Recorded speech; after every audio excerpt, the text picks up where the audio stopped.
The story begins in one of the dark dungeons where it is very dark and damp.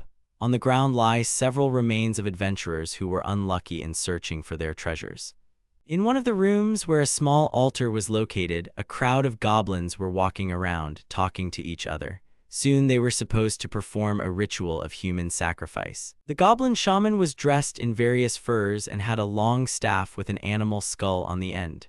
Soon a noise like scraping metal was heard in the room. The thick door that led to the goblin room with the altar suddenly began to crack and someone made a big hole in it from the other side.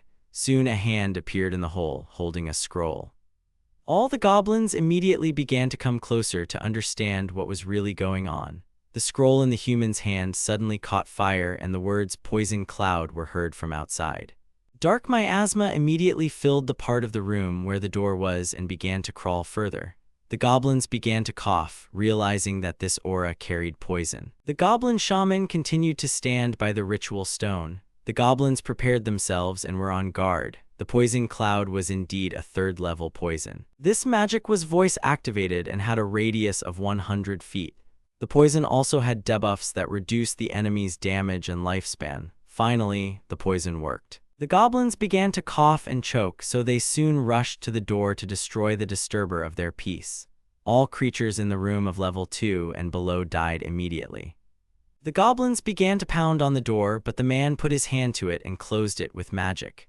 Soon the monsters realized that they were locked in the room and they would not be able to open the door. At the same time, 3 people were standing on the other side.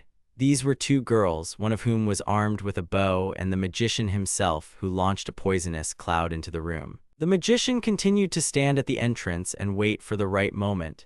In his hands was an hourglass with which he determined the time of the poison's effect on the monsters. 3 minutes, as it turned out, was enough, and the magician told the girls to get ready. The man reached his hand to the door handle, preparing to open it. When the man opened the front door wide, he immediately saw mountains of dead goblins standing in front of him, knocking on the door until the very end. The magician was wearing a special plague doctor mask that blocked the action of the Ida. He began to walk deeper into the room, passing the monsters lying on the ground. Only the goblin shaman was still alive, as his level was higher than the other goblins in the room.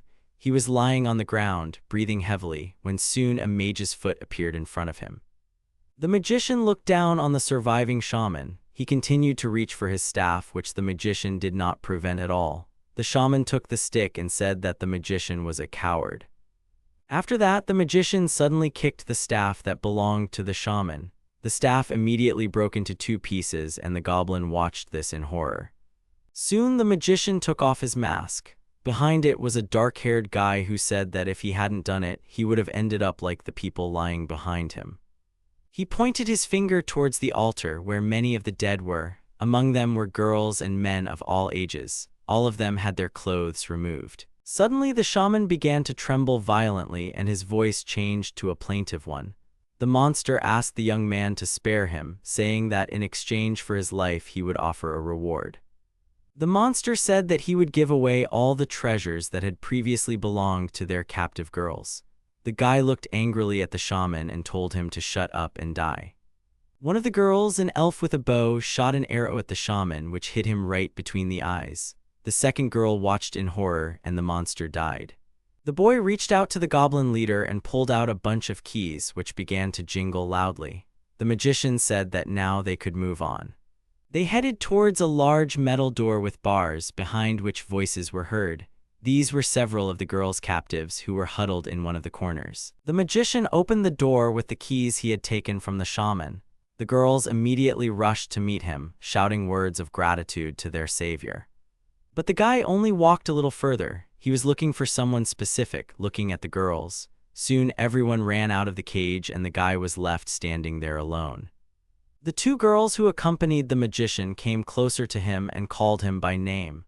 Their faces were worried, and they silently continued to wait for the reaction from the guy. Yukito thought angrily that he hadn't found that person here either. He was looking for his younger sister, Sana, who had come to this world with him when they were reborn. Afterwards, they all went to the exit of this dungeon and went out into the street.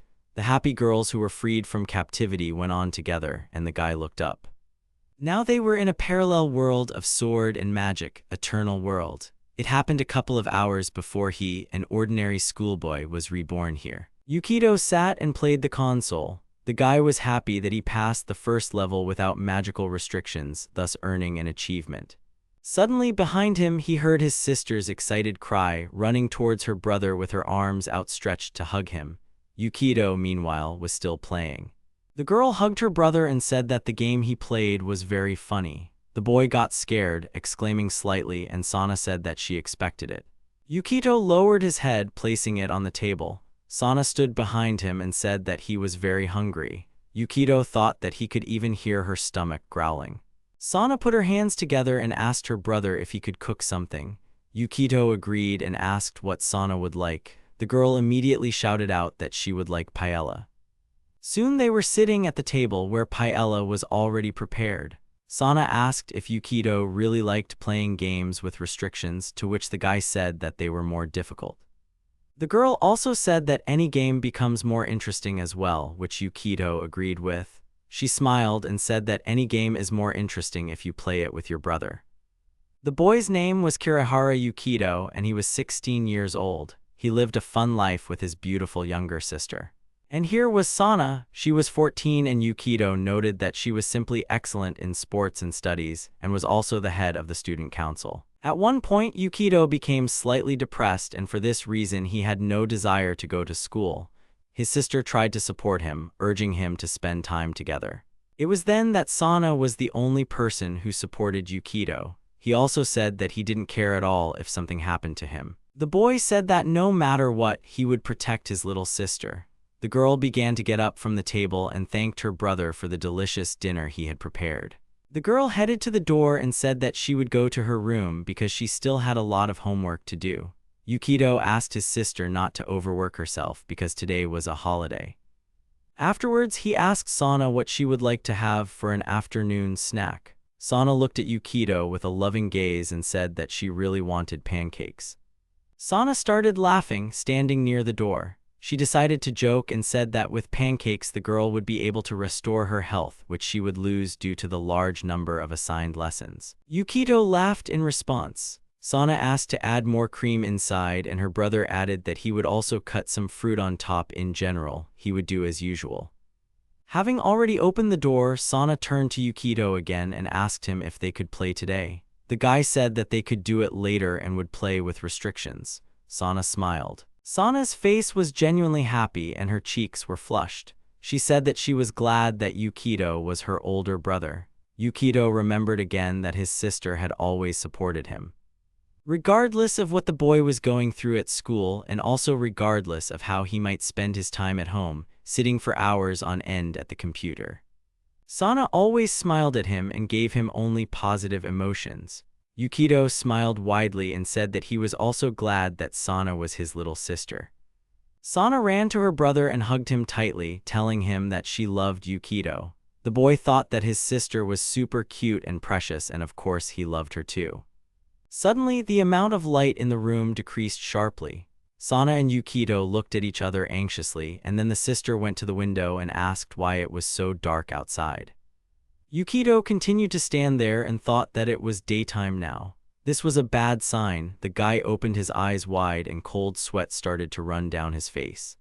He came closer to the window and soon they saw a huge monster who blocked the light with his huge body. Yukito grabbed his sister and shouted that they needed to hide. Yukito held Sana's hand and they started running away from the window together.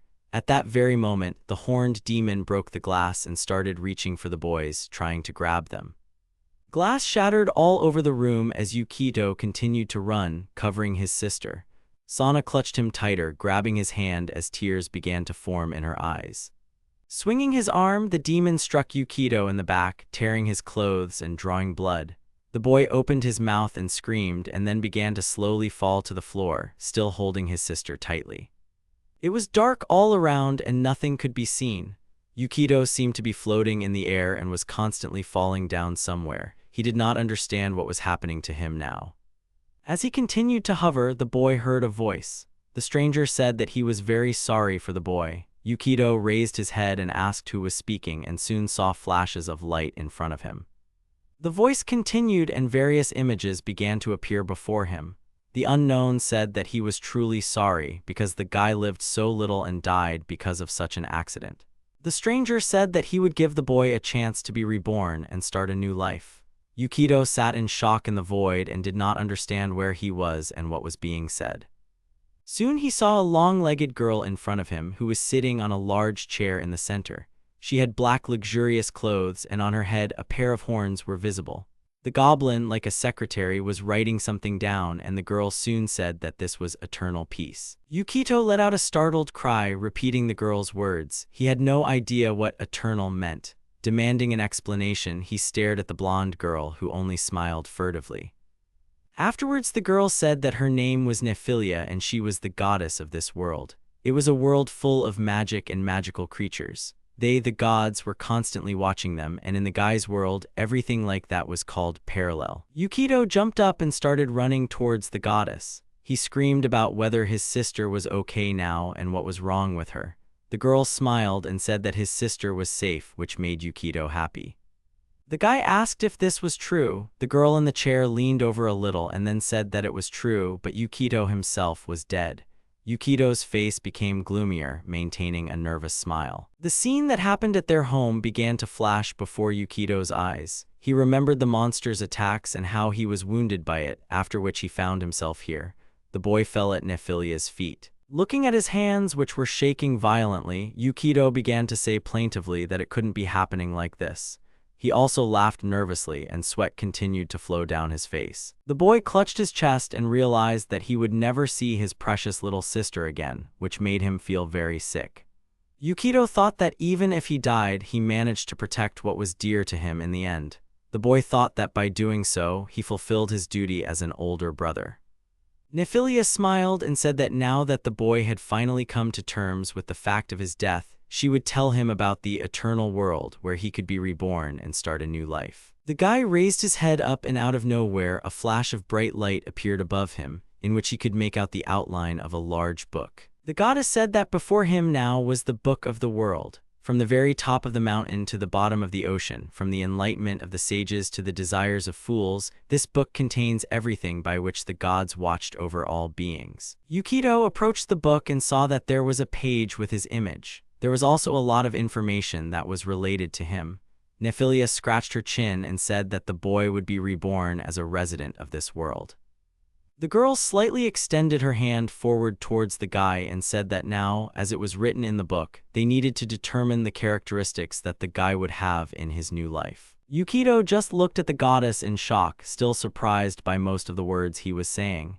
The choice of characteristics seemed like a very strange thing to him. Soon the goddess began to spin the cube, on which there were many numbers. Yukito continued to watch all this, and soon the number 17 lit up on the dice. The goddess said that this was the guy's intelligence. The goblin who had been sitting behind him with a huge pen started writing something on the sheet again. Yukito saw that changes were happening inside the Book of the World, and the number with his intelligence started to appear there. The guy decided to voice his observation out loud, saying that all the information that the secretary starts writing is immediately duplicated and appears in the book. Nephilia, continuing to spin the cube with numbers, smiled and said that the boy guessed quickly. She thought that the boy was quite smart in his past life and then congratulated him, saying that this will help him survive in the eternal world. The next parameter to be determined was dexterity. The dice came up with the number 13, and Nephilia announced it to the goblin, who continued to write it down. The number 13 also appeared in the book, and the boy thought that he had good results so far. The boy's endurance was to be determined next. Nephilia, something confused her, and she covered her face with her hand to hide her emotions from the guy. Yukito asked if everything was okay. The girl said that yes, and the selection of characteristics was completed. Afterwards, the goddess said that she had something else for the young man. Nephilia said that Yukito would receive a blessing from her and immediately offered to choose anyone that he liked best. He was given a choice of 4 valuable artifacts: the sword that killed 5 lords of Demon's Bane, the elixir that produces an unlimited supply of almighty medicine called the Endless Bottle. Also on offer was a staff, holding which the owner received the power of a great magician's staff of the young beauty, or a dragon on which one could fly, mechanical wyvern. The guy scratched his chin again, thinking and realizing that all the rewards were quite generous. There was a sword that could protect oneself or also heal oneself with an elixir endlessly. Nephilia continued to smile and said that they were all very powerful artifacts and each of them would be very useful in any case, but you could only choose one. Yukito thought that the most effective and useful was the staff, and besides, the guy had a high IQ. In all other games, he always chose the mage. Soon Yukito made his choice. The boy said that he was choosing the staff and Nephilia praised his choice, saying that he did not miss. The goblin immediately wrote it down in the book and the staff appeared on the boy's page. After all the stats and blessings were chosen, Nephilia stood up from her luxurious chair and walked closer to the boy. The goblin also joined in and raised his hands, causing a bright flash of light. The light illuminated everything around, and Yukito's face became frightened at that moment.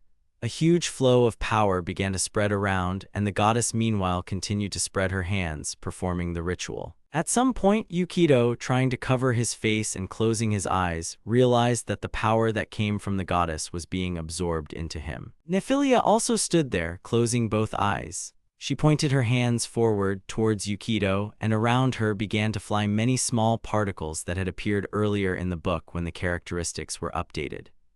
Soon, a magical object began to materialize above. It was the staff that Yukito had chosen as a gift in the new world. Continuing with the entire process, Nephilia calmly said that it would take a little time to create the staff, so before Yukito could go to his new life, he would need to wait a little while. The goddess's words surprised the young man a little. He continued to look straight ahead where the Book of the World was located.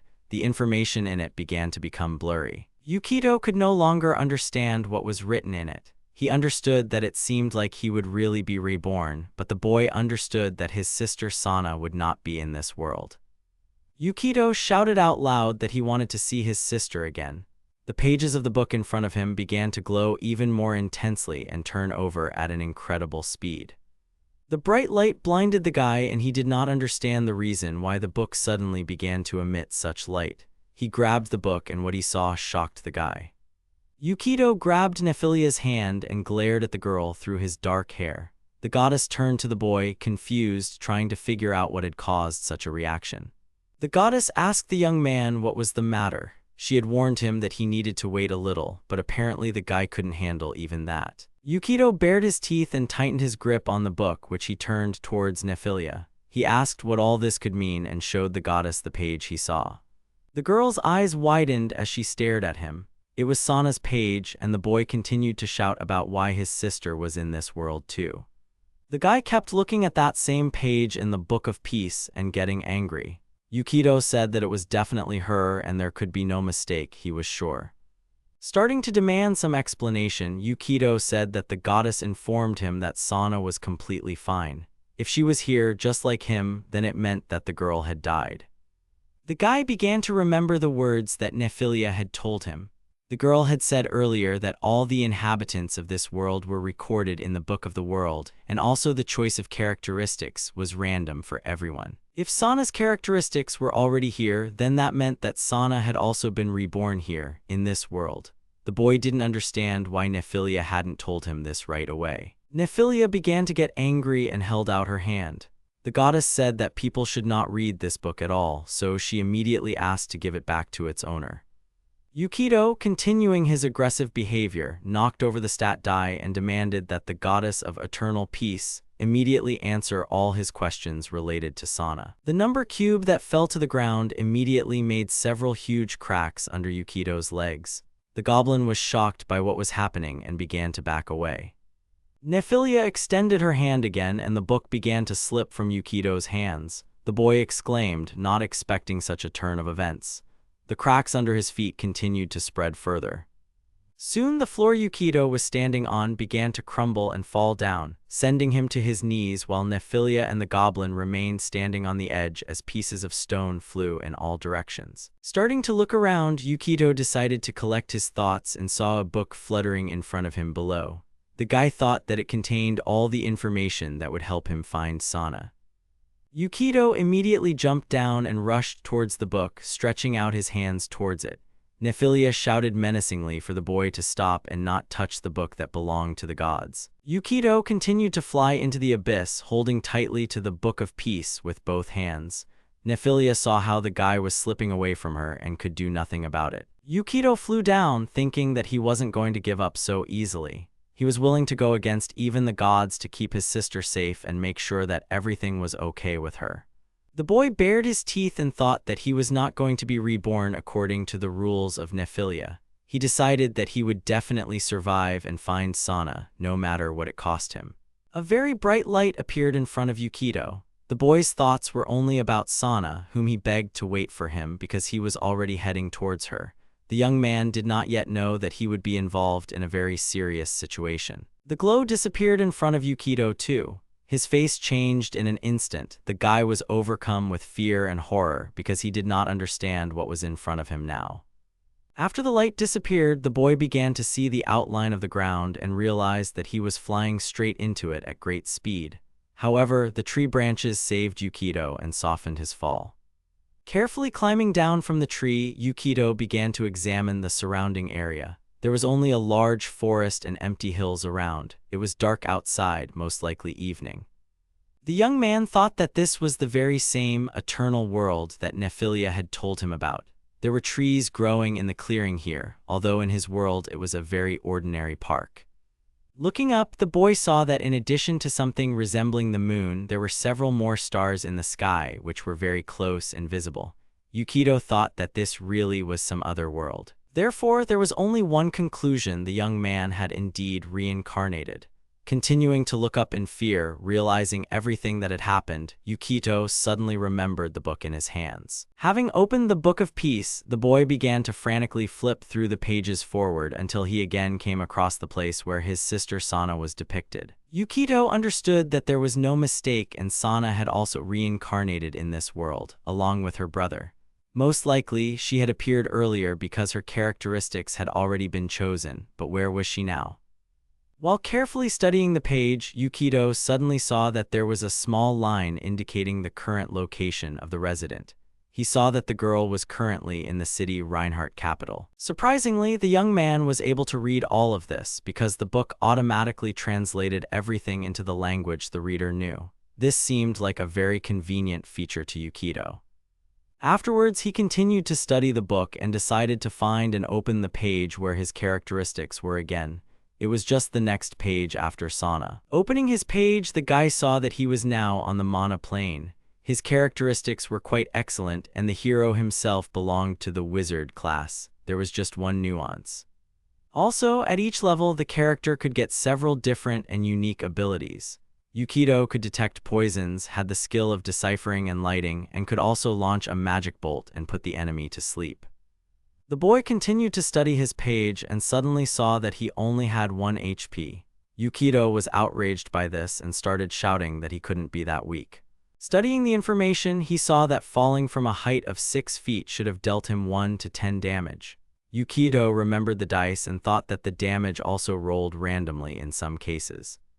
Yukito realized that he was very lucky when he fell earlier and landed on the tree crown. He would have to be much more careful from now on. Yukito was also glad that Sana was stronger than him. So the boy had a wizard class and his sister Sana had a cleric class. It was necessary to understand what Yukito's class could do, so he began to study the elements of the class. Yukito grabbed his head and noticed that the book was written in too much detail and too complicated. There was a ton of information on the pages themselves that needed to be absorbed. Looking at the book, Yukito realized that even though he knew his sister's location now, many things in this world remained a mystery to him. Looking around, Yukito thought that moving like this recklessly was very dangerous. But with all that, spending the night in the forest was not the best option either. The guy did not understand why he only had 1 HP. It was decided that no matter what the game was, Yukito had to gather information first. It might take him some time, but there was no other choice. He needed to learn more about this world from the Book of Peace while it was in his possession. The boy opened the book and thought that the only way to stay alive and meet Sana was written inside this artifact. As he continued walking, Yukito held the book in his hands and read the contents. He noted that if he continued on the path he had chosen, he would soon be able to reach the road. Suddenly, the boy saw that there was a tree above him where there were fruits. He began to study the book to understand whether he should collect these fruits or not. An interesting fact is that if the guy wants to know something, the book will open by itself and the page with the necessary information will appear automatically. Yukito read that this fruit is edible. After that, the young man picked some fruits from the tree and began to eat them with great appetite. It was really tasty, and the fruit looked like an apple, although it tasted like an orange. Afterwards, the boy noticed the relief of the land where there was quite a lot of vegetation. The herbs would also be useful to study, and Yukito saw that there were medicinal samples in front of him which he decided to take with him. Suddenly, the boy heard something rustling in the bushes next to him. He turned his head and saw the animals that lived in this forest. The animals gradually came closer. Yukito opened the book again and read that the beast was a snow rabbit, a type of night rabbit whose personality was timid and calm. Due to their cute appearance, they became popular among humans and demihumans. In order to know what is dangerous and what is not, this book was needed, which was a wonderful magical object. The guy thought that maybe the language changes to Japanese because he wanted to read it. Yukito decided to reach out his hand to the rabbits that were sitting on the grass and watching the boy with interest. He thought that Sana would be happy to see this. Suddenly, the rabbit started to bare its teeth and prepared to attack. Its bite was piercing and could deal 2 damage. Yukito started to run, realizing that he couldn't take any damage at all. Having broken away from the forest animals, the boy walked sadly through the darkness, rubbing his chin. Sighing, Yukito wondered if Sana was scared now or maybe hurt somewhere. But Sana was a smart child from the moment she was born, so she must have been able to avoid the problems she might have encountered. I wondered if she knew her position and status. Yukito thought that even if he tried his best to find out about all of this, there would be no more information about Sanya except for the one that was written on the page of the book. Yukito thought that he could certainly learn the general information about any person, but all personal information seemed to remain vague. Although on the other hand, the guy might not be using the world book to its full potential. Sana was now in the capital, and it became interesting how she ended up there and what she was doing there. Yukito thought that he didn't even know how far he could walk on his own 2 feet. Suddenly, for the young man, when he went a little further, armed magical creatures began to come out from the bushes from different sides. They were small and eared goblins. Yukito stared at them, not understanding who they were. The goblins began to talk among themselves, discussing and concluding that there was a human in front of them. They began to look at the boy closely and ask him if he was dirty or if he had any injuries. Yukito was surprised that they could talk and also worry about him. One of the monsters reached out and took Yukito's hand. He said that the boy was fine and that was good. Yukito wondered what the names of these monsters were and then thought that they might tell him something interesting. The monster who had come close to Yukito grinned and rather sharply and unexpectedly pushed the guy, burying his head in the ground. At that moment, the book fell out of the wizard's hands. The monsters all started to loudly holler at how stupid the man was. One of them, who had pushed Yukito, threw his leg over him. The screams continued for a long time, and Yukito was very angry about this situation. He realized that these guys who greeted him warmly wanted to deceive him from the very beginning. The book that fell nearby was open. Yukito thought that he wanted to know more about these creatures and got the page he needed. There he read that they were goblins. Goblins were humanoid creatures and were also part of the goblin race. They lived near human civilization and were weak alone, so they moved in groups. Goblins were a twisted evil nature. Although weaker than humans, they would commit horrible acts for pleasure. There were many cases where they used humans and dwarves as slaves. The goblins immediately surrounded their prey and, with weapons in their hands, began to shout that the man must be killed. They wanted to have more fun, so some began to shout that he could be maimed first. Yukito realized that he couldn't reincarnate just to be killed by lowly creatures like goblins. He got angry, thinking it was a stupid joke. Sana began to appear in his thoughts, and the boy remembered her smile. At this time, the young man screamed her name, and one of the goblins began to raise his huge cleaver over the boy's body. Footsteps began to be heard in one direction, which immediately attracted the attention of the entire gang of goblins. They cautiously turned towards the path from where the noise was coming. From the thicket of the forest, the silhouette of a girl dressed from head to toe in strong armor began to appear. She was getting closer and closer, confidently moving towards the crowd of monsters. The girl said in a calm tone that protecting the weak and eradicating evil was the duty of each of them who had sworn to serve the gods. Yukito looked up and the goblins began to growl, trying to find out who was coming towards them. The girl decided to answer the goblins by introducing herself. It was the third daughter of Duke Bronia Paladin, Charlotte Bronia. The Duchess said that she could not allow violence to occur on the territory of their clan. There was a commotion around them. The goblins began to shout indignantly that a female paladin had come to them. Many of them raised their weapons, and Yukito continued to look at the girl who had come close to him. Charlotte handed the boy his book and asked if he was hurt anywhere, calling the boy a wanderer. Yukito was speechless and could not answer her right away. After the boy took the book from Charlotte's hands, the Duchess rose to her feet and gripped her sword tightly. She said that she was now forced to ask the boy to run away from here as soon as possible. She lunged towards the crowd of monsters, shouting in a warlike manner. Charlotte called the crowd vile goblins and then added that she would judge them with the holy sword. The girl seemed to be slightly tired and was slightly swaying on her feet. Despite all this, she swung her blade quite skillfully, but the goblins managed to dodge her blows. Having made her way into the very epicenter of the monsters, Charlotte began to spin around on the spot, holding her sword in front of her. Yukito, looking at all this, did not understand what she was trying to do. Making too many unnecessary movements in full gear, the girl soon ran out of breath and her sword began to fall to the ground. Then she fell to her knees, breathing heavily. The goblins stood around, watching all of this calmly. Charlotte raised her head and Yukito saw tears in her eyes. The girl apologized and said that the sword was too heavy for her. Her body was shaking and the guy opened the book and decided to look at the characteristics of the Duchess. Soon the book gave him the necessary page and Yukito began to read. Yukito looked at the strength indicator and saw that the girl's indicator was 7. At the same time, she had a debuff that reduced this indicator by 2 units. Yukito thought that even he had a higher strength indicator than the paladin. The boy thought that despite her gallant appearance, she was terribly bad at wielding her sword.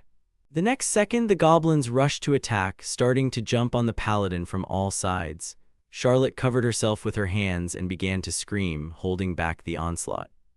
The goblins began to attack the defenseless girl from all sides with their weapons. The armor made a ringing sound and the goblins only laughed, continuing to hit.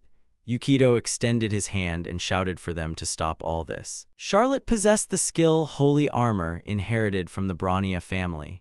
The armor could prevent various attacks, but it was difficult to wear for people with low strength and heavy armor proficiency. She yelled that now he had time to escape, assuring Yukito that she was okay. But the boy yelled that he had to do something, no matter what Charlotte told him.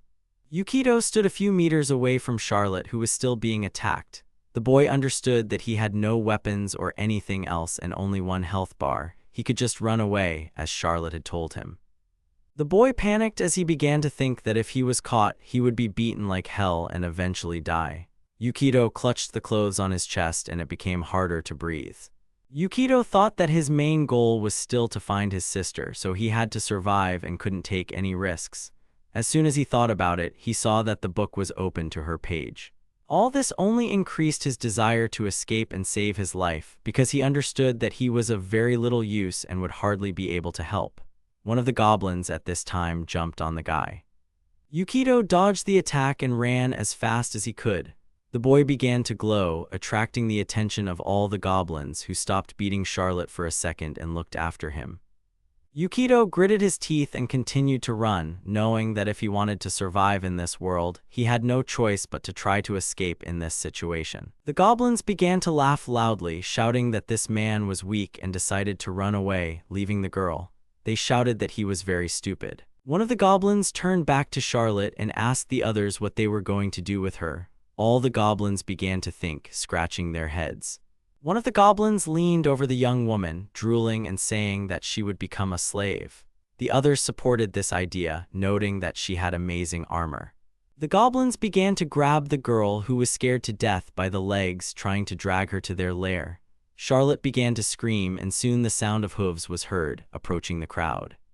The horse was rapidly approaching the goblins and on top of it was Yukito, who who had grabbed the animal's neck tightly and was trying to hold on. Yukito was shaking all over, but he managed to stop his horse in front of Charlotte. The goblins scattered to the sides, and the boy himself extended his hand to the girl, asking her to hurry up. The girl was shocked by the act because she did not expect that the guy would be able to come back for her, especially since he found a horse somewhere. Yukito admitted with a trembling voice that he initially just wanted to run away, but then said that Charlotta hardly wanted to die here in such a stupid way. The goblin gang came to their senses and rushed to attack. They were not going to forgive the attempt to steal their slave, so they were going to kill the people and also deal with the horse. After the goblin dealt a sharp blow to the horse, the animal reared up and immediately attacked its attacker in response, pinning him to the ground with one blow of its hoof. The sound that the horse could make had a very strong effect on the goblins, tearing their hearing. The monsters threw down their knives and began to plug their ears with both hands. The horse, continuing to utter his battle cry, began to jump and attack the frightened goblins. The goblins took up arms and rushed to attack. They shouted that they had to deal with this horse quickly. The animal scattered the crowd left and right with the blow of its hooves. Soon the entire group of goblins was defeated. The monsters lay on the ground, quietly groaning and trying to crawl away from the battlefield to save themselves. The horse turned its gaze to the goblins, who began to rise. The group of monsters began to run away from the enraged horse, and Yukito watched all the while. Yukito picked up the book and decided to look at Charlotte's page. The guy found it very strange why the girl came with such useless equipment while she also had neither strength nor skills. The girl had holy armor and great holy sword that she didn't even know how to use. When Yukito opened the equipment page, he saw this, but he also noticed that the girl had war horse. Usually, a war horse doesn't hear anything other than its master's voice, but this one somehow reacted strongly to the name Charlotte. In the end, they managed to defeat the goblins. Having made their way a little further from where they encountered the goblins, Yukito and Charlotte decided to set up a small camp, making a fire in the middle of the forest. Charlotte smiled, put her hand on her chest, and introduced herself again, stating her name and title. After that, she walked up to the horse and hugged it, thanking it for saving the girl. The girl turned to Yukito and bowed. She said that earlier she showed the guy something indecent in the fight, but Yukito only reassured her, saying that everything was fine. The guy added that he was also saved, just like Charlotte herself. He took a few steps towards the warhorse and decided to pet it, also thanking it for saving him. The horse, however, shied away, disdaining the stranger. Charlotte apologized, saying that she had been with Rocinante since she was a foal, so she only got along with her. Yukito smiled and said that they were really good friends, to which Charlotte immediately agreed, saying that it was her favorite horse. Yukito thought it was all very cute. The boy opened the book and compared the characteristics of the war horse and Charlotte. Charlotte was level 1 and the horse was level 3. The horse's strength and health were 4 times greater than its owner's, which surprised Yukito. While Charlotte was pouring hot tea, Yukito continued to think about the fact that the horse has 20 points of strength. It also has high agility and combat power. It seemed that the guy was losing to the horse if you don't take into account his charisma and intelligence. At that moment, Charlotte handed the cup to the guy, offering him a hot drink. The guy also decided to introduce himself. He said that his name was Yukito Kirihara Yukito. It seems that, like with the goblins, he has no problems understanding, thanks to the skill linguistics. The girl leaned closer to the guy, staring at him with wide and clear eyes. Charlotte said that he had a strange name, and the guy's heart began to pound from such close contact. The guy thought it was his first time being so close to a girl's face, not counting Sana. Charlotte noticed that the guy was wearing unusual clothes and then asked where he was from. The young man said that he was a wanderer and traveled here and there. Then Charlotte said that there were problems with public order here. Even though there was a road here, it was still dangerous to walk alone here. The girl said that for this reason they should rest for a while before setting out again. Yukito began to tremble and wondered if he would be able to find Sana in such a complicated world. The boy held a mug of hot tea in his hands and kept thinking that if any other monster attacked him, he could die. Afterwards, he began to study the Book of Peace again, looking for something useful. The young man understood that he was quite weak and could not fight. At this rate, he would definitely not be able to find his sister, so he had to use his main advantage, knowledge from the book and intelligence. Opening the page where information about Charlotte was displayed, the guy studied everything in detail. He grabbed his head and thought that he should not burden the girl with his problems because she was his benefactor. The boy continued to hold his head, quietly grinding his teeth. He understood that he was completely alone in this world, so he had no other choice at all. Soon he jumped up from the tree where he was sitting and addressed Charlotte. The guy said that the girl was a holy knight, therefore, for this reason, he wanted to ask the girl for something. Yukito fell to his knees before the Duchess and said the name Sana. He asked Charlotte for help in finding his sister, who also came to this world. The girl looked at the boy in surprise. Yukito said that he had no money, no equipment, or anything else. He only owned one book, which he held in his hands. The boy started telling a story about how they were attacked by a monster, and that's why he and his sister were separated. He also said that he was very far from his hometown and didn't know what to do. Afterwards, he raised his head and shouted that he really wanted to find his sister and as soon as possible, but he would not be able to do it alone because he did not have the necessary strength and knowledge of the area. Continuing to bow to the ground to bend Charlotte, Yukito moaned pitifully, continuing to ask for help. Charlotte, however, continued to watch all of this in shock. The girl said the guy's name and then added that she understood everything. Charlotte began to get up from her seat and then said that she would help the guy in his search. Yukito couldn't believe that Charlotte had agreed so easily. He looked up and the girl was already holding out her hand to him, saying that it was the duty of a holy knight to help those in need. Yukito smiled and his eyes filled with hope. The young man gave his hand to the girl and began to stand up, thanking Charlotte, saying that she was his savior. After Yukito got back on his feet, he said that his sister was somewhere near the capital, according to the latest information, but he didn't know exactly where. Charlotte bent down and began to collect everything in the bag. The girl said that in that case they need to hurry because the capital is far from here. She also suggested going to Overpowered city first. Yukito knew the locations of cities very poorly, but he realized that the girl apparently needed to capture something, so he agreed. The guy thought he had done a good job convincing Charlotte to help. He noticed that the book said the girl was kind and had a strong sense of justice. But her character could cause a lot of trouble, but the girl believed in the god of justice and love, so the current stressful situation that Yukito was in would not be able to change her judgment. The guy himself is not going to rely heavily on Charlotte's power, but right now it will be very valuable to him. He needed someone who would help him better understand this world. Yukito, while holding the magic item, thought again that he only had the book and this girl. The guy thought that he would not place much hope on this. As Yukito approached the warhorse, he noticed Charlotte turning to him. The girl said that they would do their best and God would definitely help them. The guy really had no choice but to rely on this holy knight and her warhorse. He said that he was now indebted to the girl and was already looking forward to their joint work. The girl, riding her warhorse, and Yukito, who was walking next to her, continued moving towards the city of Overpowered.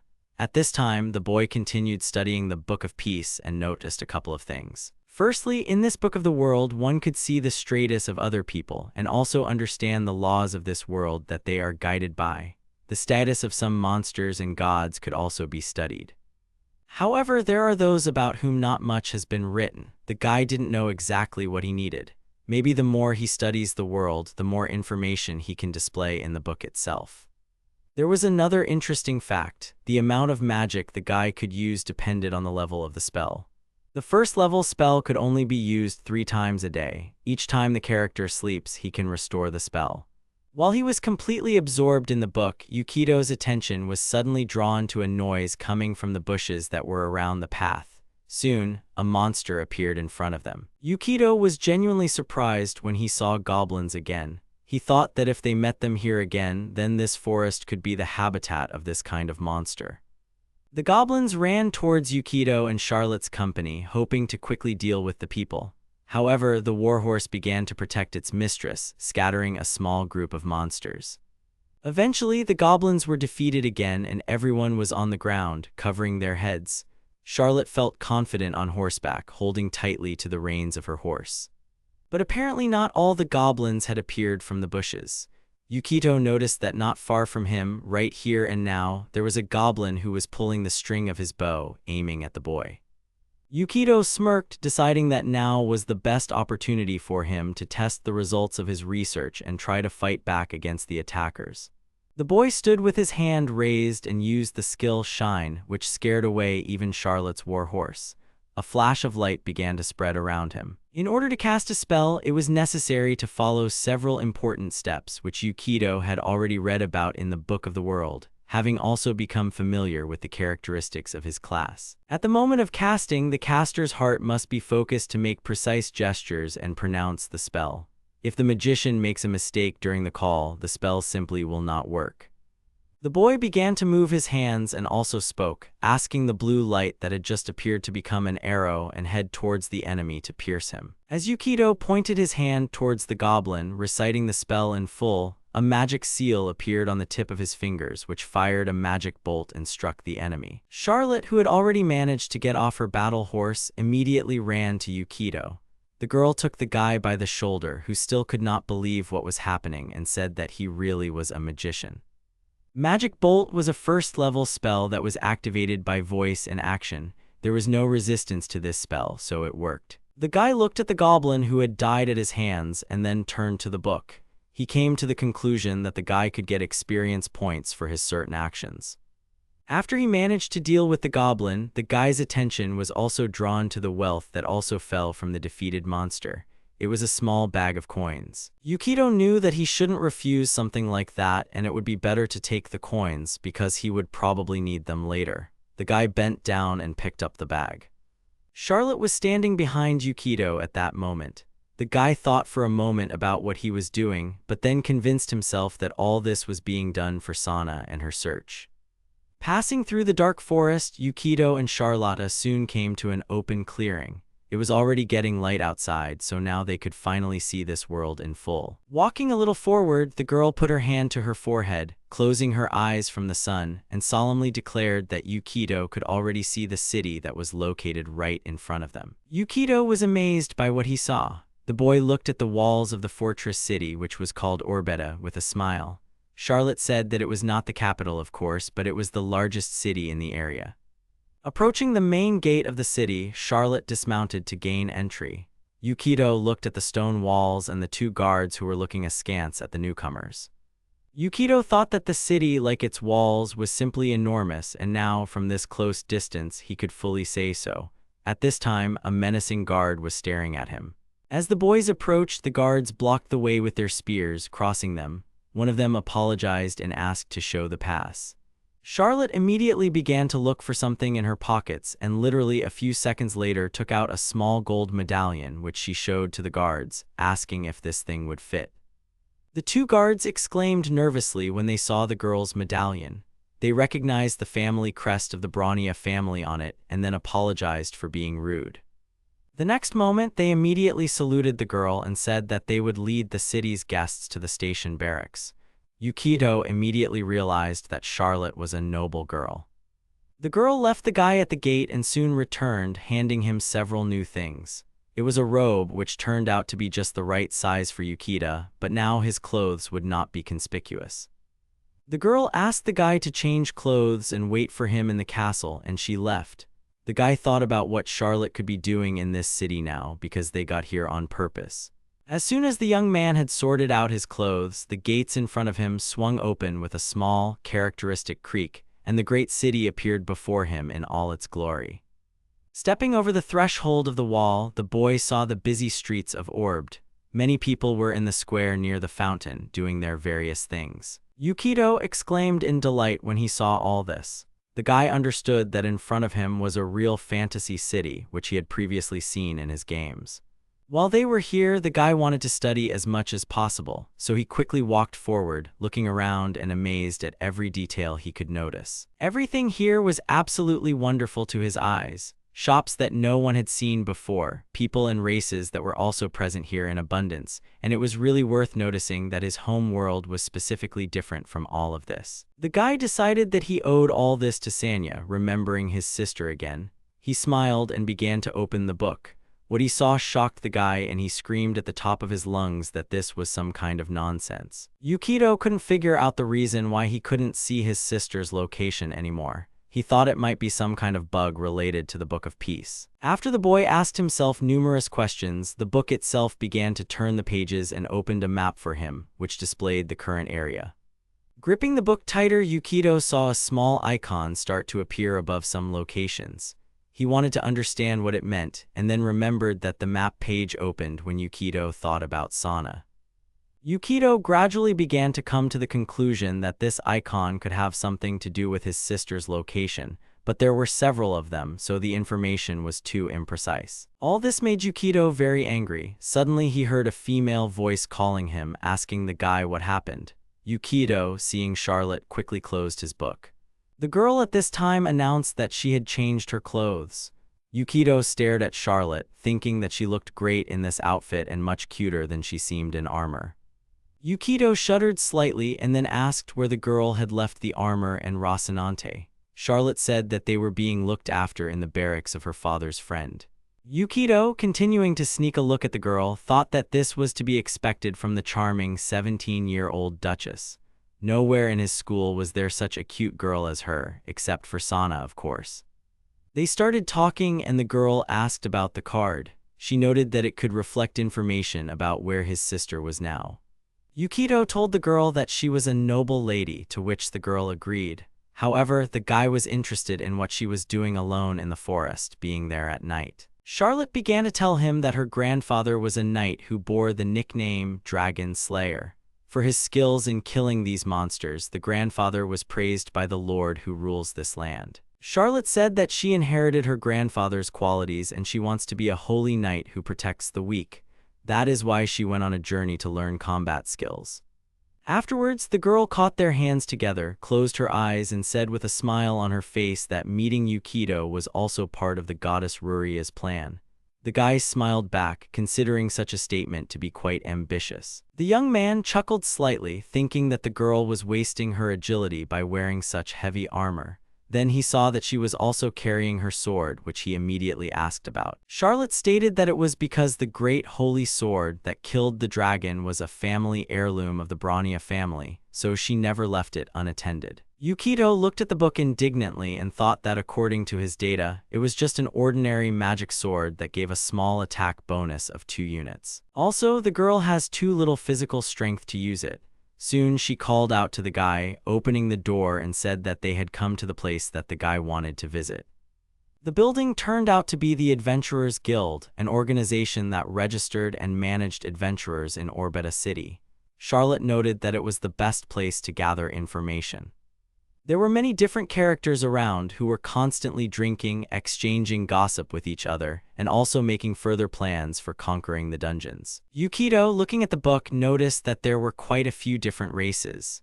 He wondered if there were elves and dwarves among them, so he began to look around. The boy thought that the guild was indeed a good place where he could find out his sister's location, as well as information on how they could return to their world. The boy thought that if he rose as a famous adventurer, Sana should notice. Soon, the girl who was standing at the reception desk called out to them. She asked the guy how she could help, noting that Yukito looked quite cute. Yukito was a little embarrassed by this, hiding his emotions. Approaching the counter, the guy put his hands on it and said that he and his girlfriend wanted to become adventurers. The girl's mouth dropped open at this statement as she was very surprised. She asked again whether this couple really wanted to become adventurers. Laughter could be heard from the hall, coming from the table closest to the counter. The elf and the dwarf were drinking together and shouted that the guys were still snot-nosed kids, so this idea was beyond them. Yukito's expression darkened and he asked why everyone else was laughing. The guy thought he said something wrong. The girl behind the counter was smiling along with the others. Charlotte, however, did not tolerate such behavior from the guild's visitors and immediately headed towards her offenders. She grabbed the sword and asked to repeat what was said. The dwarf just continued to laugh in response, saying that it would be nice to relieve some of the tension. He noted that this was the first time anyone had come here dressed like that. Still laughing, he said that the girl looked like she was trying to find someone for the evening. Charlotte began to take out her blade after these words. But here, roughly the same thing happened as in the forest. As soon as the girl took out her sword, it turned out to be too heavy for her and she immediately fell to the floor with it. The gnome laughed even more. He stood over the girl who was still lying down and asked her what she was doing. The gnome also said that the girl probably couldn't use her weapon. Afterwards, the dwarf threateningly struck the floor with his sword right in front of Charlotte's hands. She looked down menacingly and began to finish his ale. Swirling the ale in his mug, the dwarf asked inquiringly why the girl had grabbed her blade. Charlotte shouted that he had insulted her. Yukito tried to calm the girl down, thinking that she had quickly and thoughtlessly decided to start a fight. The dwarf pulled her hand, saying that at least she had enough courage. The gnome picked the girl up in his arms and said with a wide smile that he just wanted to have a drink with the girl, so he asked Charlotte to join him. Yukito decided to stand up for Charlotte and rushed forward, holding out his hand. He asked to let the girl go, but at the same moment he received a plate of snacks on the head. Yukito was immediately thrown back, but he was caught by a tall, fair-haired woman who immediately applied a wet, cold cloth to his head. The woman asked if the boy was okay. The woman said that when this gnome gets drunk, he always does terrible things. Afterwards, she said that she could serve the guy as he wanted and suggested that they stay somewhere together. Yukito was confused and tried to break free from her hands. But the girl did not let him escape and pressed him tightly to her chest. Her class was an ordinary person who provided services to men in the guild. This was indicated by her abilities, judging by the book. The next moment, Yukito slipped and began to fall backwards, shouting that he was completely fine. The boy fell to the floor, finally breaking free from the woman's arms. All the adventurers who were in the guild at that moment gathered in one circle and began to laugh at the two newcomers, saying how pathetic they were. One of the crowd told the boys to leave and that they were not welcome here. Yukito thought that he did not come here to be laughed at because he had to become an adventurer to find Sana. He could not leave just like that. Yukito stood up, straightened his shoulders, and confidently asked everyone in the building who wanted to join his group. In one corner, a man in armor was watching him. Yukito's question was immediately met with a negative reaction, and one of the men shouted that there were no fools here who would want to join. Yukito shouted that adventurers always risk their lives in search of adventures and rare materials. The guy also mentioned his sister. The dwarf who had grabbed Charlotte from the very beginning apparently got tired of listening to the guy and took out his dagger, which he pointed towards the young man with one quick movement. The man remained completely calm and silent for some time, sitting with a sullen expression on his face. Charlotte was very scared and was about to shout the name of the young man who was standing a millimeter away from the tip of the knife. Afterwards, the dwarf turned around and angrily told the guy to shut up nicely. He answered for all adventurers, saying that no one was eager to join the likes of him. Yukito was very nervous, still standing in front of the blade. He realized that he had mistakenly been too optimistic, thinking that everything would be as simple and as he wanted. He had no choice but to leave, but Charlotte was still in danger, so Yukito had to do something. He had magic and nothing else. Remembering this, the guy decided that he should at least try. He wasn't sure that his trick would work. Afterwards, the guy whispered something and waved his hand towards the gnome. While the dwarf and his drinking companion continued to laugh at their table, Yukito cast the spell Mage's Hand. This spell created a ghostly force field that allowed objects to be moved. With his spell, Yukito decided to tear away the mug of ale that was standing on the table. The hand grabbed the object, and the elf who was sitting opposite the dwarf managed to notice it. He only had time to let out a surprised cry, when the next second the mug full of drink spilled onto the dwarf and covered his entire beard and clothes with its contents. The man was very angry and immediately grabbed his neighbor by the clothes, pulling him towards him. The dwarf screamed, accusing the elf of spilling the drink on him. The elf shouted that the mug moved by itself, which the second adventurer did not believe. The same mysterious man saw all this, and Yukito, having switched the drunk's attention, took Charlotte with him and went to the exit. This act impressed the stranger and made him smile. The man continued to sit, thinking about something and watching the teenagers. Running away from the guild, Charlotte and Yukito soon stopped, and the guy tried to catch his breath, saying that they had already gone quite far. The boy thought that was when he was saved, when he accidentally opened the guild members' page after they entered inside. Yukito began to remember that this dwarf warrior was a level 3 and they couldn't have him as their companion at the moment. The Book of the World said that this man loved to drink like no other. As a result, Yukito thought that he hated people who were careless with alcohol. He was saved by the information and then asked Charlotte if she was okay. Charlotte continued to be angry and a little embarrassed, remembering the incident in the guild. She clenched her hand into a fist, saying that no one had ever insulted her as much as today. As she continued to shout that she would make that gnome regret making her angry and then she would become stronger and come back, they were suddenly called out by that same mysterious stranger. The man came a little closer, apologizing and introducing himself, saying that his name was Lang and that he was a cleric. The man offered the boys to join him, holding out a document. The document presented one of the guild's tasks. Taking it in her hand, Charlotte shouted that this request was for the destruction of kobolds, admiring the contract. Yukito looked up incredulously and asked the man the reason why he decided to cooperate with them. Lang said that the boy used a mug with magic and it impressed him. The man extended his hand and said that he simply didn't have enough people. He was a cleric and the guys in front of him were a knight and a mage. Lang thought that such a team would be perfectly balanced. Charlotte smiled and said that they definitely wouldn't have a problem with that. Yukito picked up the book and decided to find out the true intentions of this suspicious man. Lang was a level 3 and believed in the god Osmer, who was responsible for justice and fairness in this world. Yukito smiled and thought that he was worrying in vain, having already thought that all adventurers were impudent. Yukito extended his hand in response, shaking hands with Lang. The boy thanked the man, saying that they would definitely get along. Yukito thought to himself that this was simply the best thing he could ask Lang for, because with him the boy would be able to gain experience and resources more safely. Yukito smiled widely and said that there were still good people in this world after all. Lang smiled back at the compliment. After some time, the new group found themselves in the right place where the kobolds were supposed to be. It was a dungeon with deep stone cliffs and damp walls. Yukito looked up and thought that it was quite humid here, but the temperature was no different from what it was outside. At that moment, Lang said that the guy had better watch his step.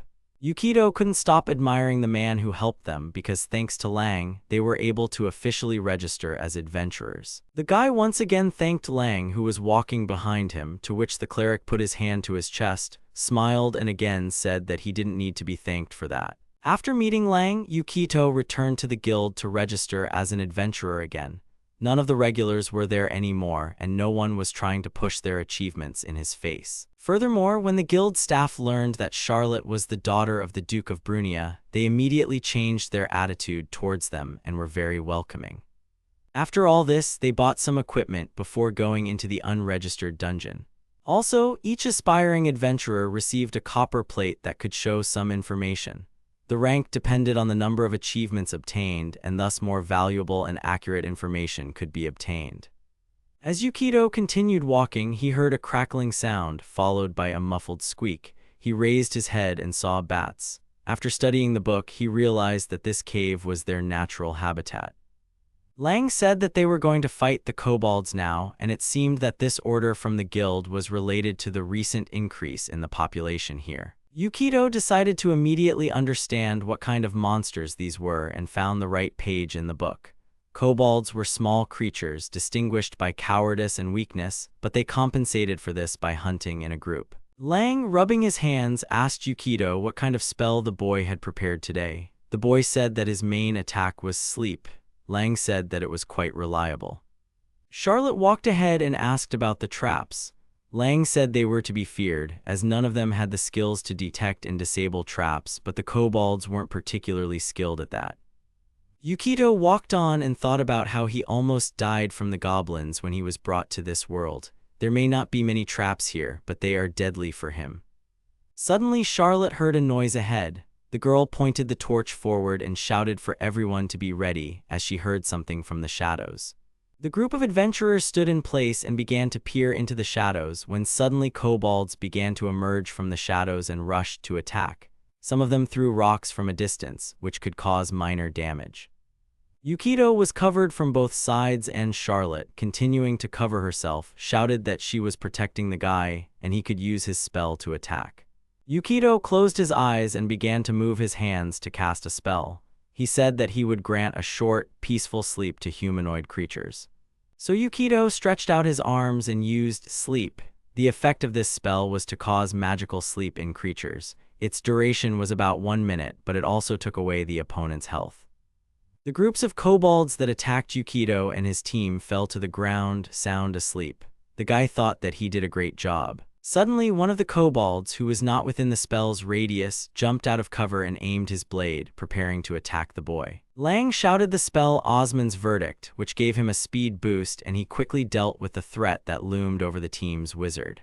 Lang smiled, saying that it was quite dangerous. He then began to spin his weapon and said that he wanted to finish this group of monsters quickly. As Lang swung, Yukito asked him to stop. The cleric looked at the boy in confusion, and Yukito thought that he needed to get stronger. The guy shouted that he wanted to finish off these opponents himself. Yukito understood that in order to gain experience, he had to defeat the enemy with his own hands. Lang looked at the boy in surprise and then threw his weapon back onto his shoulder. He did not object. Yukito thanked him, once again thinking that accumulating experience points and increasing his level meant growing in this world. It seemed that the inhabitants of the eternal world themselves did not know the laws of their universe. Yukito knew about it because he owned the Book of the World. The guy took out his blade and began to slowly approach the sleeping kobold. He looked at the monster for a while, trying to decide, and soon raised the knife above his head. Yukito looked at the monster with confidence and apologized to himself, saying that this creature would be his food today. The guy plunged the blade into the body and blood immediately gushed out. After the boy finished, he stood up and without raising his head, called for everyone else to move on. Charlotte told the boy that he had blood on his clothes. Seeing Yukito showing his thirst for finishing the job, Lang felt something was wrong and began to get angry, hiding his emotions from the others. After that, the process of destroying the kobolds went well, thanks to Lang's offensive abilities and Charlotte's defense, or rather the defense of her armor. Yukito continued to finish off the kobolds, gradually accumulating experience. Thus, he almost reached enough to increase his level, and he only had 5 units left to move on. Yukito's subsequent actions made Lang angry. He saw the boy reading his magic book very often. Soon they found themselves in the heart of the lair where there were many goblin remains. Seeing several human skeletons as well, Yukito thought that it looked like the locals and travelers had attacked and robbed them. Charlotte leaned over the bones of the dead and crossed her arms. She asked Luria, her god, to calm these souls and give the dead his blessing. The girl said that they could continue, but they had better go back. Yukito agreed, saying that he needed to recharge his sleep. Lang, who was standing behind him, said fiercely that now was a really good time. He swung his arm sharply and hit Charlotte from behind. Absolutely no one expected such a turn of events. Charlotte immediately fell to the ground under the weight of the blow and her armor. The girl was speechless and couldn't say anything. Yukito turned around and shouted the girl's name, worried about her, and then asked Lang what he was doing. Lang bared his teeth and said that Yukito was a desperate newbie who overestimated his strength and ended up dying in the kobold lair. A very common story that many would believe. Yukito couldn't believe that it was a trap. His character in the book was shown as good, so why would a cleric who served Osman, the god of justice, attack them? Lang said with a tense look that he would not allow a believer in an evil god to use the name of his great god. For the man, this was an insult, and Yukito could not understand what kind of belief in an evil god he was talking about. Lang shouted that he felt the dirty aura of the evil goddess Nephilia in the boy. As soon as he saw the boy in the bar, he was already waiting for the opportunity to send the boy to Naraku.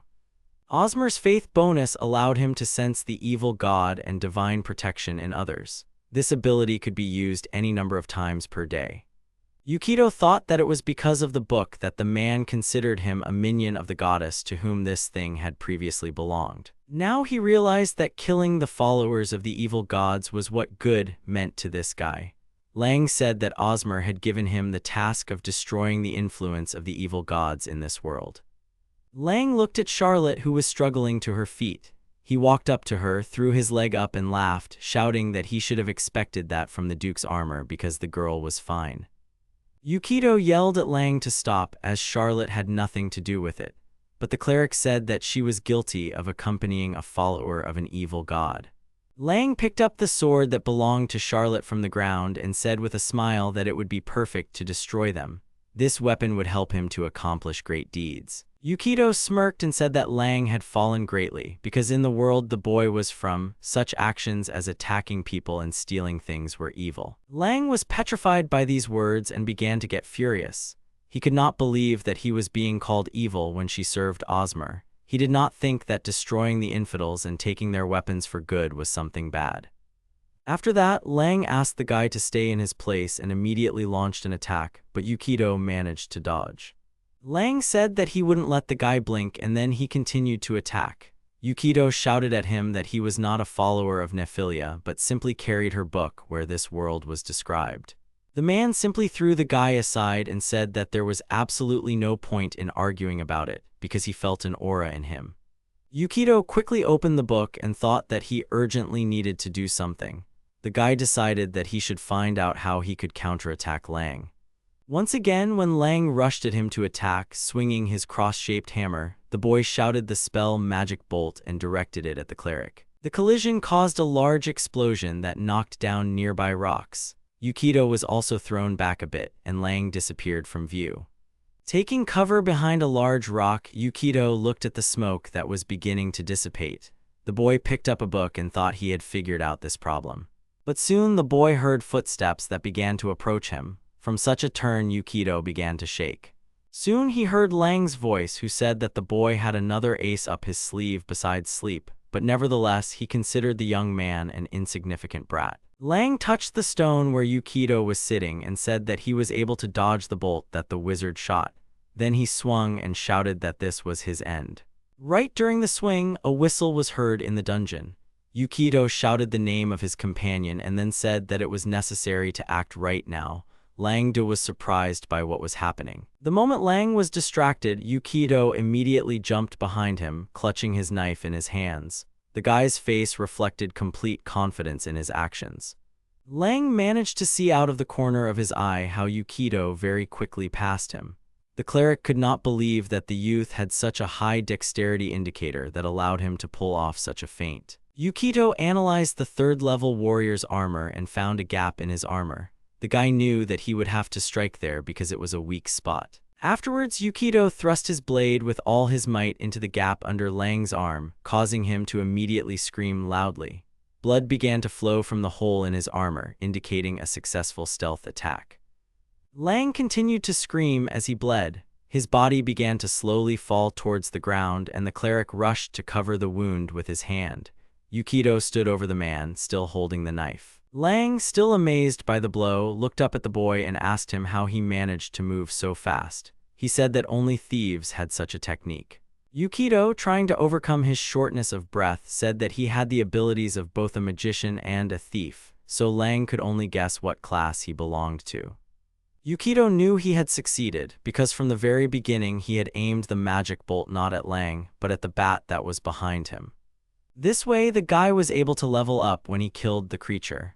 After that, he was able to accumulate some experience points, which was exactly what he needed before the promotion. Before Lang attacked them, the boy had been studying the book constantly and learned that defeating a bat would give him 15 experience points, and he was 9 short. In the situation that eventually developed, it was the best outcome.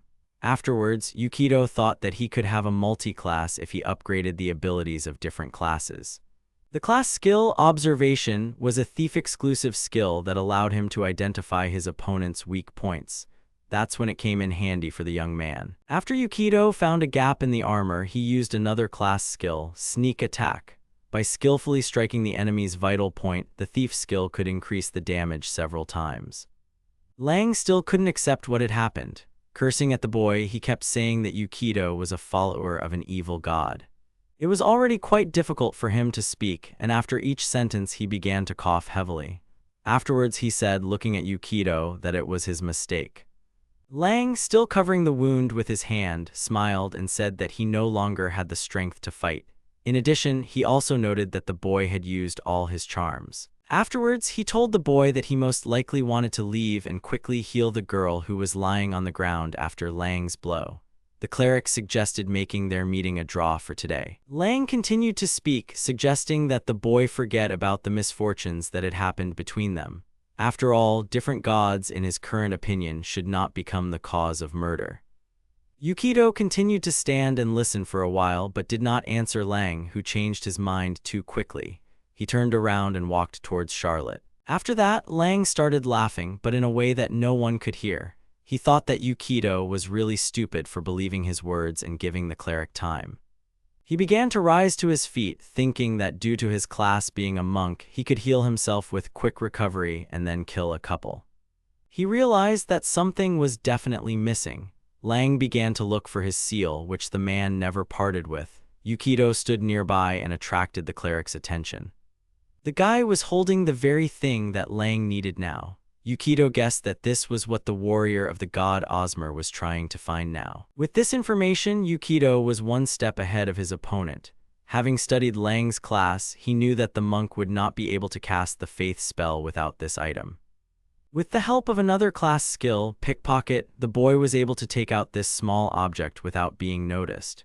Seeing this, Lang immediately began to show his teeth in anger. Gathering his last strength and filled with anger, Lang rushed at Yukito, calling him a brat once again. The monk threatened to kill the young man. But since Lang was greatly weakened, Yukito outpaced him in speed and grabbed his head, shutting the cleric's mouth. The next second, the boy knocked Lang to the ground. Continuing to shut him up, Yukito sarcastically apologized to Lang, saying that the boy was not as kind as Osmer's warrior. Lang tried to throw his hands off, but his attempts were useless. Yukito began to angrily shout the words of the spell, calling for the pure water that belonged to the blue tide. Lang's eyes widened, understanding what the mage wanted to do. Yukito shouted again, saying that now the monk would have the opportunity to quench his soul's thirst for healing, as well as purify his hatred. Water gradually began to appear from the mage's hands. Water creation was one of the 0th level spells. It was voice-activated and had no resistance or duration. The spell's effect could create up to 10 liters of water. After everything was over, Yukito helped the girl get out of the dungeon and together they headed to the inn. Along the way, the guy healed the girl, so they got there pretty quickly. Charlotte, holding a mug of hot tea, said that Yukito saved her by giving her a healing potion to drink. The Duchess was very grateful to the guy who had never left her in trouble. Yukito smiled back and said that he was very happy because he and the girl were safe now. He also added that he sent this guy to guard, so everything should be fine. Ultimately, the story with Lang ended like this. Yukito sold his equipment and weapons to get the money he needed and also stole the healing potion from him. With this healing potion, he was able to heal Charlotte, who is now much better. Afterwards, the guy leaned over and thought that he was very naive and careless. He also understood well that if he had been late with gaining experience then, he and Charlotte would already be dead and would remain in that dungeon forever. Yukito knew he wasn't ready. Eventually, the boy abandoned rational thinking and accepted the information in the Book of the World without question. Now he understood it. Yukito summed it up by saying that he couldn't survive in this world as a coward. The boy clearly understood that he needed to become stronger to save his sister. Meanwhile, in one of the dark dungeons, a dim light was burning. A large number of people had gathered, from whom rustling and other sounds emanated. These people were dressed in black hoods. They stood at the altar, which was strewn with the bodies of young girls. They all said in one voice that the moon had risen. While worshipping at the altar, which had a horned skull depicted on it, somewhat reminiscent of Nephilia herself, a voice began to say that the goddess of fate was speaking to the people. Soon a huge monster, similar to a dragon, began to appear. The voice ordered the people to capture the one who dared to take the Book of Peace. The worshippers said that the order of Lady Nephilia would be carried out. At this time, Yukito was sitting with Charlotte in a cozy room and talking with the girl, who periodically laughed very loudly and continued to drink her tea. The next day, while Charlotte was still asleep, Yukito had already woken up and began studying the Book of the World again, looking for useful information. The boy realized its usefulness to a greater extent after the incident with Lang. Checking his sister's page once again, Yukito saw that the exact location had not appeared. Then the boy turned the pages of the book further. Opening the book to the page where Yukito himself was, the boy saw that his class had changed and was now called Rogue Wizard. After he leveled up, he went the multi-class route, a mix of a mage and a thief. The rogue has many useful skills, such as detection, eavesdropping, knowledge of dungeons, disguise, search, etc., and the skill gathering information could help in finding Sana. Multi-class people can do much more, but even though their job level increases, their skills decrease. Charlotte said that adventurers with different jobs are rare. As he continued to flip through the Book of the World, the boy noticed that he had acquired his thief skill by accident. Yukito thought that it would be better if he studied it so that he could learn more about his sister's location. However, soon the boy saw the very thing that had been bothering him throughout his entire stay in this world. He saw his maximum health, which was still equal to 1. Yukito grabbed his head, starting to sweat heavily. He didn't understand why his health was the lowest in the entire world. Even though the Book of Peace stated that the character's health would increase by 1 every time he leveled up, he believed that it was all a mistake, just like reincarnation. The boy was very upset and thought that this was most likely all happening because of the goddess Nephilia, whom he had harmed so much. After that, the boy plunged into the book again. The guy stopped at the page where there was information about the goddess Nephilia and saw that she was a rather self-confident deity, merciless, and could also give a bonus to faith, which was called Nephilia's Grace. Yukito immediately noticed this. He decided to find out more about what this bonus could do, and also with all this, the guy was curious about one detail. He knew that Nephilia was an evil god, but what kind of mercy could she give then? The sweat did not stop running down the face of the young man holding the book in his hands. Suddenly, the boy saw something that really shocked him. This, of course, concerned the evil goddess. The book said that the girl was the god of fate and that she could harm anyone who crossed her path with her curse. The guy's hands began to shake violently, but he did not stop reading. Yukito saw that he could be affected by a religious bonus, which was a curse. His resistance to poisons was higher, his health did not increase or recover, and the goddess did not allow him to follow another faith. Nephilia also had a sister, the goddess of light Xandu. Her character is chaos and wildness. The goddess was also called the Queen of Darkness and the Mother of the Dead. She had an evil soul and was an undead, assassin, and evil thief who also had her own dragon under her command. Yukito now knew the reason why he had so little health. He was under the influence of the curse of Nephilia, which prevented him from increasing and restoring his health. The guy punched the wall, still angry because he couldn't change his faith either, because this goddess was very jealous. Yukito considered all this a mockery because such bonuses are even worse than a curse. The guy thought that in this world not only monsters are evil and aggressive, but also people are the same as Lang. There were a lot of threats from all sides, so he still did not understand how he could survive with 1 HP. Yukito turned to the window when suddenly he heard the rustling of bed linen behind him. The guy immediately turned around, realizing that he had literally just a minute ago loudly hit the wall. The guy smiled and closed his book. He apologized for waking the girl, and Charlotte in turn said that Yukito woke up quite early. Charlotte really wasn't lying when she said she never parted with her sword because she even slept with it. The girl yawned and wished the guy good morning, asking how he slept. The girl began to stretch upwards, looking out the window and noticing that the weather was nice today. Yukito covered himself with a book, embarrassed that the girl was in her pajamas. When the girl stood up, Yukito became even more embarrassed, opening his mouth wide but continuing to hold back from screaming. Charlotte, not noticing his reaction, suggested that the guy have breakfast in the guild. The girl smiled shyly and said that they should definitely try hard today. She adjusted her hair, moving it to the side, and looked into the guy's eyes. Yukito at that moment began to hide in the blanket, completely closing himself. Such behavior alerted Charlotte and she jumped out of bed, asking what was wrong. Yukito grabbed his head with his hands, mentally asking himself how a woman could be so defenseless. He also didn't understand why they were left in the same room. After Charlotte washed and dressed, Yukito calmed down and came to his senses. He also got ready and they finally set out from the inn towards the Adventurers Guild. There were already quite a lot of people inside the building who were also sitting and talking to each other, discussing various tasks they had been on just recently. Yukito opened the door and walked in first. Charlotte, wearing her everyday clothes, followed, remaining behind the young man.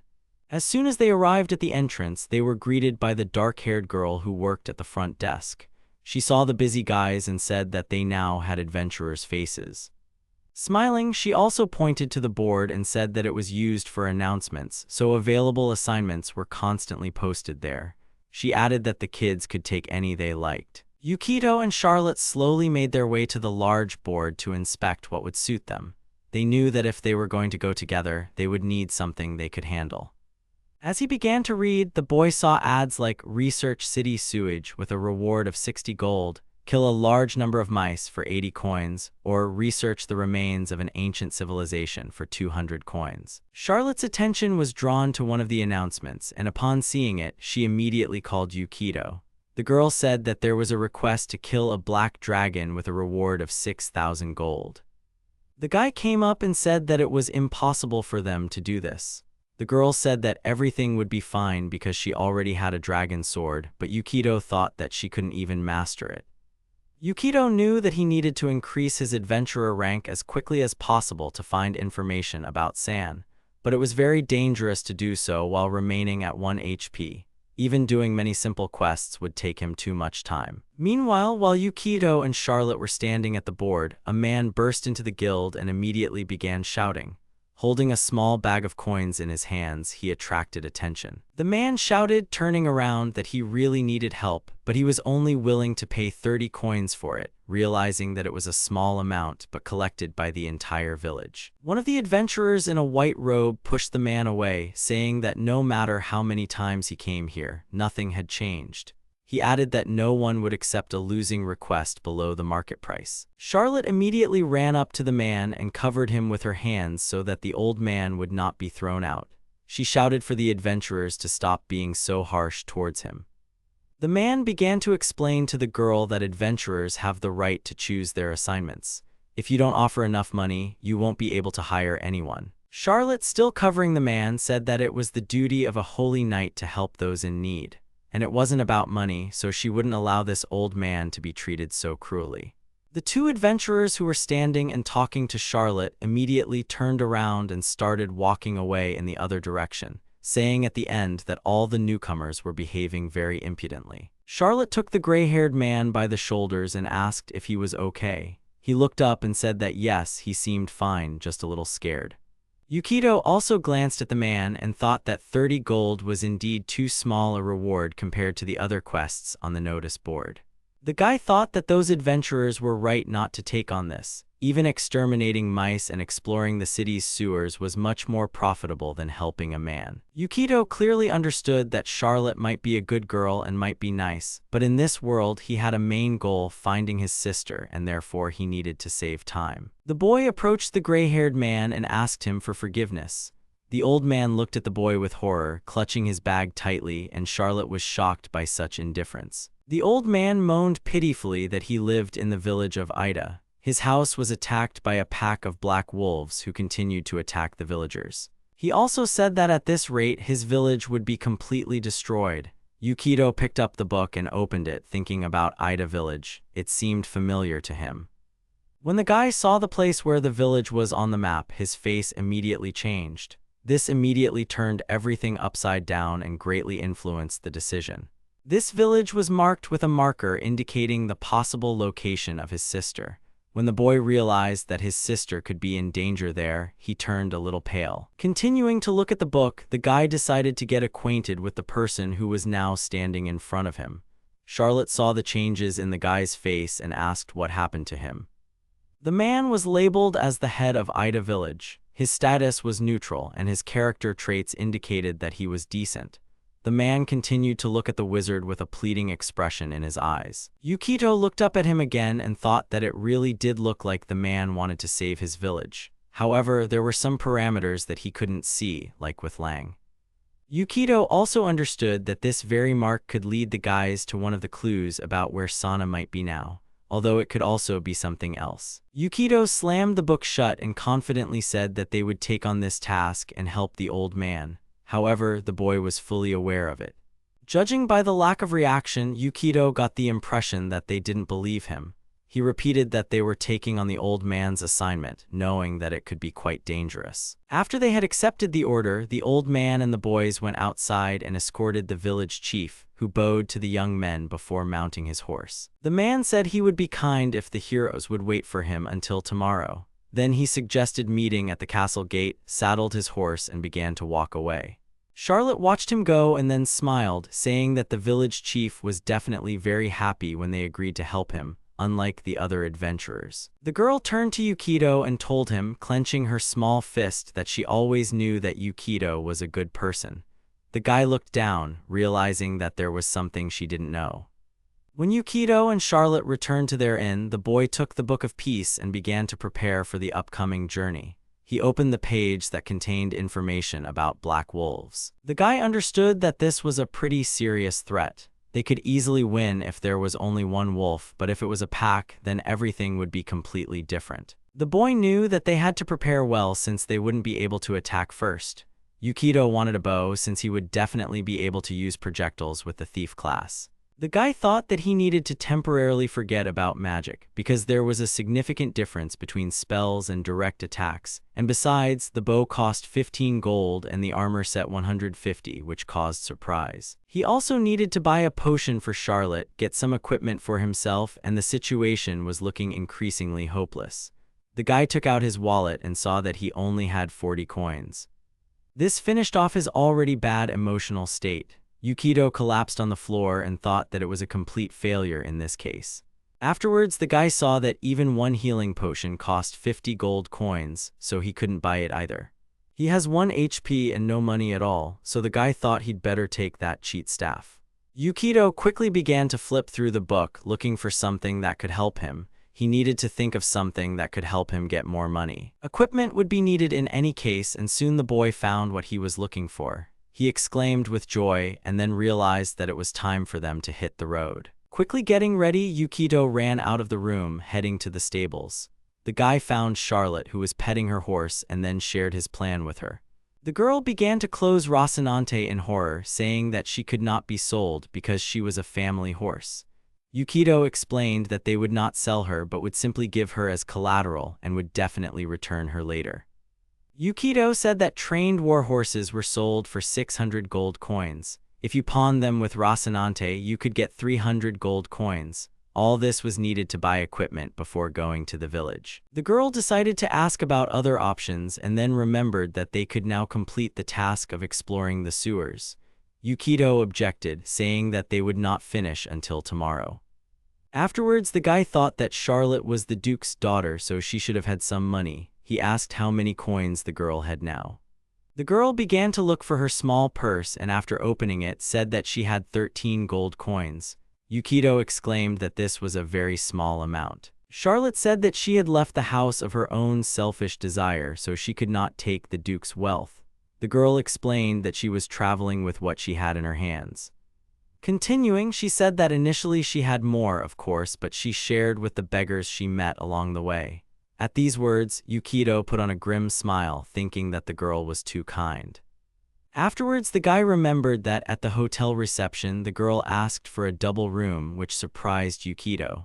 She decided that this way they would save gold. Charlotte began to get more nervous and then said that they could take the war horse with them on the mission, thereby gaining strong support in destroying the wolves. Yukito said that they couldn't take Rocinante with them this time. Charlotte was surprised to hear such an answer and asked the reason for such a decision in shock. Yukito explained that the war horse would be stronger than any of them, but this time they would be fighting to protect the village. The wolves would have the advantage of speed and numbers. As a result, even a war horse would not be able to protect the village and the boys during the attack. Yukito had already thought of a plan and pointed to Charlotte and said that he would trust her to fight on the front lines this time. The girl asked him in surprise if she understood everything correctly. Yukito said that he had thought of a way for them to win the fight without getting hurt. The guy said that now they just needed to think about how they could get the money to buy Rocinante. Once she realized that, she would probably be able to let him pawn the horse. Yukito grabbed the girl by the shoulders and began to shake her gently, shouting that they were doing this for the good of the village. The girl could not bring herself to give the horse into someone else's hands. Yukito thought of something and, removing his hands from Charlotte's shoulders, directed them towards the warhorse, saying that Rocinante herself would now tell her everything the girl needed to know. A bright light appeared from which Charlotte began to hide. Yukito continued the directed magic, and soon the horse began to talk, only its voice was male. Rocinante said that everything would be fine with her, and now she had to trust Yukito as she trusted her. Charlotte couldn't believe that she could hear her horse's thoughts. Yukito explained that it was a spell called Talking to Animals. With it, they could understand animals and speak to them in human words. Suddenly, Rocinante reared up and began to scream, stamping her hooves on the ground. Charlotte became frightened, asking what was happening to her. Rocinante came down again and said she was sorry. Everything was fine, just for a moment the horse had the urge to fight them. Charlotte said the warhorse was taking care of her. As Rocinante glanced at Yukito, who stood there petting her, Charlotte noted that the horse's speech was a little strange, considering the fact that she was a woman. Rocinante told the girl not to worry, for she was saying this for fun. Then the horse added that Charlotte should go and give her up as collateral, for after all it was her idea. Charlotte was very surprised to learn whether it was true or not. Yukito looked down sadly and said that as an adventurer he wanted to equip himself properly, but he had no money. Using this spell, he often consulted the horse about making decisions. Yukito began to use his persuasion skill to the maximum, starting to squeeze out tears. The boy turned away and said that he did not want to do this, but they had to consider Rocinante's feelings. Charlotte also began to cry, after which she said that she was very sorry because she did not consider Yukito and Rocinante's feelings at all. After that, she apologized and said that she was not worthy of being a paladin. Yukito said what he should have said earlier. Charlotte leaned towards her warhorse, hugging its muzzle. The girl said that they would have to part for a while. Afterwards, Charlotte rushed to hug Rocinante tighter, saying that they would go and do some errands and would soon ransom her. While the girl continued to shed her bitter tears, Rocinante also began to cry. She looked at her mistress, who was already leaving, and then Charlotte shouted for the horse to just wait for them. At this time, Yukito was already receiving the collateral gold, which was given to him by a young man, a slave working in the stable. The young man tried not to show his joy until the very last moment. Charlotte headed for the exit, and Yukito, clutching the gold, mentally apologized for deceiving them both. The guy used the spell Ghost Sound, which imitated the voice of an animal.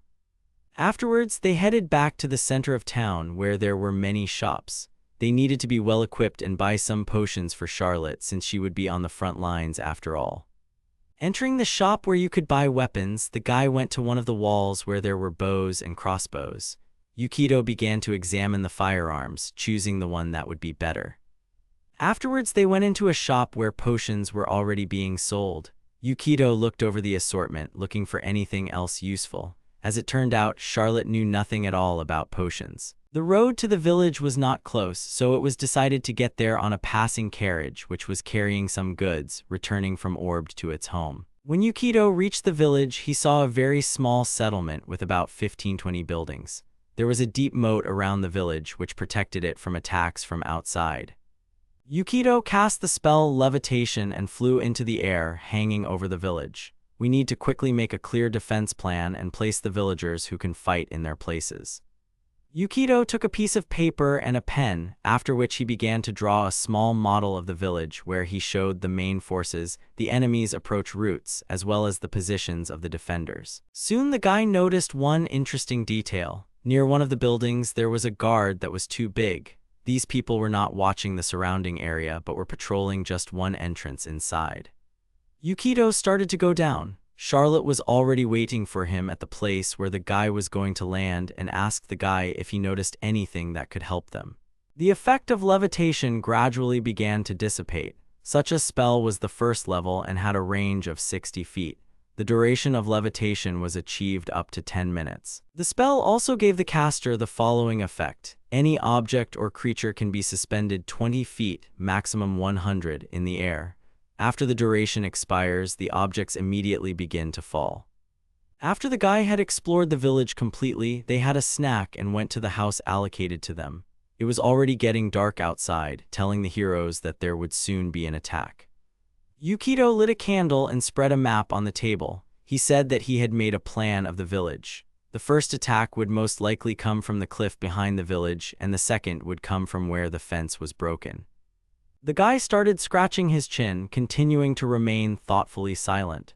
Charlotte said that the guy must have noticed something strange since he was thinking so seriously.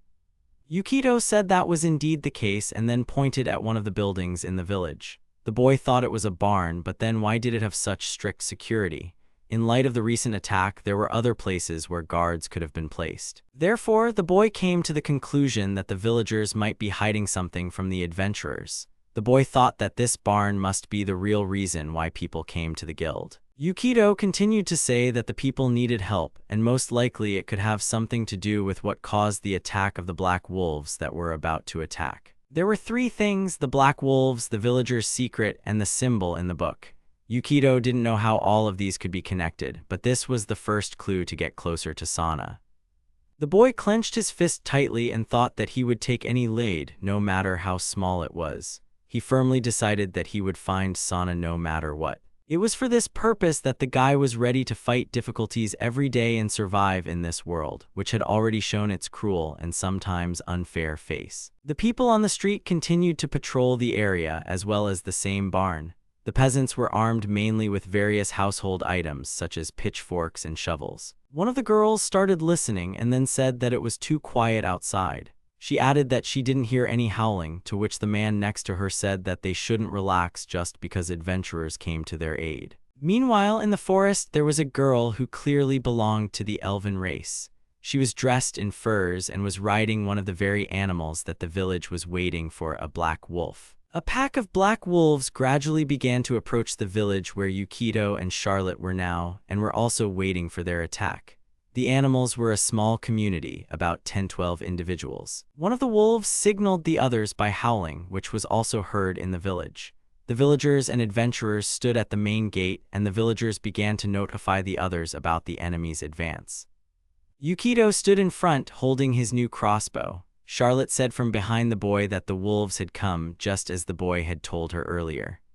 The boy turned around and saw that there was no determination in the eyes of the peasants. They were afraid and looked askance at the adventurers who had come to their aid and did not look very reliable. Yukito turned around completely and addressed everyone standing behind him. The boy told them to absolutely adhere to the plan he had devised, because that was the only way they could win. Answering hesitantly that they would follow the instructions, Charlotte also felt uncomfortable holding the weapon Yukito handed her. She thought that it didn't look like a paladin's weapon at all. Yukito calmly replied that this was not the case at all. This was a weapon that was sung about in various legends and was very revered. The girl said in surprise that the guy knew a lot for a magician. The guy lowered his head, thinking that he didn't know how else to accept the straightforwardness with which Charlotte usually did everything. In any case, she trusted him, and that was already good. Suddenly, one of the men holding a spear extended his hand forward, pointing his finger at the bridge. He shouted that a pack of wolves was about to attack, which immediately made Yukito turn around. The wolves really did rush to attack, huddled in a tight line of their pack. They had good defense and were able to move within a range of 15 meters per move, attacking with their bite. The wolves were getting closer and closer, which greatly frightened the locals. Yukito grabbed the scroll and shouted at the girl to start acting, to which she quickly agreed. The girl joined her hands and began casting the spell Sacred Weapon and then Divine Blessing. Through this, she strengthened her weapon and also filled herself with divine energy. Yukito meanwhile used bear power, resistance, and magic defense. The whole bet was on the new weapon and Charlotte's power, so all the buffs were in her direction. The wolves continued to rush forward, beginning to bare their fangs. Charlotte, however, gave a warlike cry and stepped forward, leaving all the people a few meters behind. Swinging her new weapon, which was called the Spiked Chain, the girl knocked all the attacking wolves off their feet with one deft blow, and they fell on the bridge. Many of the animals were stunned by such an attack and attempted to rise to their feet. It was obvious that they were doing so with difficulty, which was accompanied by plaintive whining. Yukito continued to watch the scene, realizing that everything was going as he had planned. One of the men in the vanguard exclaimed that the girl had managed to knock them all down. At this point, it was time to implement the second part of the plan, which was to put an end to the attacking beasts. Yukito extended his hand and loudly commanded all the archers. The beast took aim at one by one. The archers, who had already managed to pull the bowstring, opened fire with arrows at their opponent. The volley instantly spread across the entire bridge. Most of the wolves were immediately struck down and fell back to the ground, dead. The archers continued shooting, finishing off those who could still stand on their paws. The villagers began to shout triumphantly that this plan would surely work if things continued at this rate. Their fighting spirit began to rise as the peasants sensed victory was coming. Yukito remained calm and alert. The boy picked up his books again and began to study further information that could be useful to him. The spiked chain is a weapon that uses centrifugal force. Charlotte is basically trained for combat, and if Yukito increases her power with magic, she will be able to use the chain. The greatest strength of this weapon is its ability to knock down the enemy. If they can hold the beasts at the entrance, then they will continue to maintain the initiative in the fight. The wolves continued their onslaught, and when Charlotte was about to raise the chain for another strike, a black wolf jumped on the girl, opening its toothy mouth. Charlotte slightly narrowed one eye and put out her hand. The wolf grabbed only the girl's armor, which he could not penetrate with his fangs. The village chief was clearly worried about the girl, and when the wolf grabbed her, the man shouted at Charlotte.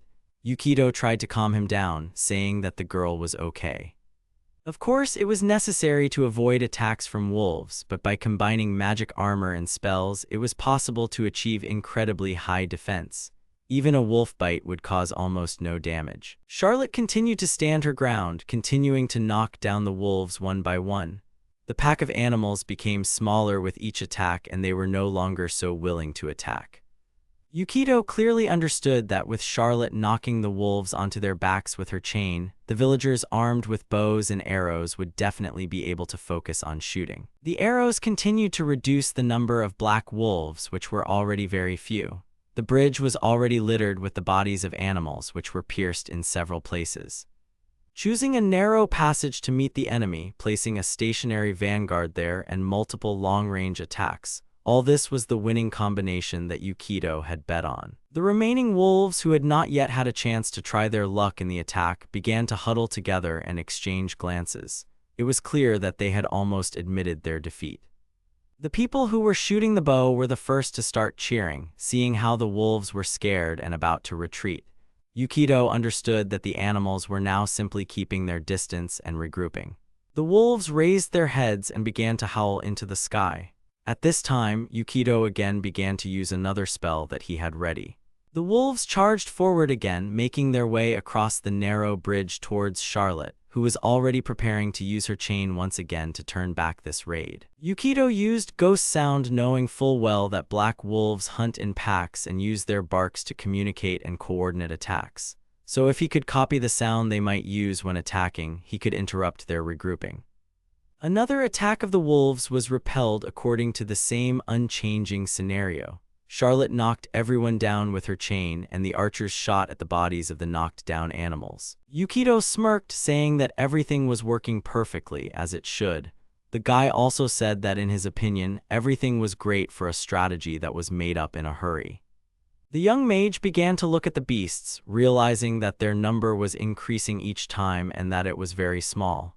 It was time to take the next step in this fight. To Yukito's surprise, a village elder shouted from behind him, stretching out his hand and pointing his finger at something. His face was filled with fear at what he could see. Above his head, the boy saw how the girl, who was riding a wolf, jumped over the moat and the palisade of the village, getting straight into the center of events. This was definitely not part of the young man's plans, so Yukito's expression changed dramatically, starting to get a little nervous, not understanding what he should do about it now. The wolf landed in the very center of the crowd of peasants who stood behind the vanguard. This knocked many of them off their feet, and the girl jumped down and took out her bow.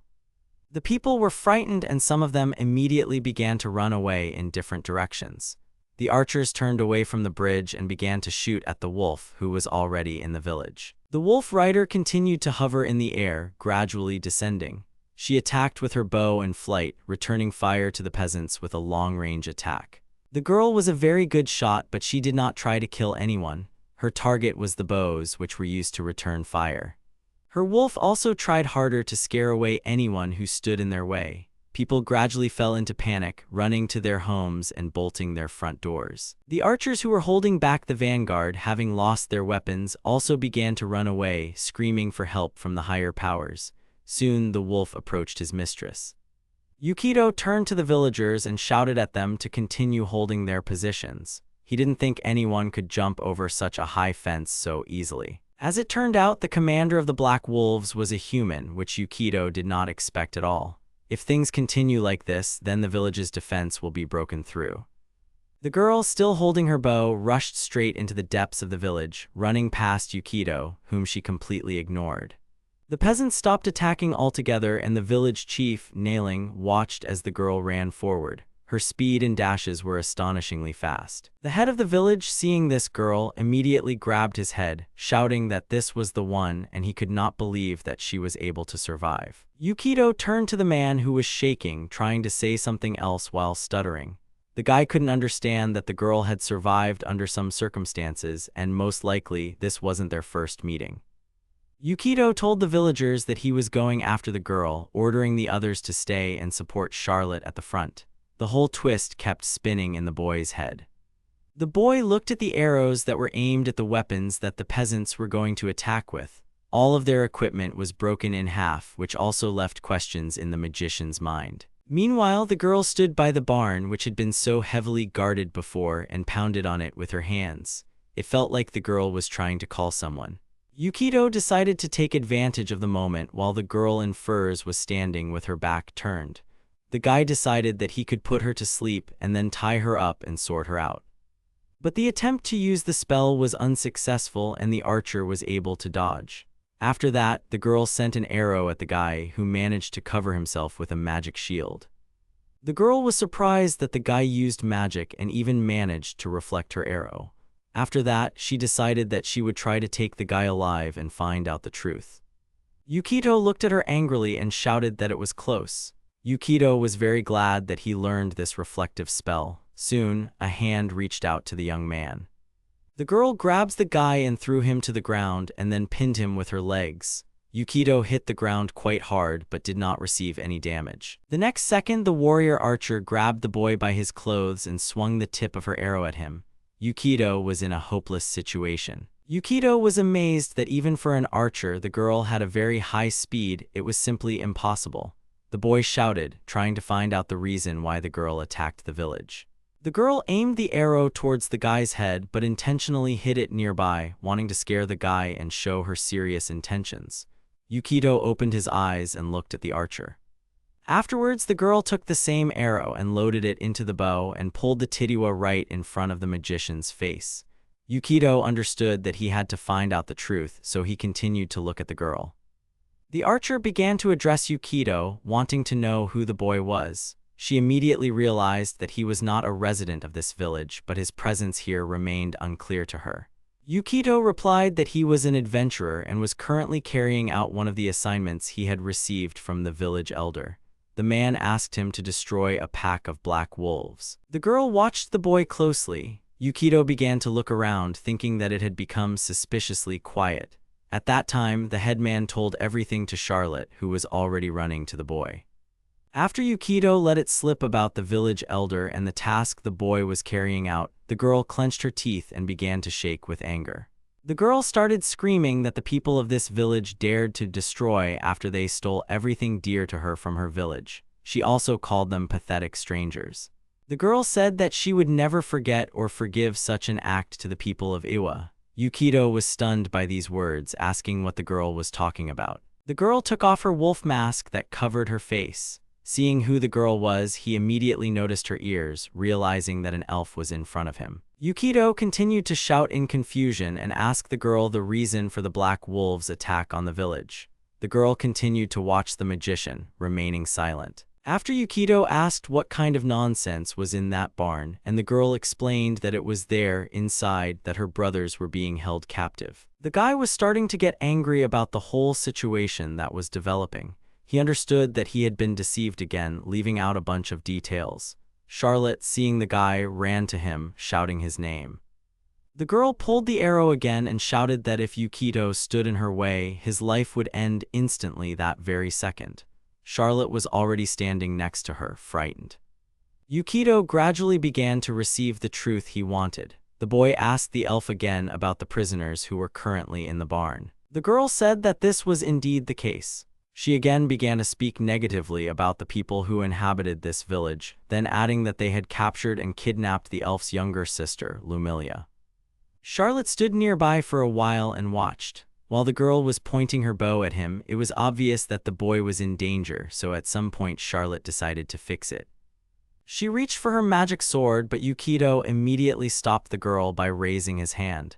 He put the book in front of him, thinking about the elf. The book immediately began to search for the page he needed. The girl had the class Pathfinder and was at level 2. Her alignment was neutral good, and the class skill she possessed was animal friendship.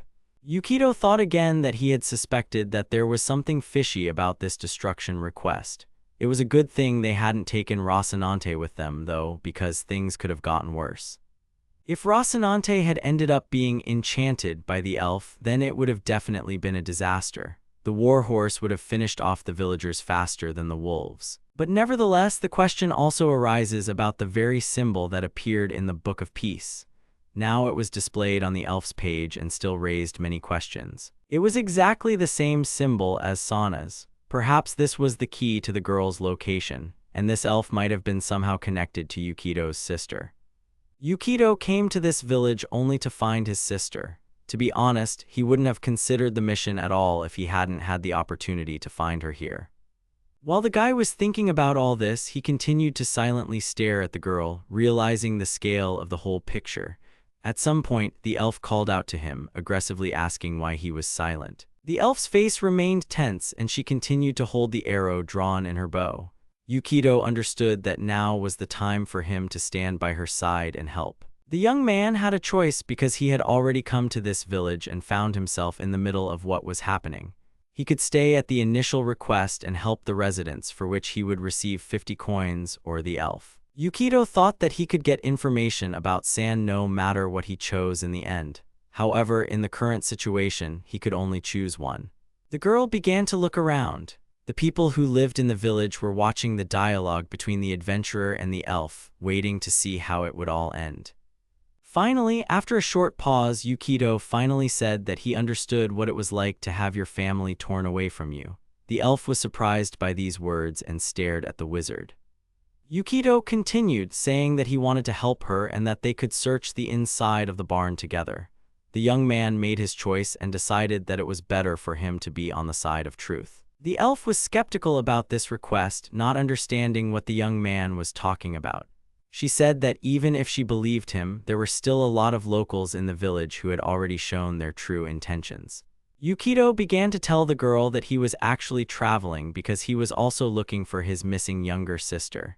This is one of the reasons why the guy wants to help. As the girl began to look at him with an increasingly surprised face, Yukito continued, saying that their circumstances might be different, but the guy couldn't just leave someone who was in the same situation as him. After a minute, the elf felt a sense of solidarity from the adventurer. She believed him and began to slowly lower the bow, saying that she understood him.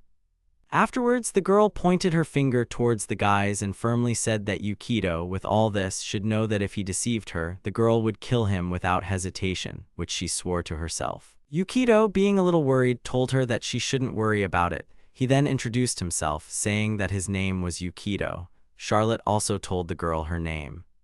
Afterwards, they asked about the elf's name. The girl stood there for a while, then turned to the barn and walked towards it, saying that she was Serena.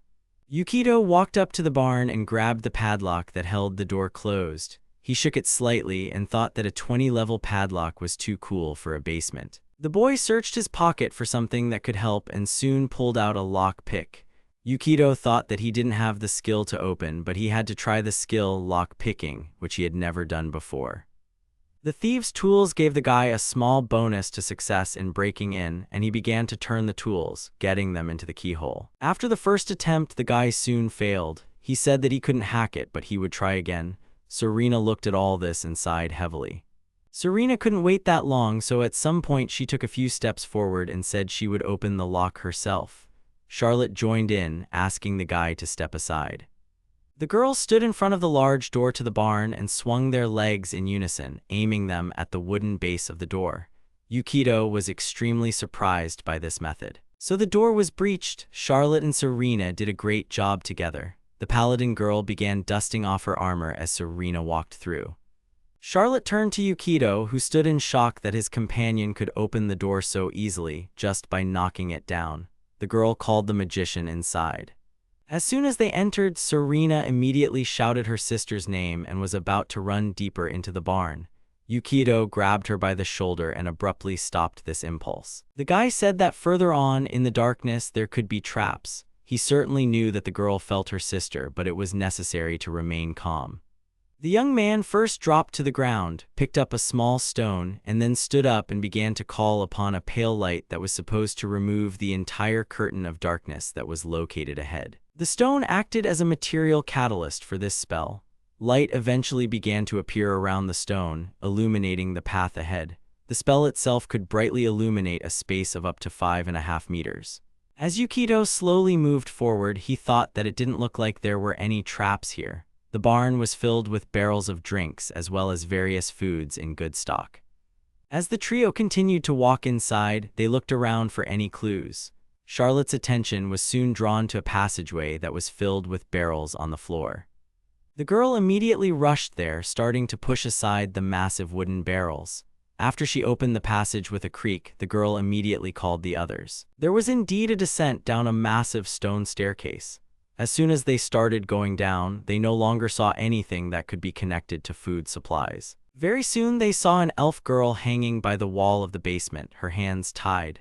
From the scream of Serena, who immediately ran to her sister, Yukito realized that it was Lumilia. Cursing the people who did this, Serena rushed towards her sister, cutting the ropes with the tip of an arrow. Lumilia was unconscious, so she showed no signs of activity. After Serena managed to break the ropes, the girl began to fall, but her older sister immediately caught her, anxiously shouting the girl's name. Charlotte leaned over to Lumilia and stretched out her hand to her and said that she was in a very bad condition. Then she added that the girl needed to be cured right now. Yukito was very worried about the situation he found himself in. The guy turned to Serena and angrily said that she was not telling him something. Serena started to speak but was immediately interrupted. Instead, the village chief spoke up, appearing from the shadows with a torch in his hands. Behind him were several villagers holding spears. The man said that this girl was a ritual sacrifice to the black dragon. Yukito, still bending over Lumilia's body, asked again about what he had just heard. He could not believe that offerings to the black dragon existed. The old man bowed his head down sullenly and said quietly that it was all for the protection of the village. He also said that it was to help them stay alive and save the lives of the villagers. Yukito began to angrily shout at the village chief that such an act should cause a huge sense of shame. How could he even call this protecting the village? The elder put his hand to his chest and shouted that they had no other choice in this situation. He asked what else they could do. Yukito stared at the village chief, thinking angrily that he felt an evil aura coming from him. Inside, the boy was very angry and was about to answer him, but he was beaten to it. It was Serena who continued to support her sister's head. She said that the villagers must be making fun of her for talking about all this. The girl continued, remembering her village and the people she lived with. Serena said that all of this had disappeared because of those who were now standing before her. After her introduction, Serena shouted that these elves trusted a man, and he betrayed them and sent them to their death. The man's face showed that he was experiencing some kind of remorse. His emotions were giving him away, but despite all this, he waved his hand, giving the order to the people behind him. The armed villagers rushed forward, their weapons raised. Soon they surrounded Yukito, Charlotte, and the two elves, keeping them at a distance. The elder did not want to let go of what already belonged to him. Moreover, this was a sacrifice for the black dragon, who still threatened the village with his appearance. Charlotte was paralyzed by what had happened. They had helped the villagers, and in return they were surrounded and had guns pointed at them. The elder adjusted his glasses and addressed the company. The man called the boys dear adventurers and then said that he was deeply sorry. After everything they had seen, he could not let them leave here alive.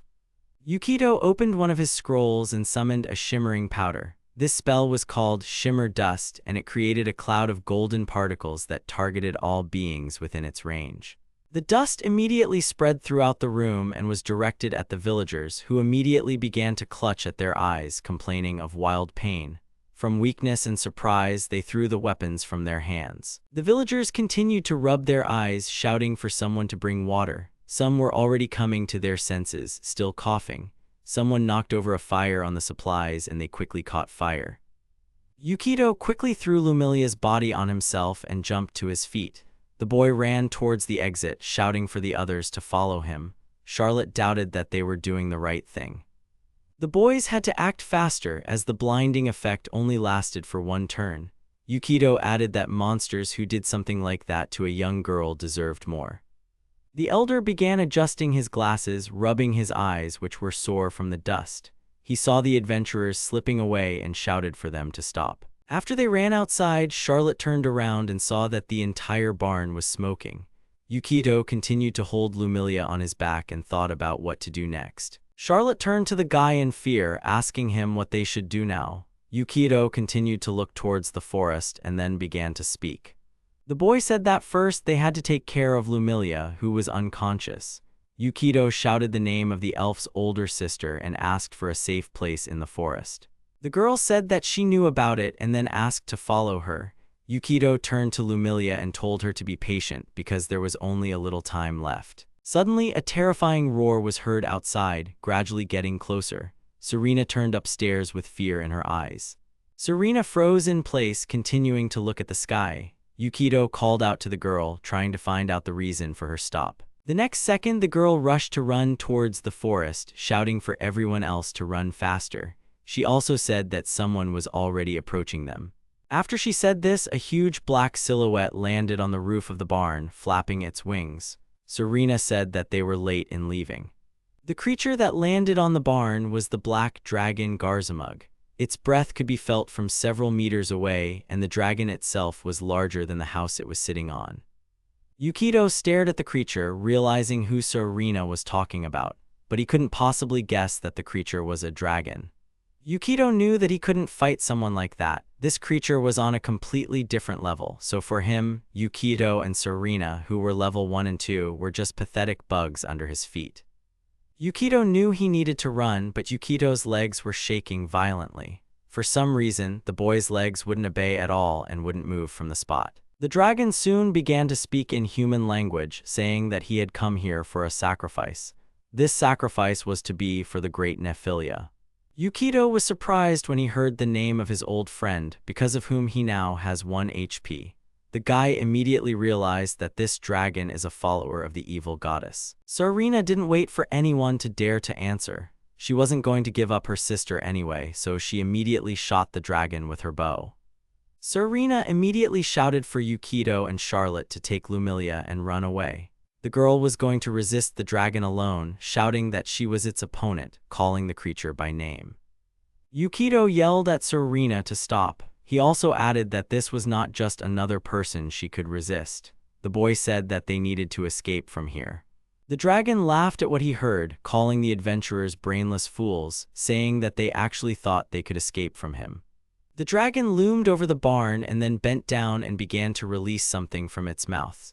Yukito was horrified when he realized what kind of breath the monster was emitting. As everyone knows, usually a dragon spews flames from its mouth, but in this case, the monster released its black breath, which smoothly spread across the ground. Yukito froze, waiting for what would happen next, but Charlotte immediately grabbed the guy who still had Lumilia on his back and threw them aside. Charlotte immediately asked Yukito if he was okay, to which he hesitantly replied yes. He then remembered Serena, who was standing next to him.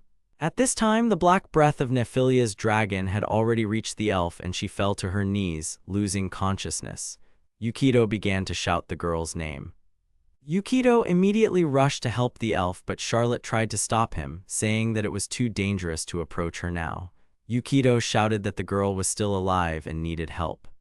As this breath spread further, it soon reached the young man, who immediately covered his face.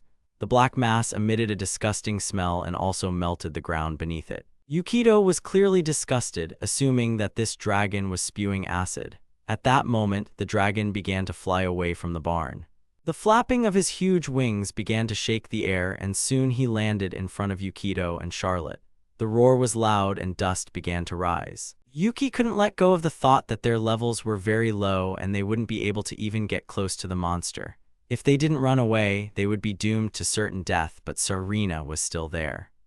The dragon loomed over the boys and addressed them, calling the people before him fragile and insignificant. He asked the adventurers the reason why they stood before him. Charlotte at this time spread her arms wide and began to cover Yukito and Lumilia from the dragon. The dragon began to reach for Serena, who was under his paws. The monster covered the girl with its claws, causing Serena to immediately scream loudly. Yukito immediately shouted Serena's name and was about to rush to her aid again, but he did not understand what he could do. Charlotte decided that this was her chance to show her grandfather's strength. She rushed forward, shouting her class and full name at the fierce dragon, and then said that she would end his life. The dragon immediately fixed his gaze on the girl, calling her a paladin in a drawn-out voice. Yukito stayed with Lumilia and shouted at Charlotte not to do this, as the boy considered attacking him useless. The girl was immediately affected by the effect of the black dragon's breath, which, by releasing a strong acid, could corrode ordinary metal armor, causing it to lose strength, but this did not stop the girl. Charlotte took off from the ground and rushed straight towards the head of the huge black dragon. Her sword began to flash as she began to draw her weapon. By using the class skill Defeat Evil, which the paladin could only use once a day, the girl increased her attack bonus against targets that had a negative nature in this world. But it was no problem for the dragon to reflect the blow from the girl, and waving its long tail, the monster guard interrupted Charlotte's throw, throwing the girl back several meters. Charlotte hit the ground, her armor clanking loudly. She returned to where she had started running. Yukito reached out to her, shouting her name. Yukito immediately began to remember why he was trying to survive in this world. The dragon was already hanging over him, and the guy understood that this was where his adventure would end. Yukito squeezed Lumilia tighter and closed his eyes. The dragon opened its mouth wide, preparing to swallow the wizard and the girl who was also intended for him whole. But suddenly he stopped, feeling the aura of the boy. He said that it was an unclean, sinister aura that he knew very well, the curse of Nephilia. He asked the boy about it. The young man was surprised when he heard that name again. He immediately remembered that this was the very goddess who had sent Yukito to this world. Yukito decided that this was something he could latch onto and quickly said that he had been sent by Nephilia herself to this village to prepare a sacrifice for her. He then said that he was doing just that right now. Yukito knew he needed to buy some time and he had a bonus to persuasion. The dragon backed away from the guy and began to think, realizing that something was wrong. After he spread his wings again, a huge pack of black wolves appeared from the forest, who immediately rushed to attack the dragon, trying to take Serena away from them. Yukito was surprised by the pack that appeared, thinking that they, along with the villagers and Charlotte, had already killed everyone who was nearby. And of course they were trying to save Serena, who was in the clutches of the dragon.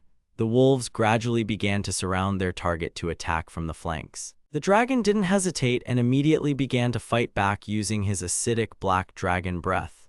The wolves rushed at him, trying to ignore the acidic poison. Yukito immediately realized that this was their chance to escape.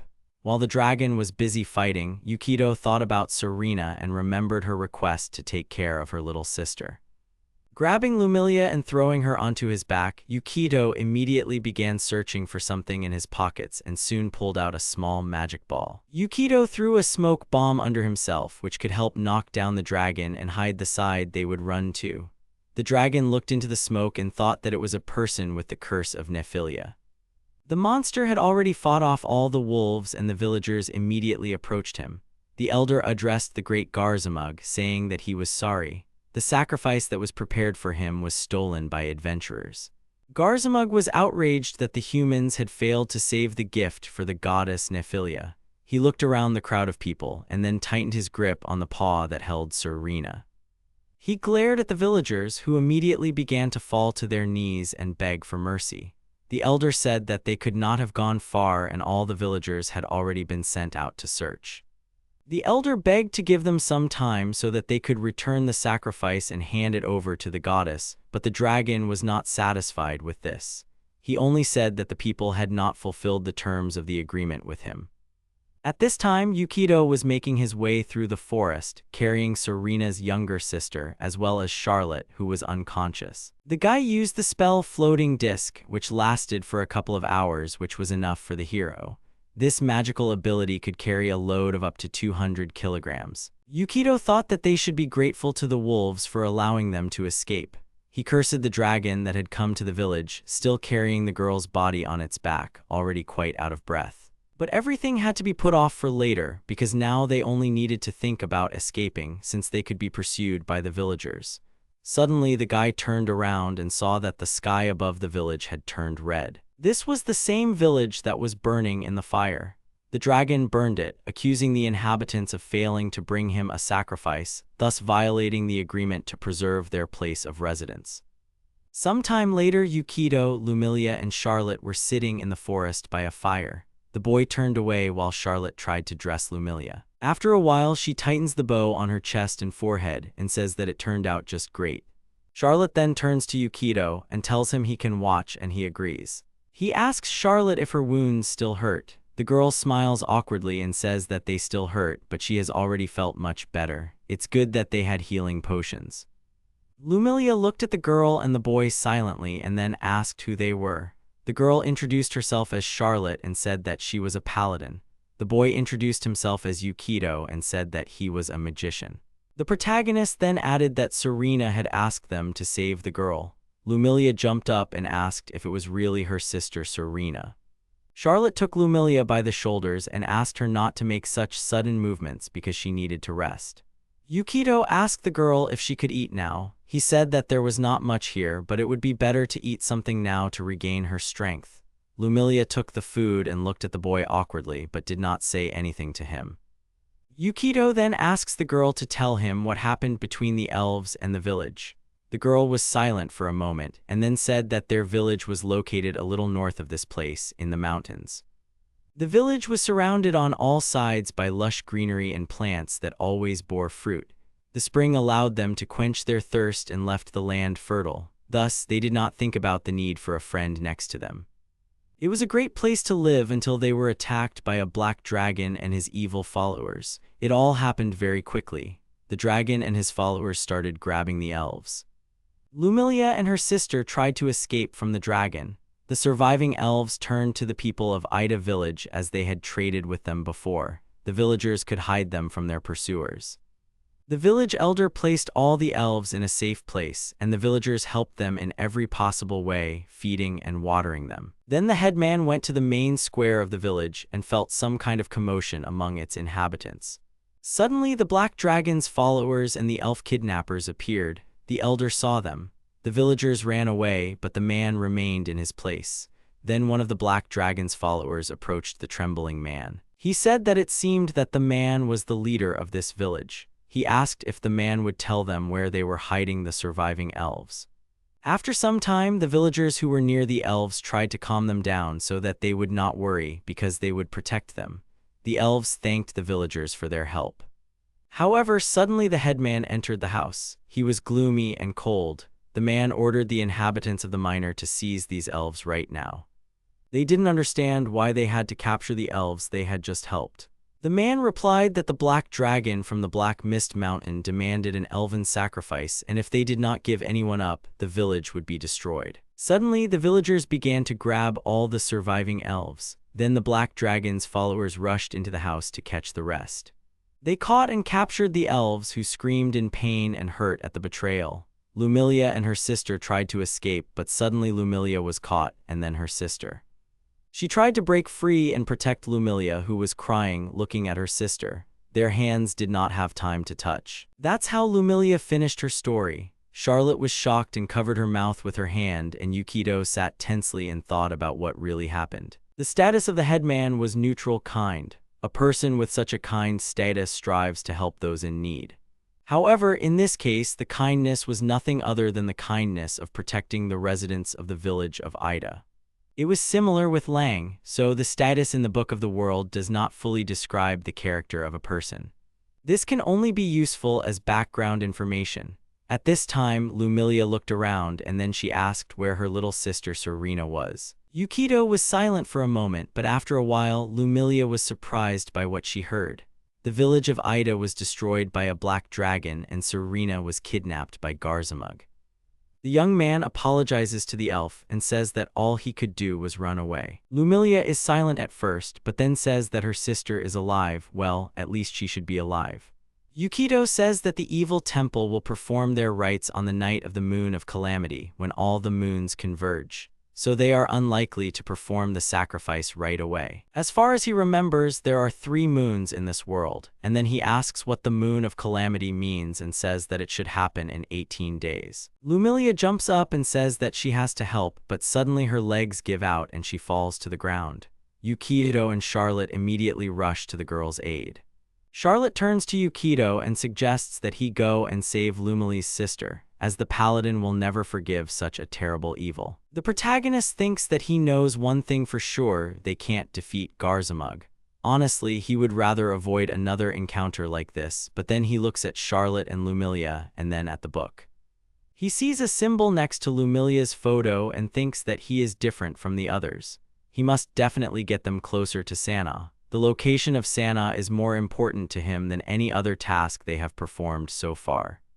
He thinks that a marker for an evil temple has just appeared on the map. The path there will give them a lead to Sana, but before that they need to level up and get information about this temple. They were lucky to escape from this dragon, but next time luck will not turn to face them.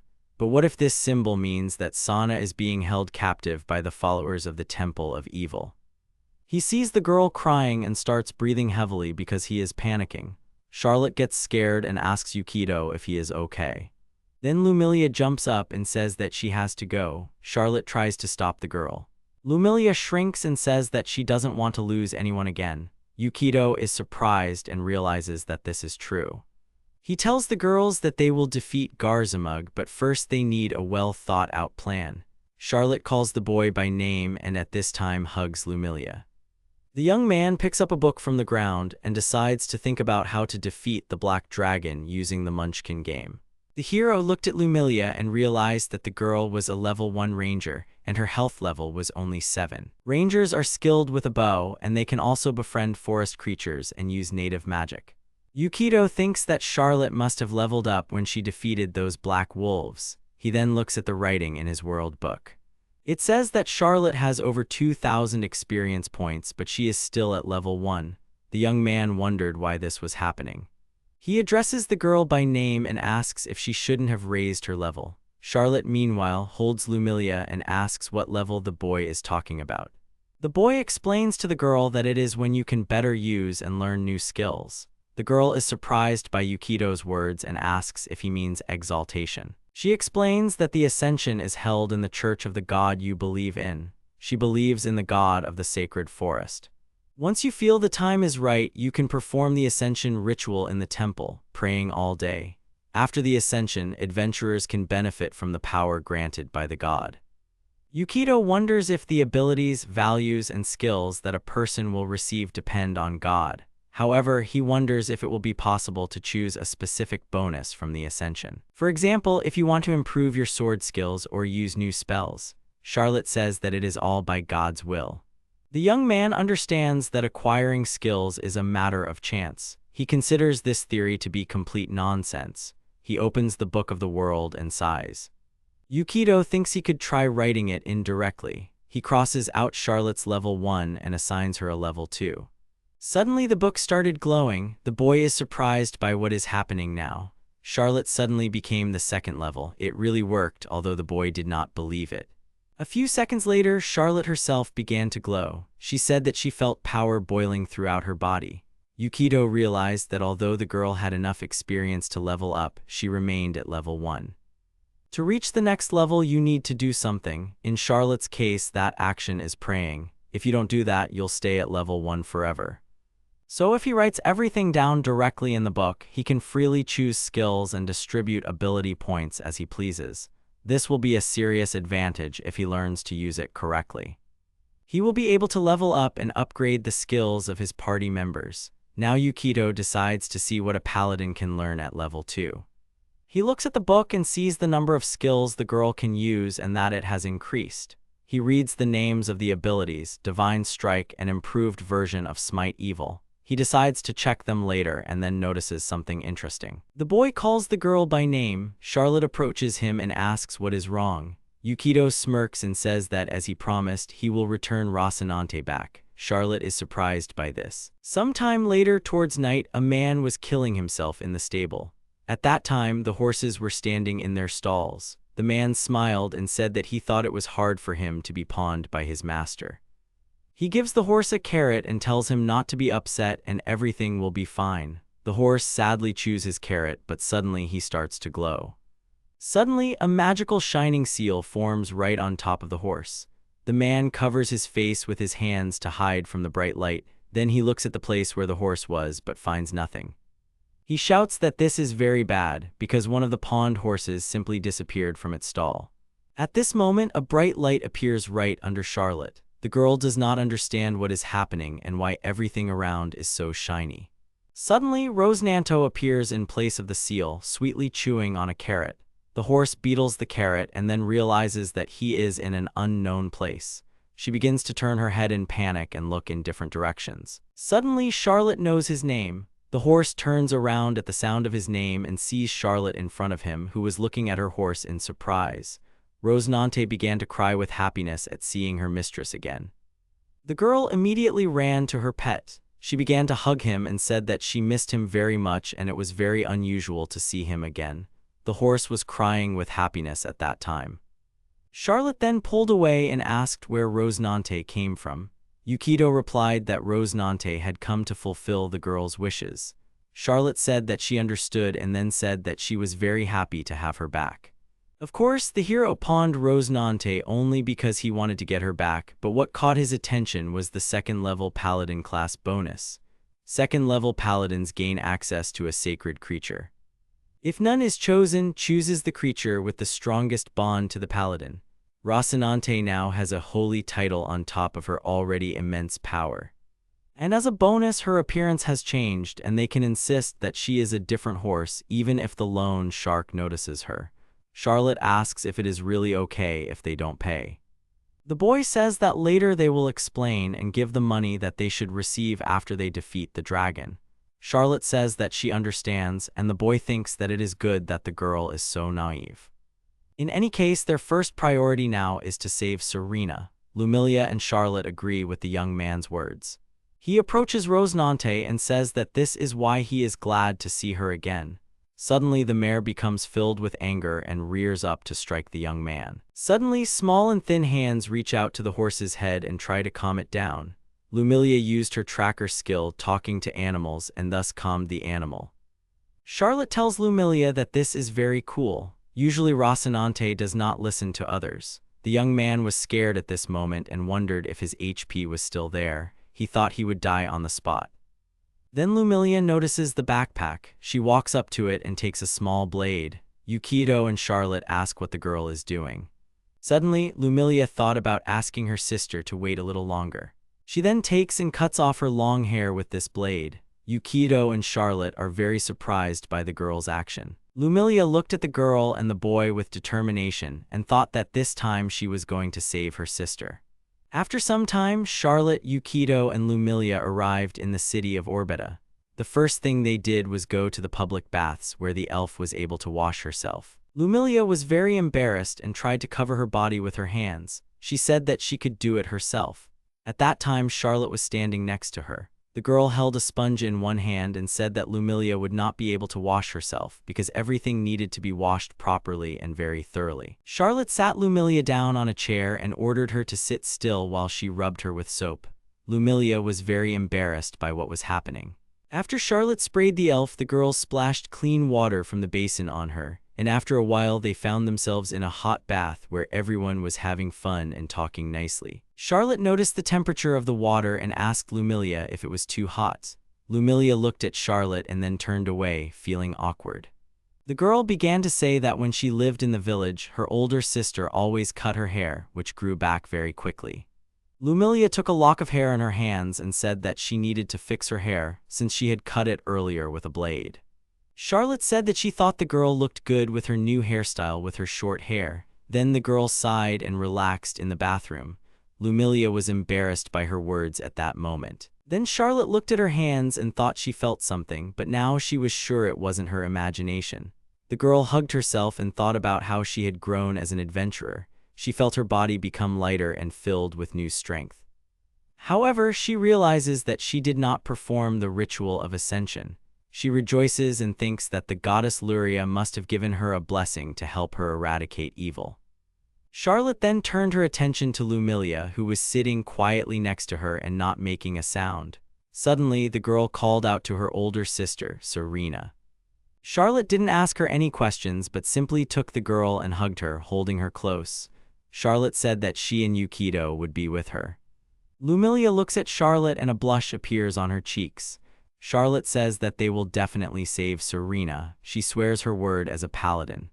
After a while, the girls come out of the public bathhouse and they get to their hotel room. They were wearing beautiful casual clothes. Yukito turns away and thinks that he doesn't know where to look. At this time, Charlotte starts a conversation and asks the boy what the problem is. Yukito turned around, exhaled, and said, looking at the book, that the problem was the same as before leaving for Ida Village. They had no money at all.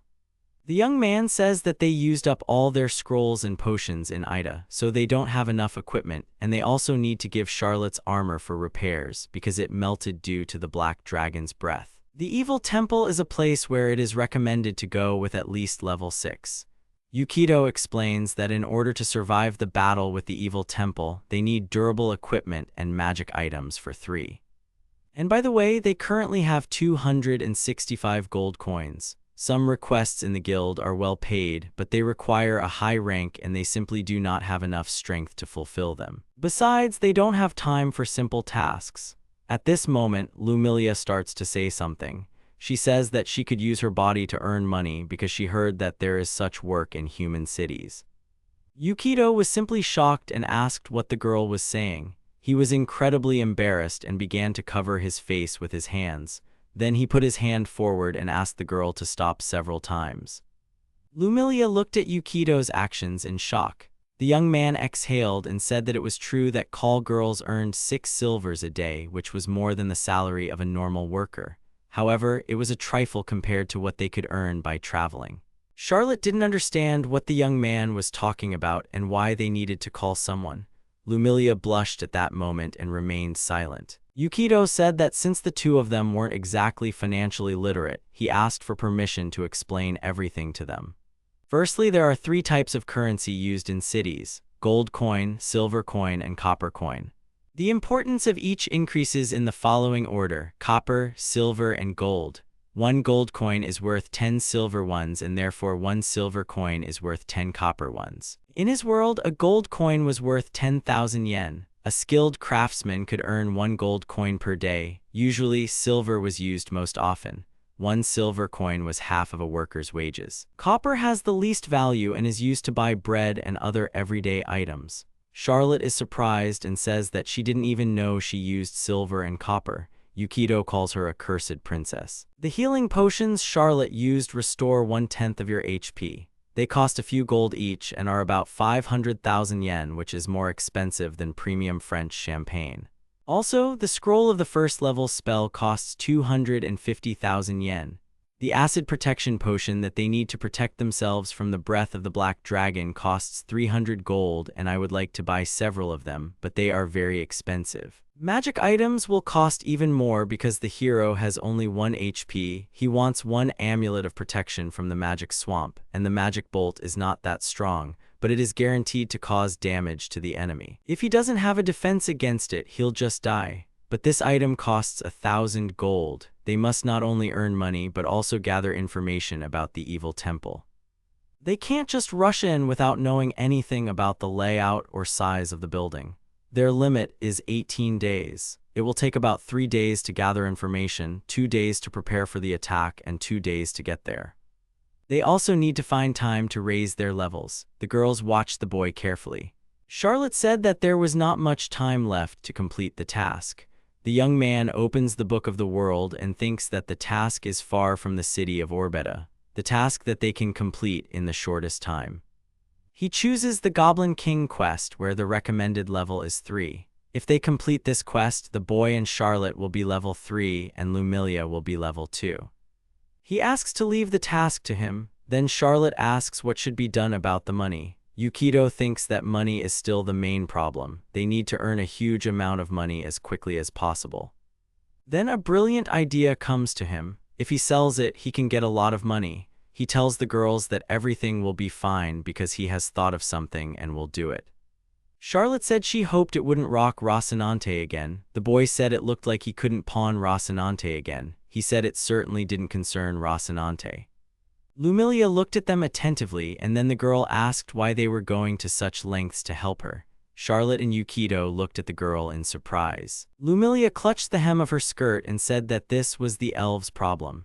She couldn't drag Yukito and Charlotte into this trouble any more than she already had. Yukito knelt down and said that Lumilia shouldn't worry too much about it, since they also had reasons to target Garzamug.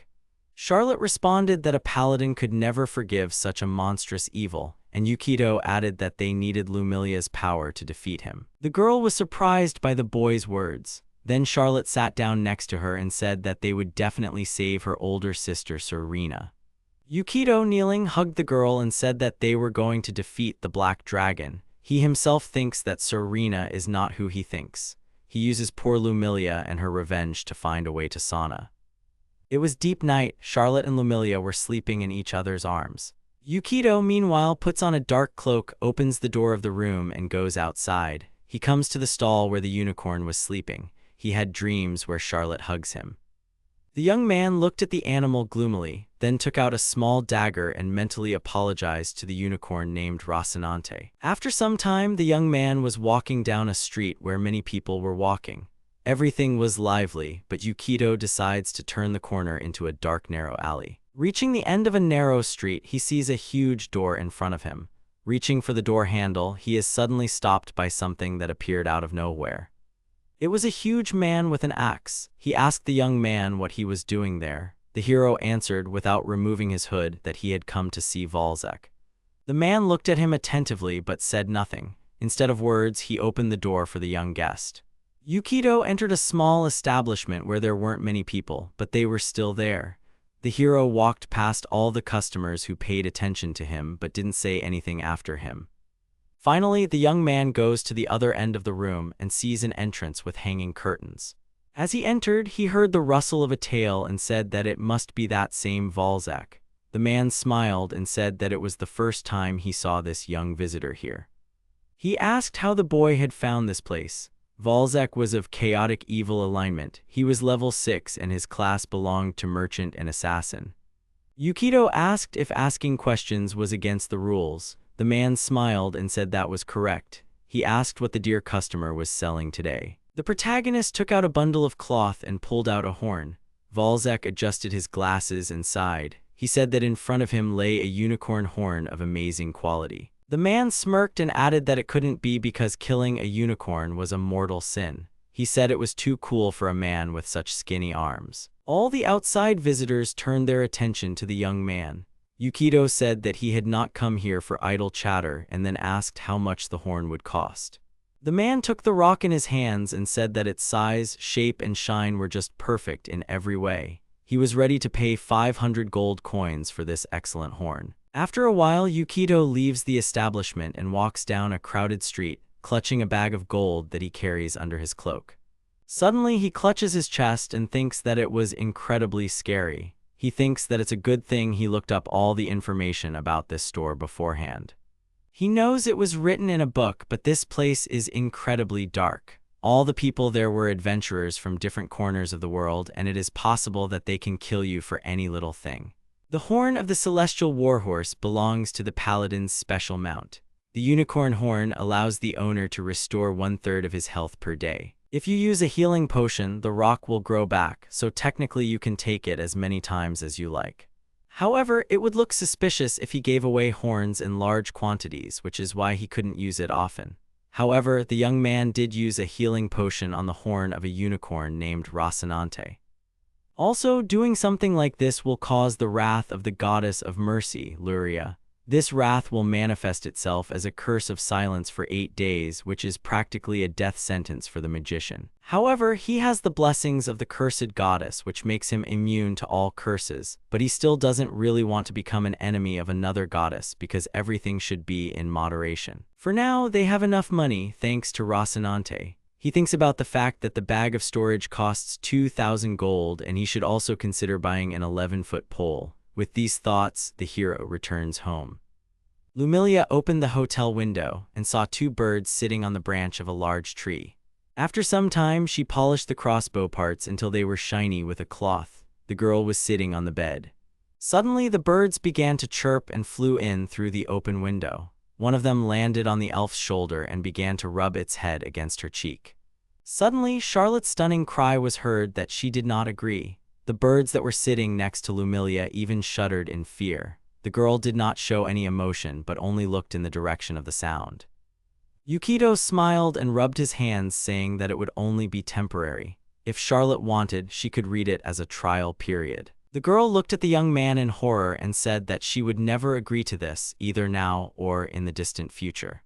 The young man continued to persuade her and asked her not to say that. She could just try, and then the girl could go back to what she had been before. Charlotte turned away, folded her arms across her chest, and said that she would never agree to that.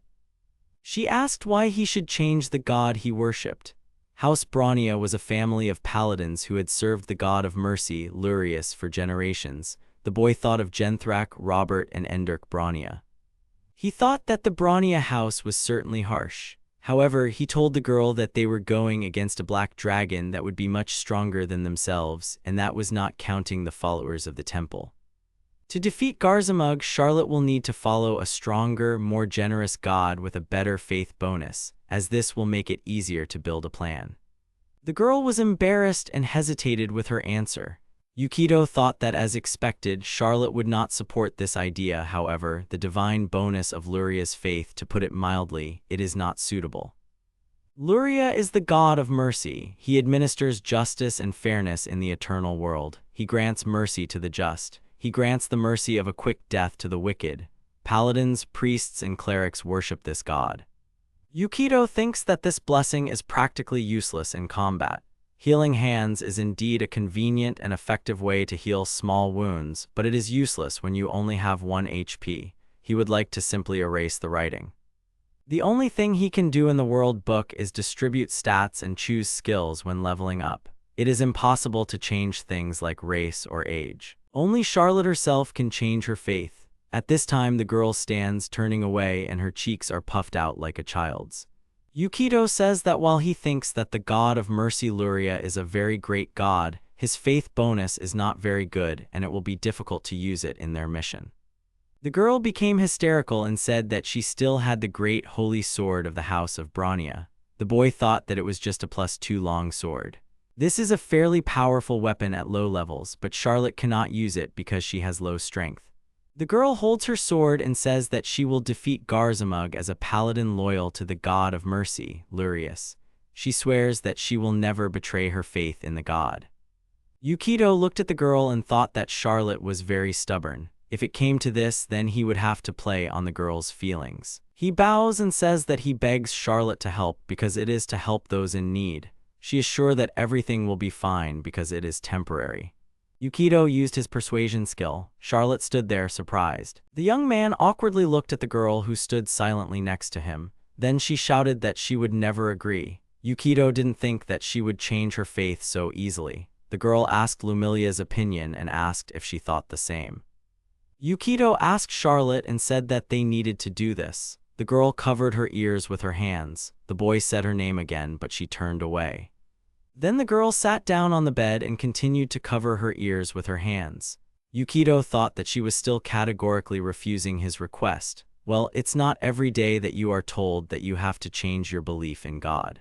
Lumilia sat and rubbed her crossbow. The protagonist looked at her attentively. Suddenly Lumilia asked what god she could worship. Everyone around was a little shocked. The main character began to leaf through the book. He thinks the girl would be better off with the forest god Unis, but he would recommend the thieves goddess Shada as she gives a strong bonus to archery.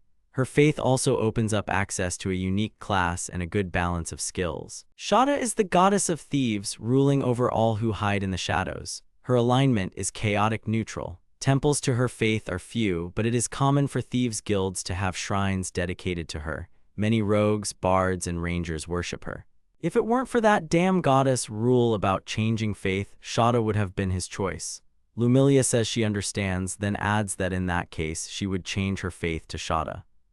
The hero and the girl are surprised by this and open their mouths. The young man asks if Lumilia is sure, since she used to have the faith of the forest god.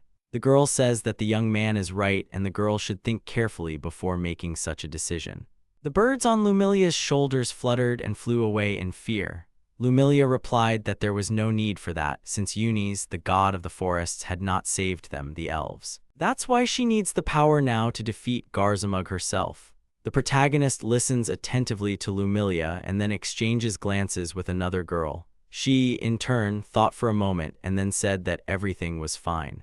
Charlotte clasps her hands on her chest and says that Saint Luria will forgive her because she will act in the name of justice.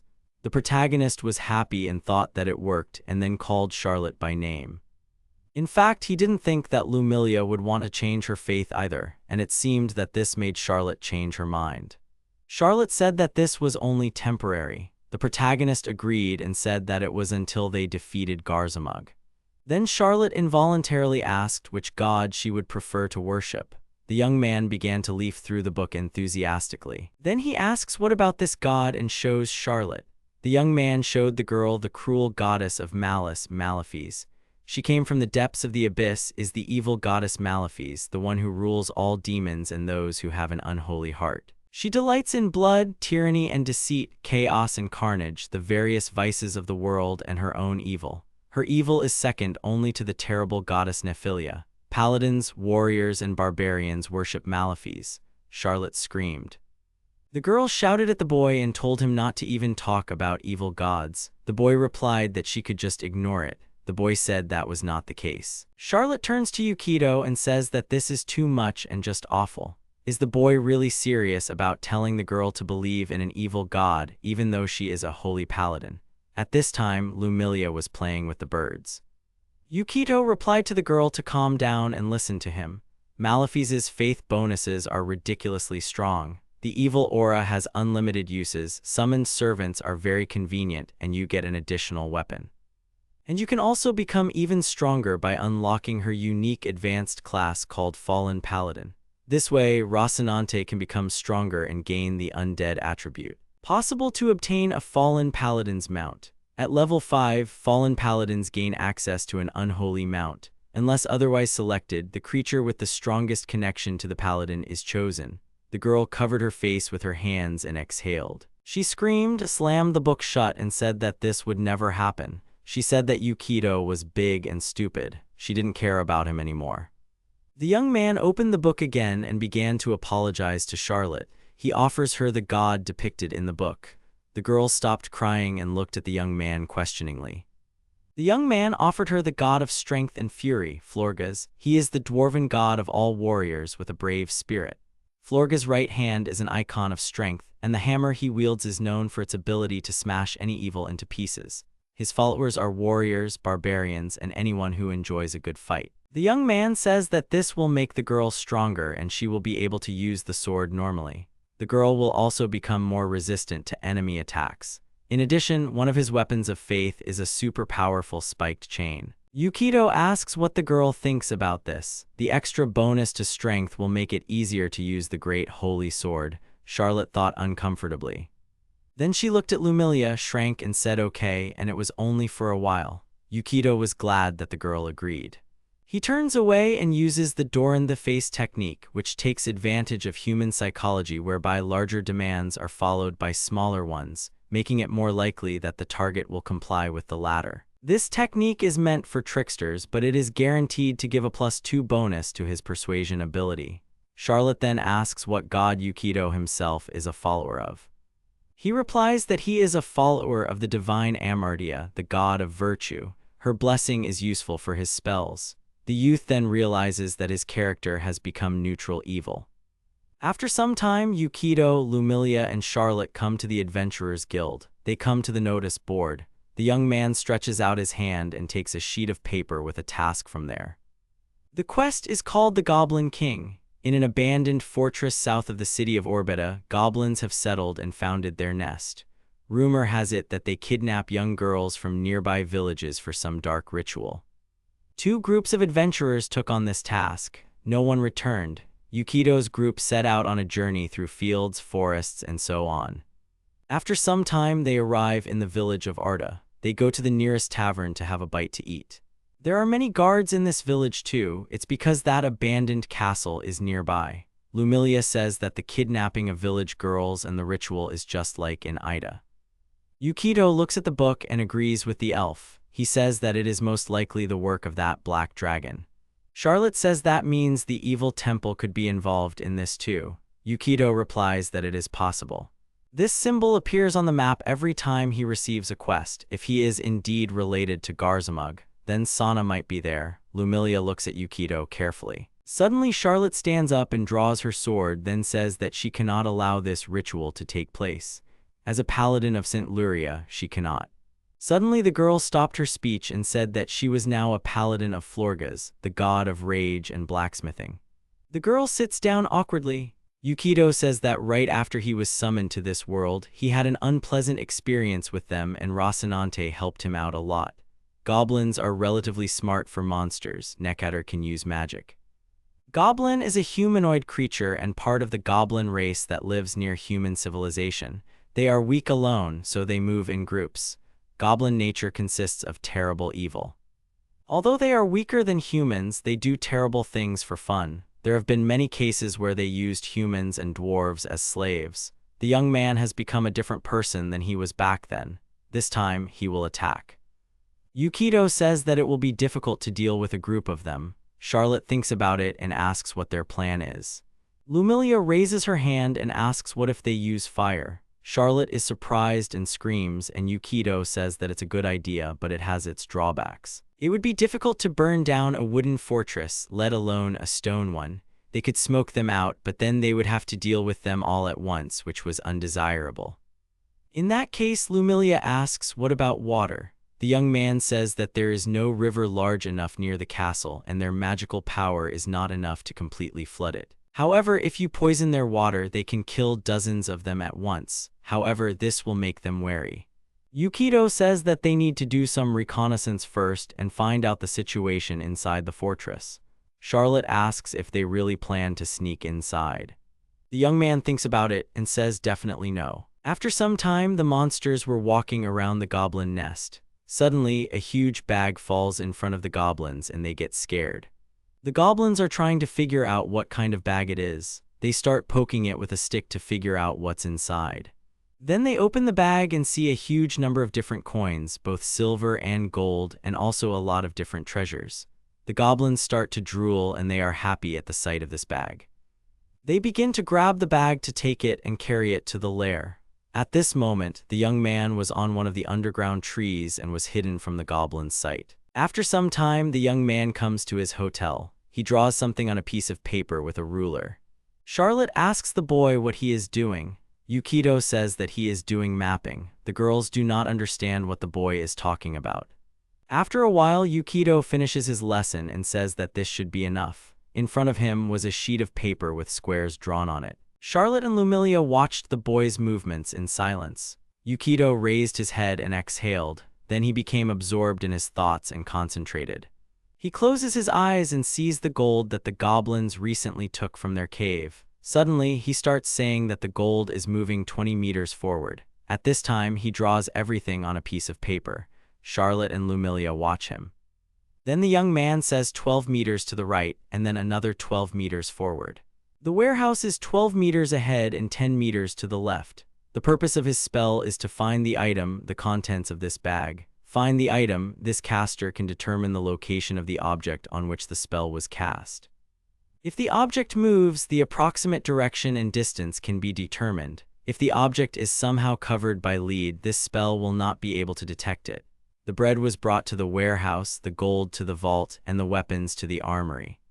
Normally, this spell is only used to pinpoint a rough location, but if he imagines the image in his head and transfers it to paper, he will have a mini-map of the dungeon. Lumilia and Charlotte watched all this with amazement. A map of the paths that goblins usually take where there should be no traps was obtained. And finally, the highlight of the program, the Horn of Rocinante, which will be taken to their boss. The goblins stand before a huge door. One of them carries the doom of Rocinante, and the door opens before him. The young man grins and draws a map on paper. Finally, they learn the location of the Goblin King, thus completely exposing their enemy. After a while, the goblins were beating a human skeleton with bats. Then the skull bounces off to the side, and the goblins are surprised and then scratch their heads. Then one goblin goes towards the skull but suddenly hears some knocking from far away. The goblin takes the skull in his hands, but the next moment his head flies off to the side. Suddenly, a knight in armor appears in front of the goblins and cuts the goblin in half. The goblin began to attack the enemy. He hit the knight, but the blow did not go through, and the goblin's weapon bounced to the side. The goblins were very scared and tried to figure out who it was. They were shaking and sweat was running down their bodies. Then the knight raises his sword and the armor makes a cracking sound. Then the knight strikes with his sword and cuts the goblin's shoulder. The monster lets out a shrill scream. The other goblin saw all this and starts to back away. Suddenly, a hand appears above him with a dagger which plunges right into his neck. The goblin dies. The hand that held the dagger passes the dagger into Yukito's hands. This was the ability of the protagonist, the hand of a magician. This spell creates a ghostly hand that the caster can control to lift and move objects weighing up to 1 kilogram. Yukito and Charlotte look around, and then the boy tells the girls that they need to hurry. The girls nod at him. The hero says that he won't be able to distract the goblins for long. Inside the armor is his spell, Create Undead. It is a low-level zombie that he created using necromancy, which was revealed to him due to his evil nature. This spell can only be cast at night. Select up to 3 small and medium-sized corpses within the spell's radius. These corpses will become ghouls under the command of the caster and will carry out all his orders. While their zombie knight comes from the front, attracting the attention of the goblins, they entered through the back of the vault.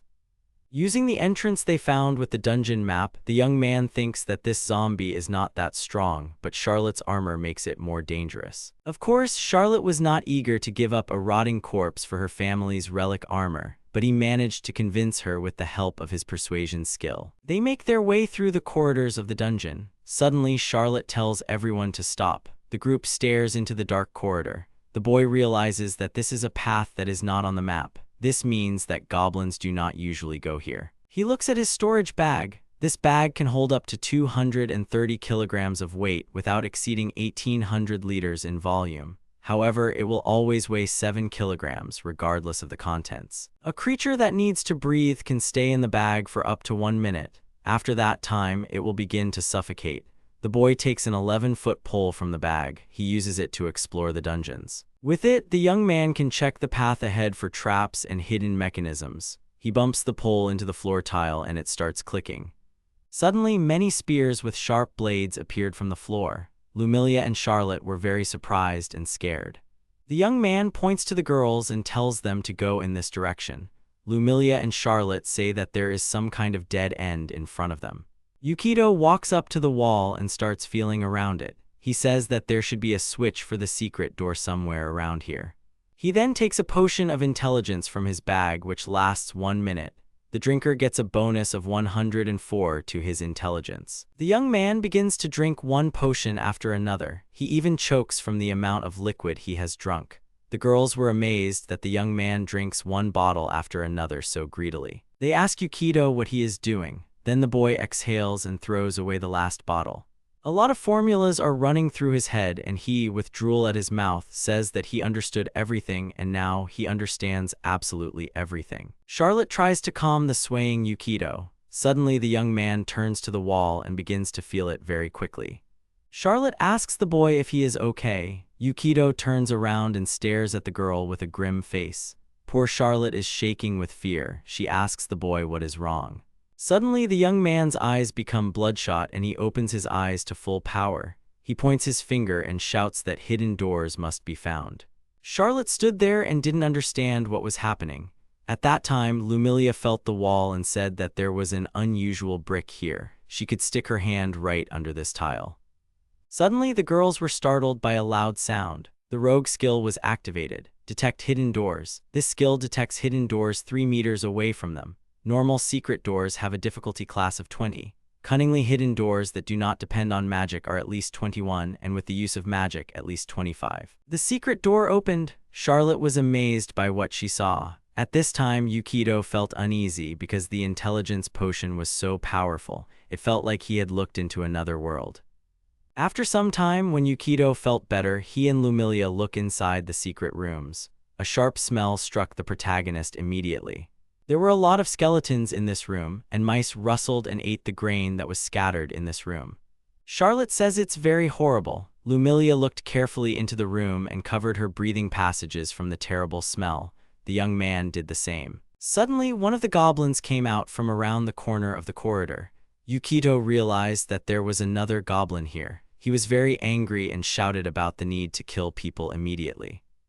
At this time, Lumilia turns sharply and with hatred in her eyes, shoots her bow and hits the goblin right in the head. At this point, everyone was on alert. The goblin's comrades ran after him. They shouted that they were enemies and needed to be killed. Yukito shouted Charlotte's name. The girl accepted the command and drew her sword. At this time, Yukito took out his crossbow. He thinks that because Charlotte became a believer in Florges, the god of wrath and blacksmithing, she temporarily lost access to her class skills and paladin abilities such as smite evil. However, the girl shouted in the name of Saint Lurie, but she misspoke and called the name of the god Florges. Yukito thinks that she can finally use her +2 longsword properly. Also, by wearing light armor, which allows her to fully utilize her high agility, she was able to achieve almost the same armor class as in full light. In heavy armor, her agility was simply wasted. Also, it's sad that Rocinante went mad for 8 days as a penalty for changing her faith, although it would be problematic to take her along to such a situation. At this time, Lumilia shot one arrow after another from her bow. She was hitting her target right on target. Yukito thought that Lumilia had the blessing of the goddess of thieves, Shada. It gave her a 6% critical rate when using a bow, and since she was a ranger, it suited her perfectly. He felt sorry for Saint Luria and Eunice, but the change of faith had definitely done the girls good. Lumilia was killing one goblin after another, and on the other side was Charlotte, who was wielding her long sword. Yukito sat nearby and fired a crossbow. He managed to knock one out. The boy was in a prone Nishkat state. The hero gets a bonus of +4 against ranged attacks, but also gets a penalty of -4 against melee attacks. With Charlotte at the head acting as cover, he gets an additional +4 AC for a total of +8 AC bonuses. This is equivalent to a standard set of armor. If they continue like this, they will definitely defeat these monsters. Then the young man notices something and realizes that the only reason for accepting this quest is to level up. If they pass it, these two will get a huge boost in strength. Meanwhile, no matter how much effort he puts into leveling up, without these two, he doesn't have a single chance in battle because he will still have 1 HP. It's a sad situation no matter how you look at it, but it's a total bummer no matter how you look at it, but it's a winning strategy for the Munchkin. Charlotte, Lumilia, and Yukito fought the monsters for a while. Soon the battle died down. Yukito asked the girls if they were okay. Charlotte answered yes. Yukito says there might be more goblins ahead. He suggests that his partners move on. He looks at the map and says that the Goblin King's throne room is straight ahead. At this time in the throne room, the Goblin King is sitting on his throne. After some time, Yukito's group is walking through the dungeon corridors again. Suddenly, Lumilia hears something and Charlotte feels something. The columns in the tunnel began to crack and a roar was heard throughout the dungeon. Lumilia shouted for everyone to turn around because there was real danger behind them. Suddenly, there is a roar and the wall behind the heroes explodes. Then the young man notices through the smoke a huge muscular hand with a sharp object. Yukito shouts to Charlotte that there is danger from above. The girl immediately draws her sword from its sheath and holds it out in front of her to block the enemy's attack. He hits the sword straight and the girl can't withstand the force of the blow and flies to the side. She ducks and tries to stop with her arms and legs. The girl looks at her shaking hand and thinks that this blow was incredibly strong. At that moment, a crunch of bones is heard. It was an ogre. Ogres are creatures with a light disposition, easily enraged by any trifle. They tend to ally with trolls and various races of goblins. Ogres have a huge appetite and are ready to devour any creature they come across. Next to him stood a troll. This is a creature with an insatiable hunger, feeding on anything that comes to hand. They are often found in the service of orcs, ogres, and other giants. The troll has such strong regenerative skills that if it loses a limb, it can move as if nothing happened. The girls were amazed to see an ogre and a troll, and the young man thought that he expected there might be some big monster here. While mapping, he noticed one room away from the storeroom where they kept a lot of meat. He thought the goblins kept big beasts, but these guys were the king's guard. They must be getting some kind of payment for guarding the dungeon. They are powerful enemies, a league above any goblin. At this time, the troll attacks Charlotte with his long and sharp claws. The girl puts out her sword and blocks his attack. Then she screams and squeezes the handle of her weapon. With one swing, she cuts off his huge hand. The troll begins to scream in unbearable pain. The severed hand falls right at Charlotte's feet. The girl looks straight at this hand, which was floundering as if alive. The troll took his hand and attached it back. It was as if it was stuck to the troll's body, but it could function fully. Charlotte was surprised that the troll's arm was reattached. She thought that it was simply impossible, and what kind of regeneration would there be in such a case? Yukito thought that the troll's main ability was his powerful regeneration. His constitution is 20, he definitely won't die from a few cuts. He thinks that the battle will be difficult if he acts thoughtlessly. Suddenly he notices that an ogre is attacking him and Lumilia from the side. The monster starts to say, looking at the girl, that she is an elf. The man starts to attack Lumilia. The girl hesitantly pulls her bowstring. She releases an arrow, but the ogre attacks at that moment, but because the arrow hits his shoulder, he misses and hits the wall. Lumilia was incredibly surprised that she could not kill the ogre. The monster pulled an arrow out of its shoulder on its own and said that it wanted to eat the elf woman. He prepared to attack Lumilia, and meanwhile the troll prepared to attack Charlotte. Yukito was very tense and said that he thought it was time to use his ace in the hole. A few days earlier, Lumilia repeated the animal companion Yukito had asked about. The boy agreed and said that it was a unique ability of druids and rangers who used the power of nature. He held a book of knowledge in his hand. Yukito said that the girl could have an animal companion if it wasn't much stronger than she was. They would form a family bond, and the animal would devote itself entirely to its owner. The girl remembered that it was always there. When they lived in the village, the black wolf was always there. The young man began to leaf through his book to find information about black wolves. There isn't much information about Lumilia's animal companion in the Book of Peace. Sadly, Lumilia's black wolf was killed by Garzamug. It seems that to get a new companion, you need to pray at the edge of the forest. He puts the book on the table and suggests finding Lumilia a new companion. Regardless of class and level, it is better to choose the strongest animal. The girls looked closely at the book, where many animals were located. Of those he had spotted, he should start with the black bear first. Considering their troop, he was one of the most suitable. He could perform several attacks at once with his large claws. He was medium in size and had a lot of health. He then offers a boa constrictor. Its attack power is weak, but it can immobilize the enemy with a grab, which will be very effective against mages. The common boa constrictor was large in size and also had the ability to swim in water. The dire wolf is also quite good. Its attacks will knock the enemy down as a bonus action. The monster was large in size and also had great speed.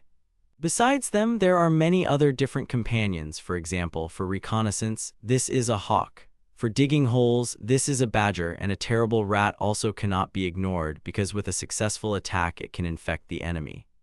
Then he thinks about Rocinante and realizes that it is obvious, because large wild animals are much stronger than these monsters. He thinks, and at that moment Charlotte notices a marten, a tiny animal with a high level of agility. The girl squealed with joy and imagined this cute little animal next to Lumilia. The girl said that this marten was just adorable. Yukito said that it was not even considered because its stats were too low. The young man then notices the sad expression on Charlotte's face and tries to say that he didn't mean it that way, but in his mind he thought it was his fault. Lumilia showed something in the book and said that she chose this one. If they got it, they might be able to defeat the black dragon. The girl chose the Tyrannosaurus Rex. It was very huge and had high stats. Yukito formed and said that they are not extinct in this world after all. He does not think that this animal is easy to handle, but he wants to see one. However, he apologizes to the girl and says that he understands the girl, but they will not be able to take him until they increase their level to at least 9. He sighs and says he can't decide. Then he looks at the book and notices a beast. Its stats are incredible, but it can't enter dungeons. He had already closed the book, but then suddenly opened it and thought about stopping. It was true, but in that case they would succeed. The young man says that he finally found it. This animal companion is simply number 1 for the Munchkin. At this, the young man grins. Back to the present, the boy, Charlotte, and Lumilia were fighting an ogre and a troll. At this time, the young man reaches for his bag and black smoke begins to come out of it. The ogre was about to eat the elf girl, and the troll grabbed a huge rock and was completely aimed at Charlotte. They screamed for people to die. At that moment, Yukito thought that he believed it was time to use his incredible ace in the hole. The troll swings a huge boulder in his hand. Yukito tries to cover himself with his hand and realizes that this is very bad. The next moment, the monster threw a rock straight at Lumilia, Yukito, and Charlotte. The girls managed to dodge it in time. Charlotte shouted that even gaining distance doesn't help them, and what should they do in such a case, and how can they act at all? Then she doesn't find Yukito behind her. The girl calls out to him, but suddenly a voice from above asks if they are okay. Lumilia and Charlotte look up to see Yukito, who was right on the wall. He used a spider transformation spell. The target of this spell can move on ceilings and vertical surfaces at half their normal speed. To tear the target of the spell from the wall, the attacker must succeed on a strength check. The boy thought that this attack was close. He would die if even one shard hit him. He then thinks that he thought they needed to defeat the ogre first, but it seems that it won't change anything. Yukito yells at Lumilia to use it. The girl understands what the boy is talking about. Then she takes the jug tied with a rope and places it on the ground. Suddenly eyes appear from it, and then this thing starts crawling out of the pot, and then its tentacles appear. Lumilia's animal companion was an octopus that was small in size. It had many characteristics, and its abilities included ink spitting and multiple attacks. The young man begins to tell his dear friend that his body and arms should become stronger and more resilient. Suddenly, the octopus begins to glow and grow in size. Soon, it has acquired a colossal size due to its ability to increase. This was a special skill that allowed a living creature within the caster's line of sight to increase its size and weight. The target's size increased by 1 category, and it gained a +2 on strength checks. The troll begins to attack the girl and her companion again. At this point, Yukito crawls away along the wall. He tells Lumilia that he will leave this to her. The girl points at the troll and orders him to fight, calling him Managarmer. The octopus begins to rage, and then he spits ink from his tentacles, dousing the troll with it. The troll screamed in horror. He tried to wipe his face at all costs. Then he fell to his knees and could not move. At this time, Lumilia approached him with her companion. Yukito watched from the side and said that she did a great job. Charlotte at that moment said that Lumilia was simply amazing.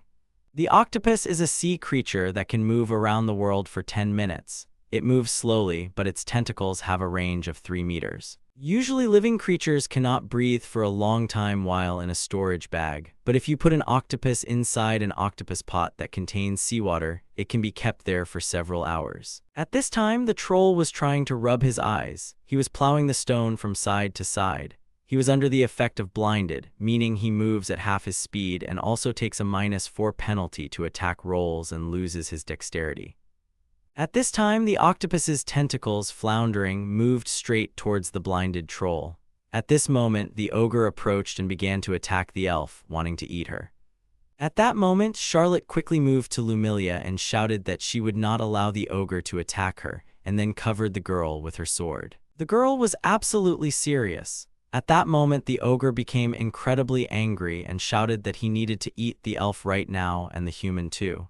Yukito was scared, and Charlotte and Lumilia were very tense. Charlotte then jumped with ease and kicked the ogre, knocking the wall down along with him. Yukito screamed the girl's name while looking at the huge hole in the wall. He thought that it was too dangerous to fight the enraged ogre alone. However, with regeneration, defeating the troll would be easy. He asked Charlotte to wait a little longer. Then he threw out a multitude of daggers from his bag and shouted the octopus's name Managarmer. The octopus picked up all the daggers lying around and then grabbed the troll with his combat weapon skill, dagger. The octopus held the troll in its tentacles and didn't give it the slightest chance to even move, and then attacked it with daggers. Yukito thought that usually wild animals were not able to remember combat skills, but there was an empty slot in the world book, and when the boy filled it, the octopus was able to remember the skill. He thought about giving him the skill of wielding a spiked chain and creating a monster with a 6-meter reach. However, with the chain, one can only attack in a wide area, but the dagger is a perfectly suitable weapon that can be used. It would be perfect against large monsters. At that moment, the octopus plunged all the daggers into the troll's body. Lucia watched the events closely. Yukito, in turn, smirked and thought that in exchange for the penalty to the octopus attack rolls, he could attack with all his might, carrying out 8 attacks at once, an incredible ability for an animal companion of this level. Then suddenly the troll began to break free from the octopus's tentacles. Lumilia was very surprised by what was happening. The wounds on the monster's body began to heal instantly. The girl shot him in the shoulder with her hand, but the troll took out an arrow and the wound healed again. Then the troll grabbed a huge stone and was about to hit the octopus when Lumilia pulled her arrow, but she didn't have time to shoot. The troll fell unconscious right in front of the octopus. He raised his head up. Lumilia didn't understand what was happening, but Yukito explained that it was the effect of the paralyzing poison. Poison is significantly cheaper than magical items, so all the daggers they have are coated with different types of poison. The octopus doesn't have a particularly strong attack, but it won't be easy to succeed in all 8 poison resistance skills. Looking at all the factors, poison daggers are the best choice. Then the octopus shrank in size and approached Lumilia. He began to splash around cutely and rub himself against the girl's legs. Lumilia looked at him indifferently. Yukito said that it would be difficult for him to continue fighting on land, so the girl should put him back in the pot. Lumilia crouched down and moved the pot towards the octopus, named him Managarmer, and told him to get inside. Then she looked at him carefully. Managarmer looked at the girl questioningly in return. Lumilia stroked the octopus on the head and said that he was amazing and a very good boy. The octopus was embarrassed and very happy. He began to rub himself against the girl and express his love and affection. At this time, Yukito heard something behind the wall. The next moment, the wall was broken. Yukito shouted Charlotte's name. The girl asked Lumilia and Yukito to be careful. There was not a single undamaged spot on her. Then an enraged ogre appeared from the hole in the wall. Yukito and Lumilia were frightened when they saw it. The ogre was incredibly angry. He was aiming to kill the humans, kill the elves, and kill everyone. Yukito, Lumilia, and Charlotte were very scared when they saw the huge ogre in the wall. Charlotte shouted at Lumilia and Yukito to retreat immediately. Yukito asked the girl if she could handle the vanguard alone. The ogre bared his fangs and rushed straight at Charlotte. The girl got into a fighting stance. She extended her sword, but the ogre crashed into her and slammed her against the wall. The girl could not withstand this attack. The girl fell. Lumilia and Yukito watched in horror. Then they realized what was happening and shouted Charlotte's name. The girl was unconscious at that moment. Lumilia ran towards her teammate, but the ogre attacked her from the side. The girl managed to dodge, doing a somersault in the air. The monster was serious and wanted to eat the elf. At that moment, Yukito straightened his hand and said that only he would grant him a short, peaceful sleep. The young man casts a sleep spell on the monster, which plunges all living creatures within a 6-meter radius into a magical sleep. Creatures subjected to this spell become defenseless and cannot be awakened by normal methods. The ogre's eyes began to close and he began to fall asleep. Yukito told Lumilia that they should take this chance to get to Charlotte. Lumilia agreed with him. Suddenly, a crash was heard from the side. Lumilia and Yukito looked to the side and saw an ogre that was not affected by Yukito's spell. The young man realized that he was resisting. Since he was multi-classed with a rogue, his spell level was still low and easy to resist. He needed to take this potion he was holding to Charlotte. Suddenly, a circle in the shape of a target appears on the ogre's forehead. Lumilia used her Hunter's Mark skill. Hunter's Mark is a first-level ranger spell. It marks one creature with a Hunter's Mark.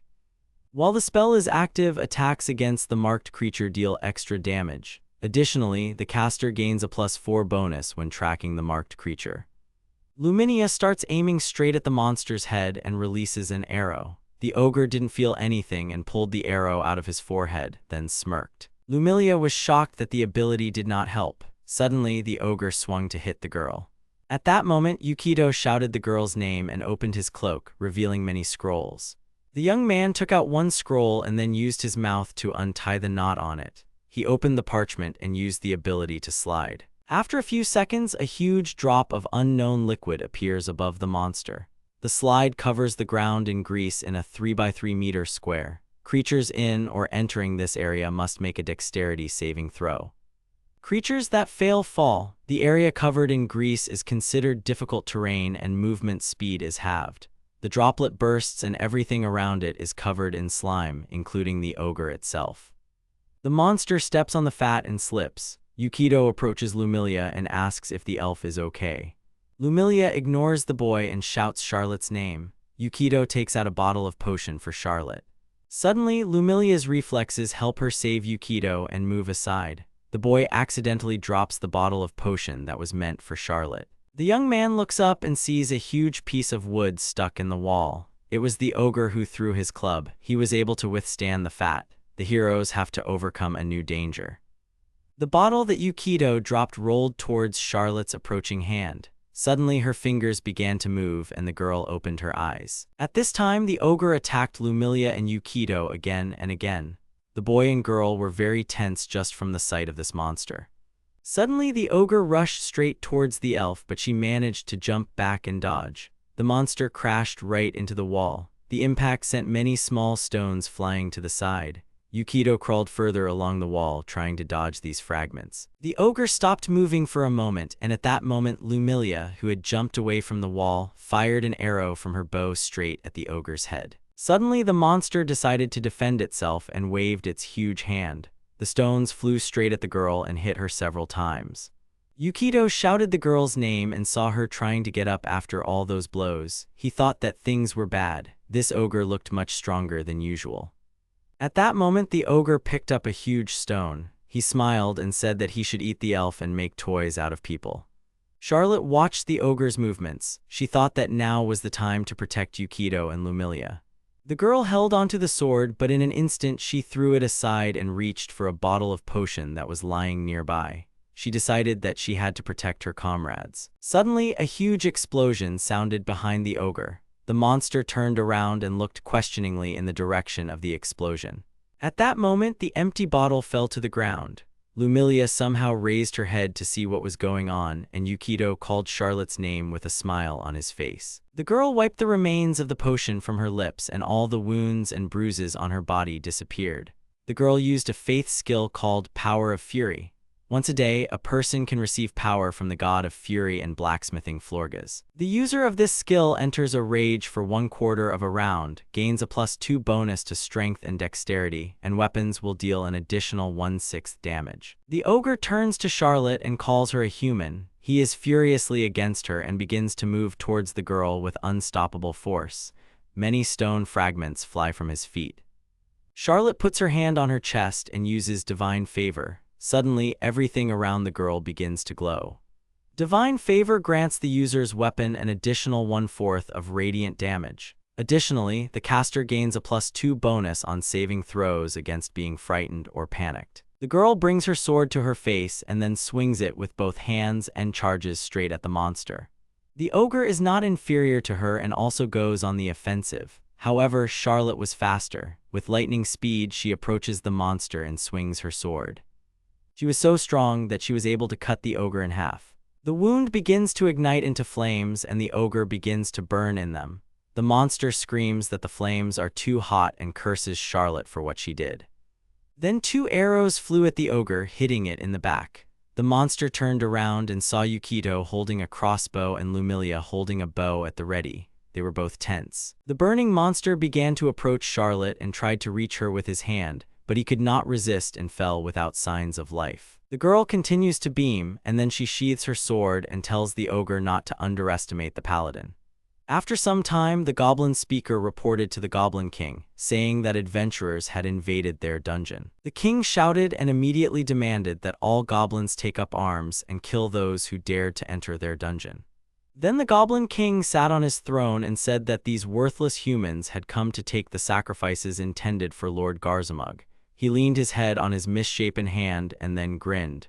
His whole face was covered in sweat. The other goblins laughed and licked their lips. They said that among the adventurers there was one boy, one woman, and one female elf. They licked their lips angrily when they learned that there were 2 girls. The Goblin King smiled and said that the elves were the best, and he was sure that Mr. Garzamug would be very happy about it. A small rat ran past the Goblin King's throne. Suddenly something big and sharp pierced him from above, and he screamed. The goblins laughed, looking at this little rat, and talked about stupid adventurers. The Goblin King began to eat the animal and said that these adventurers were like rats in a cage. He ordered his subordinates to seize the girls and kill the man, then eat him. The goblins were jubilant and aimed at the girls, and they wanted to tear the guy apart. At this time, Lumilia, Charlotte, and Yukito were resting after the battle. Lumilia was wiping her hands after shooting a bow, and Yukito was examining the corpse of the defeated ogre. Charlotte sat down next to the elf and asked if she was okay. Lumilia just nodded in response, which meant that she was fine and okay. Yukito stood by the charred corpse of the ogre and thought that he had collected the items, but he needed to hurry. Suddenly, an unknown sound was heard, which Lumilia and Charlotte heard. Lumilia pulled an arrow and said that the enemies were already advancing. Charlotte, Lumilia, and Yukito looked into the dark corridor and waited for the enemy to appear. Lumilia had an arrow drawn from her bow, Charlotte had her hand close to her sword hilt, and Yukito was on his own, fully prepared for battle. Suddenly, a huge number of goblins appeared, laughing and drooling. Yukito thought it was a zombie knight, and it seemed like the goblins had dealt with him. Charlotte said that now they would have to break through by force. The boy shouted Charlotte's name, giving her the command to attack. The girl raised her fist and struck towards the goblins. She used a whirlwind attack to destroy a large number of opponents. This was a high-quality spiked chain ordered from a skilled blacksmith. It can attack from a greater distance than usual. If the user masters this weapon well, then he can use agility instead of strength when attacking. At this time, Lumilia attacked her group of goblins with a bow and arrow. Having dealt with one group of monsters, they moved on. The boy used the rogue's stealth skill. Someone with this skill can hide in the shadows and not be seen by an enemy. A successful perception or spot check is required to detect the user of this skill. The young man and the girls stood behind the pillars and tried to look around. They saw a huge door. Yukito realized that there was no guard at the gate. There is no doubt that they are in for an ambush. The Goblin King is in this large room, and there is another small room behind it. The bag of food he threw to the goblins was first brought to this room. Most likely, the food was tested for poison, meaning the kidnapped girls are in this room. If Sana is here, then she must be there. He imagines the tear-stained face of the girl and walks towards the room with a confident expression. He slowly walks to the door and then opens the scroll. He closes his eyes and uses Detect Evil. Suddenly his eyes light up and he looks at something in the distance. The person using this spell can sense the aura of evil things, creatures, objects, spells within the area and pinpoint their location. The boy realizes that he can see everything. If they go in there right now, they will disturb the beehive. If he casts the spell slightly to the right of the center of the room, the hostages will remain unharmed. Plants grew on the houses of the village. Yukito and the others decided to stay in Arda village after they earned enough experience to level up. A wicker basket containing onions and potatoes fell to the ground. A young man with a scarf around his neck opened his mouth in surprise. Next to him stood an elderly man with a cane. He was also surprised by what he saw. In front of them stood a woman. Tears appeared in her eyes. Joyful girls ran to them. The villagers began to hug their relatives who had been kidnapped by the goblins and cry with happiness. Yukito stood next to Charlotte. They looked with a smile at the happy faces of the people who were reunited together.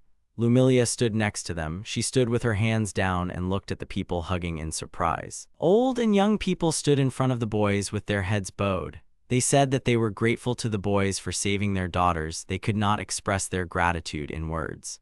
Charlotte stood in front of the people and smiled. Yukito stood and looked at Charlotte without emotion. He was thinking about something. Lumilia had arrows hanging on her back. She silently looked at the people who stood in front of her.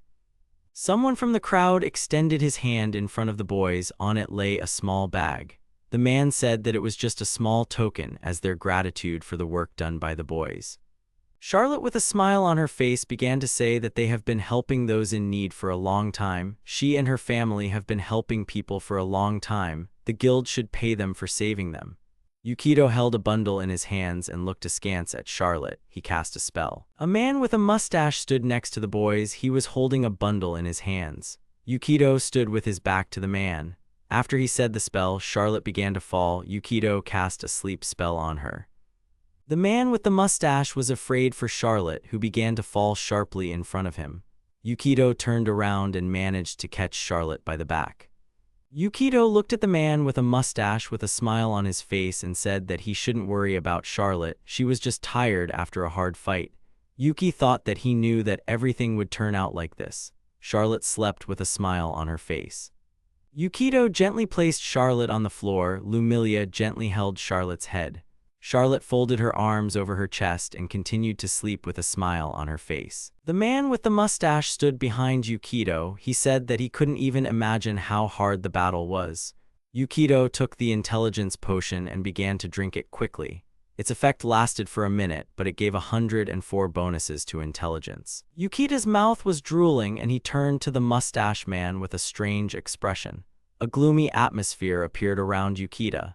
The man was holding a bag in his hands and he was very scared when he saw Yukito's gloomy face. Yukito remembered himself screaming and drinking a potion. He thought that in this world, bonuses of the same type do not add up, so you can't become a super genius by drinking a lot of potion.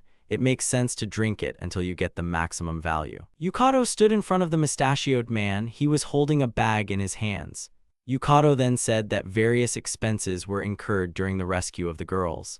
There were several other people standing behind the mustachioed man. Their faces were not visible. Yukito put his hand on the man's shoulder and pulled him towards him. He said with a smile that they spent a lot of different potions and other items.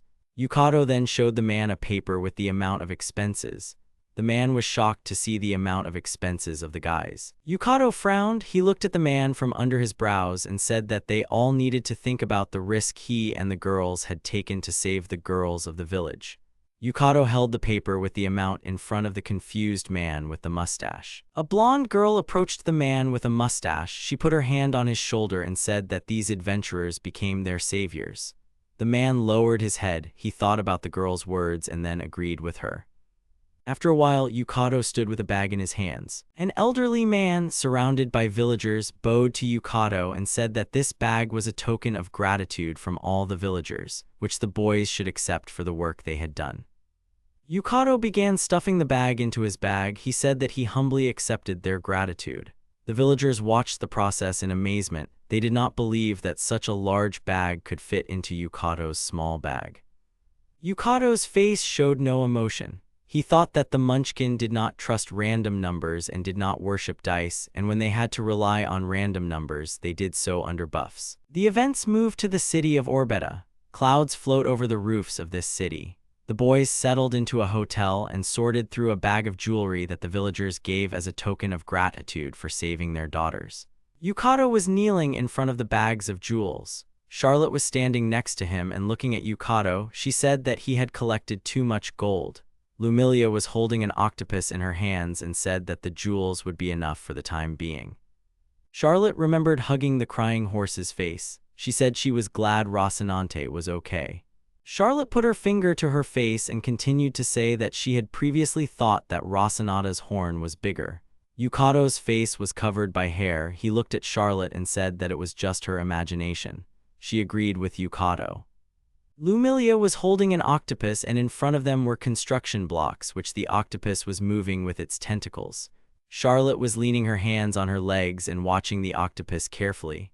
The octopus placed one figure on top of another. The octopus stacked the cubes on top of each other to form a mound. He looked at Lumilia with delight and pointed his tentacle at the construction set. Lumilia looked at the octopus and started clapping her hands, then she started praising it.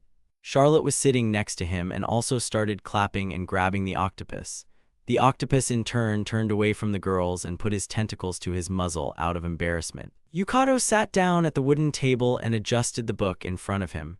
The girls were sitting on the floor nearby. Yukito held the book in his hands. He looked at it and thought that now he needed to learn new skills. Yukito opened the book, and on the page was his picture and his skills. He took a fountain pen and dipped it in ink. Yukito thought that he should start with his level first. He crossed out the number 2 and wrote the number 3 next to it.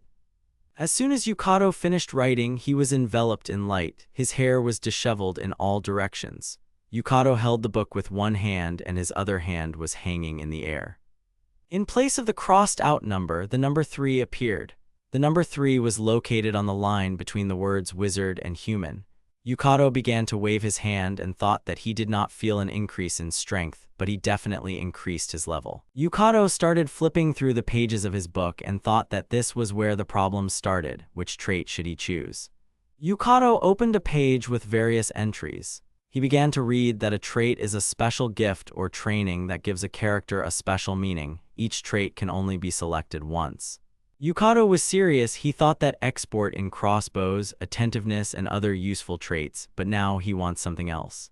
Yukito saw different stats in front of him. He thought he needed a trait with extra HP. It adds health. Maybe it will ignore the curse and Yukito can still choose it. Yukito sat and thoughtfully looked at the book. He remembered the attack he made and the meeting with the dragon. Yukito thought that he needed to think carefully about what traits to choose for himself because he needed to defeat the black dragon. Yukito held a book in his hand and his other hand held a writing pen. He thought that they didn't have time to level up. He could only choose one trait, and since it was a valuable skill, he should think carefully about choosing that skill. Yukito imagined himself in a fancy suit with a book in his hands. He thought that he would most likely develop a wizard class, perhaps becoming a mystical trickster who has the characteristics of both a wizard and a rogue. Yukito opened the book to the page with Charlotte's characteristics and photo, then the page with Lumilia's characteristics and photo. Yukito looked at the girls and thought about what to do with the girls next. The girls were holding an octopus in their arms. Yukito imagined the girls in different outfits. He thought that he could change Lumilia's class to a druid for better animal communication skills. He could also increase Charlotte's attack power or change her skills to monk skills. Yukito slammed the book shut and thought that he would think about it, but the class would be more respectable. Charlotte opened her mouth and started screaming loudly. Charlotte clasped her hands and started shaking her head in different directions. She screamed that she didn't want to become a warrior. Her family, Bronya, comes from a long line of paladins. Octopus and the others watched in surprise. Charlotte put her hands together and pressed them to her face where beads of sweat appeared. She continued to repeat the word warrior. Charlotte imagined 2 men in military uniforms and with weapons. They looked intimidating. Yukito stood in front of Charlotte. He didn't understand what her words meant. Paladins were a class that developed well over time, and the best solution would be to just continue leveling up, but they didn't have time left for that. Charlotte kept her hands clasped and looked nervously towards Yukito. Then she replied that she knew they didn't have time, but wars somehow seemed so wild. Yukito gave a thumbs up and said that Charlotte was right. Warriors seemed boring compared to paladins, but they had a lot of fighting skills, so they were quite useful. Charlotte stood and looked nervously at Yukito. He closed his eyes and began to say that in his city, warriors were called hyphi and were respected no less than paladins. Charlotte stood in front of Yukito and listened to him attentively. Yukito raised his finger and wanted to continue the conversation when their attention was attracted by some kind of flickering. It was the mirror that was lying on the bags with jewels that began to flicker. The boys were very surprised. They turned sharply towards the bags with jewels. A gloomy atmosphere appeared around the mirror. The girls looked at the mirror with surprise and horror. Then they heard a strange buzzing sound. Yukito frowned, beads of sweat appearing on his face. A strange noise began to come from the corner where the bag of jewels and the mirror lay. Someone from the mirror began to pronounce incomprehensible and incoherent words. Yukito stood in front of the bag of jewels and listened in surprise to the voice that came from the mirror. Charlotte stood next to Yukito and looked at the mirror with her mouth slightly open. Lumilia stood with the boys, holding an octopus, and was wary. Charlotte stood in front of Lumilia, who was holding an octopus. Charlotte frowned and repeated the words coming from the mirror. He did not understand the meaning of these words. Strange lines appeared on the mirror, and the stripes from the mirror continued to speak incoherently. The mirror was lying on a bag with a large amount of gold jewelry and coins. Yukito worriedly wondered if this mirror could be a communication device between the Goblin King and the evil temple. Yukito put his hand in front of him and cast a camouflage spell. Before doing this, he thought that if what he thought earlier was true, then it would be very bad. If the enemies saw them, something irreparable would happen. The next moment, the disguise spell worked and transformed Yukito into one of the goblins. The effect of the spell was to change one's appearance, including clothes. It is also possible to turn into a creature, but it must be seen once. Yukito was transformed into a goblin. He had a cloak on and a chain on his chest. He fell to his knees and answered the head from the mirror that he was there. Charlotte stood behind Yukito and Lumilia stood next to her. She was holding an octopus in her hands. Charlotte turned around abruptly and looked at the dark clothes lying on the made bed. An idea came into Charlotte's head and she quickly grabbed the clothes lying on the bed. The next moment, she held out a piece of cloth that she had taken from the bed in front of her. In this way, she covered herself and pretended that Yukito, as a goblin, was in another place. Yukito was wary and waited for the answer that would come from the stranger in the mirror. Charlotte held a piece of cloth in front of her and was serious. Lumilia hid, hugging the octopus. The boys' hearts were beating very loudly. A man's face appeared in the mirror. A gloomy atmosphere filled the entire room. The stranger in the mirror began to address the goblin that Yukito had transformed into. The stranger was interested in how the preparations for the ritual for Garzamug were going. Yukito, in his goblin form, was still kneeling in front of the mirror. The stranger continued to say that there was not much time left until the ritual of the Moon of Calamity. Charlotte held a piece of cloth behind Yukito. Lumilia was hiding behind the cloth. Yukito, in the form of a goblin, broke the silence and answered that he had not yet finished preparing for the ritual. The man in the mirror clenched his teeth in anger and thought about something.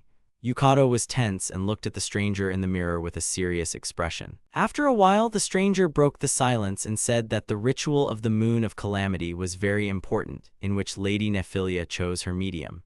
Yukito imagined a girl with a scarf on her head hugging a strange creature with horns. Yukito was puzzled by the words of the stranger in the mirror. Yukito, in the form of a goblin, looked at the pile of gold on which the mirror was lying.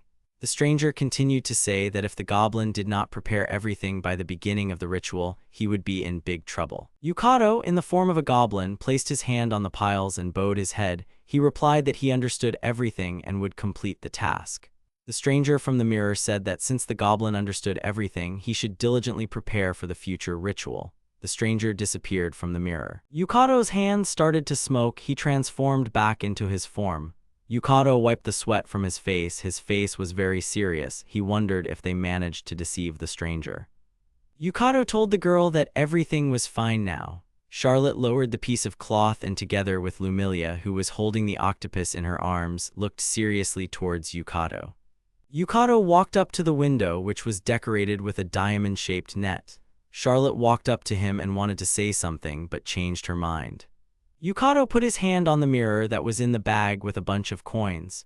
He touched the mirror and said with a serious expression that the stranger was a reaper from the Temple of Evil, so the Goblin King was somehow connected to them.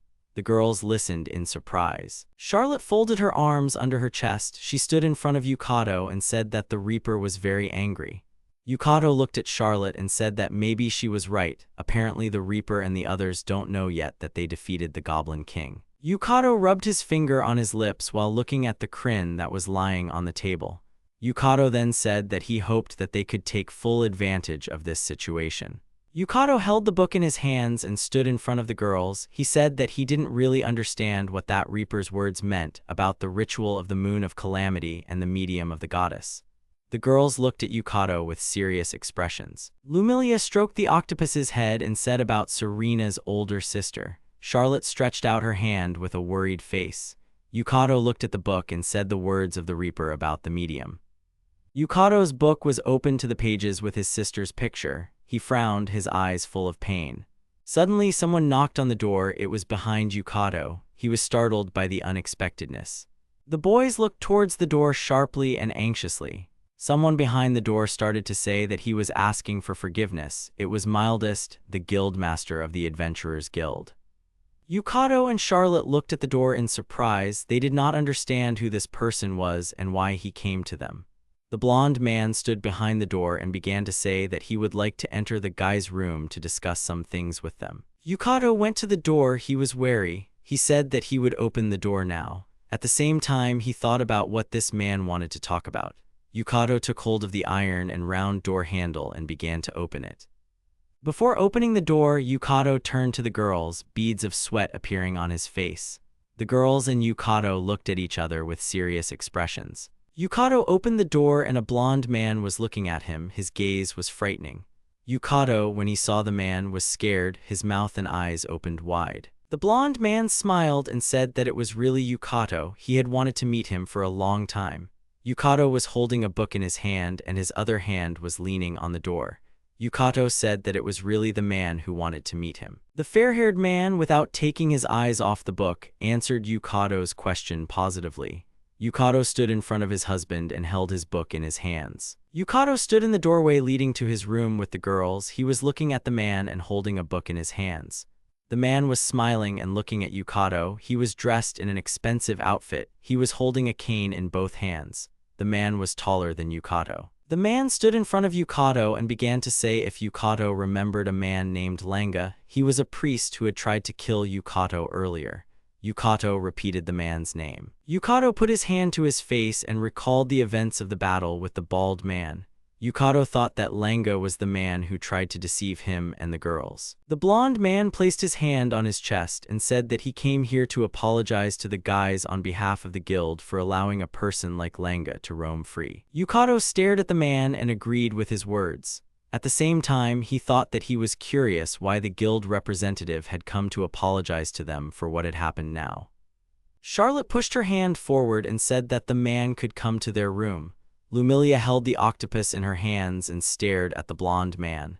The man entered the room and thanked Charlotte for the invitation. Yukito opened the book and thought that he wanted to know the guildmaster's worldview. In front of Yukito stood a blonde man smiling. Yukito saw something in his book and his gaze changed. The girls noticed this and were alarmed. The girls stood in front of the blonde man. They worriedly asked if everything was okay with Yukito. Yukito stood by the closed door and looked at the open book lying on the floor. The girls were very scared when they heard Yukito shout that the girls needed to get away from the man immediately. The man was facing the girls and had his back to Yukito. Yukito looked at the man's back with a gloomy and wary look. The girls clenched their hands into fists and began to back away from the man. The man stood motionless and turned his head slightly in the direction where Yukito stood. Yukito glared at the man and asked him who the man really was. The man turned around and noticed a book lying on the floor. It was open to a page with a picture of a monster. Yukito gritted his teeth. Beads of sweat appeared on his body. Yukito thought, why would such a monster come here to them? On the page of the unfolded book, there was a picture of a monster with its different characteristics. This monster was called Illithid. The octopus, in fear, wrapped its tentacles around Lumilia's body, and she and Charlotte quickly moved away from the man. The blonde man stood motionless, his hands resting on his cane. The man put his hand to his smiling mouth and began to say that he was surprised that Yukito could see right through him. In place of the man's face appears the head of a monster with tentacles. It looked like an octopus. It was an Illithid. It has level B. Its HP is 46. It is a humanoid creature. It is the most evil and insidious in the eternal world. A dark aura spread throughout the room. In the middle of the room stood the black silhouette of the Illithid. Yukito and the girls moved even further away from the monster. The octopus hugged Lumlia, then he looked towards where the monster was standing and thought that it was his father. Yukito looked at the monster with a serious expression and waited for his next move. Charlotte, without thinking twice, took her sword in her hands and began to attack the monster with a scream. She cast a spell and rushed forward. Yukito began to shout that Charlotte should stop. The dark monster extended a clawed hand in front of itself. Charlotte almost caught up with the monster, but a flash of light appeared from his outstretched hand. He had used a mind explosion spell. The spell had a radius of 12 meters and it immobilized enemies for a while. Charlotte, Lumilia, and her octopus, and then Yukito himself fell to the ground. Yukito, lying on the floor, looked at his hand. It was shaking. Yukito thought that he could not move his body. Yukito was lying on the floor by the door, unable to move, looking at the monster approaching him. The book was still in the same place with its pages open. Charlotte was lying on her stomach. She raised her head and said that Yukito should run. Charlotte's body was still shaking. The monster crouched next to Yukito's motionless body. The monster began to scratch its face with its hand thoughtfully. Yukito looked at the monster nervously. Next to its head lay an open book. The monster reached its clawed hand to the book and said that this meant that this book was the monster's manual. The monster almost touched the book with his hand, and an unusual light and sparks began to appear from it, which pierced the monster's hand. The monster pulled back his paw. Sparks were coming out of it. Yukito's mouth opened in surprise. The monster was no less surprised than Yukito. The monster stood and looked at his blackened hand. Dark smoke was coming from it. The monster began to rub his injured hand with his healthy hand. He looked at Yukito and said that he knew that the book could not be touched by anyone other than the owner. The monster opened its mouth, which contained many sharp teeth, and said that in this case he had no other choice. Charlotte, leaning on the floor, raised her head and looked ahead with alarm. Lumilia was lying on her back on the floor and waited with horror for what would happen next. The black silhouette of a monster with an open mouth was approaching Yukito's motionless body. An open book lay next to him. The monster's tentacles approached Yukito's face, so close that the monster's face could be seen in Yukito's pupils. As if he was sitting on the floor and holding a book in his hands in front of him, also on the floor sat the Illithid. Between them stood a table. The window was curtained. The wind that blew from the window blew up the long curtains that Yukito and Illithid were rummaging through. They looked at each other. The air around them began to shimmer. Yukito hugged the book and looked ahead, fascinated. Yukito gripped the book even tighter, beads of sweat forming on his face as he nervously thought about how things had turned out this way. The Illithid raised its clawed hand and began to say that Yukito should not be cautious. The Illithid race is very noble and intelligent. It just wants to talk to Yukito alone. Yukito made a serious face. He did not quite understand the monster's words. Yukito suddenly approached the Illithid and shouted that the girls were in order. The Illithid raised one of its tentacles and pointed to the side. Then it said that Yukito should relax. The girls were sleeping outside. The girls and the octopus were sleeping next to each other. Yukito lowered his head, then he looked away and sighed. The Illithid stared at Yukito without taking his eyes off of him. They were silent for a while. The Illithid broke the silence and said that he would be frank and wanted to invite Yukito to join him in a united front. Yukito held a book in his hands. After the Illithid's words, Yukito moved a little closer to him and looked at him. Yukito sat silently in front of the Illithid. He couldn't get over the shock. Yukito asked to tell him more about the united front. The Illithid looked at Yukito silently. Yukito flinched when he heard the Illithid say that he and the others were keeping an eye on Yukito because he had a connection with the goddess Nephilia. Yukito remembered the face of the girl with horns and a strange outfit who smiled at him. The Illithid continued to say that this goddess used to own the book that Yukito was currently holding. Yukito was surprised by these words. Yukito picked up the book and looked at it. The Illithid looked at Yukito and asked Yukito if he knew anything about the book. Yukito did not take his eyes off the monster. He lifted the book in front of him and said that this is the book of the world. This book contains all the information about this world. The Illithid didn't take his eyes off Yukito. His tentacles began to twitch, and he said that Yukito had the wrong information. Yukito imagined the book emitting flashes of light in complete darkness. The Illithid continued to say that this book was not just an encyclopedia, it was a rule book that could interfere with the logic of this world created by the gods. Yukito held the book in fear. Tight silhouettes of hands reached out to him. The Illithid continued to say that this book was a thing of the gods and anyone who had any idea about it wanted to get it. The Illithid raised his black hand to his face and continued to say that Yukito was most likely the only one who could use the book's power. A dark atmosphere appeared around Yukito. He looked at the Illithid with determination and said that wouldn't the possession of this book be transferred to the Illithid if he defeated Yukito. The Illithid, without opening his eyes from Yukito, replied that he had of course considered such a possible outcome. Yukito presented the dark silhouette of the Illithid. The Illithid continued to say that there is a possibility that after the massacre of Yukito, the book will return to its former owner. The god may lose his power. Such an event may happen once in a lifetime. Yukito looked at the Illithid with a serious look. He began to say that he wanted to know more about the United Front and what goal the Illithid was pursuing. The Illithid looked ahead and replied that their goal was to kill Nephilia and suck out her brain. Yukito held the book in his hands and looked at the Illithid in surprise. He did not believe his words. The Illithid raised its tentacles, along which the liquid was being washed, and said that he was interested in how tasty her brain would be and what kind of power his species would eventually acquire after this. Yukito's expression darkened and he looked at the Illithid in surprise. He took a handkerchief in his tentacles and wiped his mouth. Then he said that he apologized for what happened. The Illithid's cloak fluttered, the tentacles began to move, and he said that even such an evil species as his did not dare to oppose the gods, but it was another matter to find the lost book of the world, because of which the goddess lost her former power. Yukito was very surprised and even cried out when he breathed the Illithid's words that the goddess would soon visit the earth to find the lost book. The Illithid began to rub his face with one of his tentacles. Then he said that the goddess was currently spending all her energy searching for this book. Yukito frowned in alarm and looked away, thinking about what he had heard. The Illithid raised a few tentacles and continued to say through laughter that he was sure that Yukito was just a pawn in the goddess's game, and he stole her beast book.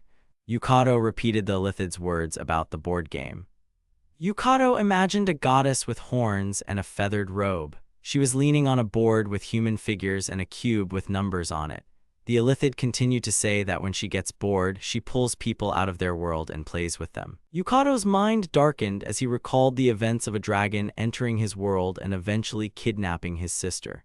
He then remembered how that same dragon wanted to hurt his sister, and it hurt Yukito. Yukito's heart sank in his chest, and he pressed his hand to his chest in pain. Yukito bent over and did not let go of the hand that was squeezing his chest. He did not fully understand the words of the Illithid. Yukito's body shook with fear.